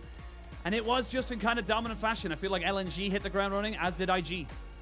Yeah, most definitely. We've had 2 full 0 days in a row, and maybe it's because we haven't figured out each team correctly so far, just because of the short amount of time we've seen them play. But this is totally unexpected, especially for the RNG vs IG matchup, because RNG has been such a dominating roster for the last few years, where IG, being the rookies and the new faces on the block, they just took it away from them and stole the win. Yeah, they really, really did. And of course, we can look towards tomorrow's games as well. We're going to be our final 2 series before the break. It is BLG versus FBX. Both teams starting off the season with a loss. Both of them looking to try and bounce back. But then we get the debut of Weibo, the new, slightly reformed Weibo with Xiaohu in the mid lane. And of course, Top Esports looking to continue their run with Rookie in there with Jackie Love. It's going to be a big one tomorrow, but it is, at the moment, still early days, and I'm still so excited. We're getting heavy hitters right at the start of the season. That second match between Weibo Gaming and Top Esports is definitely the one I'll be looking out for tomorrow. Yeah, it's going to be a good one. And again, we look towards kind of after that, we only have tomorrow's games. Then we go on about a 10-day or so break while the Chinese New Year is celebrated, and that's going to be then back to full action. Once you're here, I'm excited to see how you kind of, adapt to this, Kitty, because we have gone from, you go from a nice little break into another break and then just flat out for the entire split.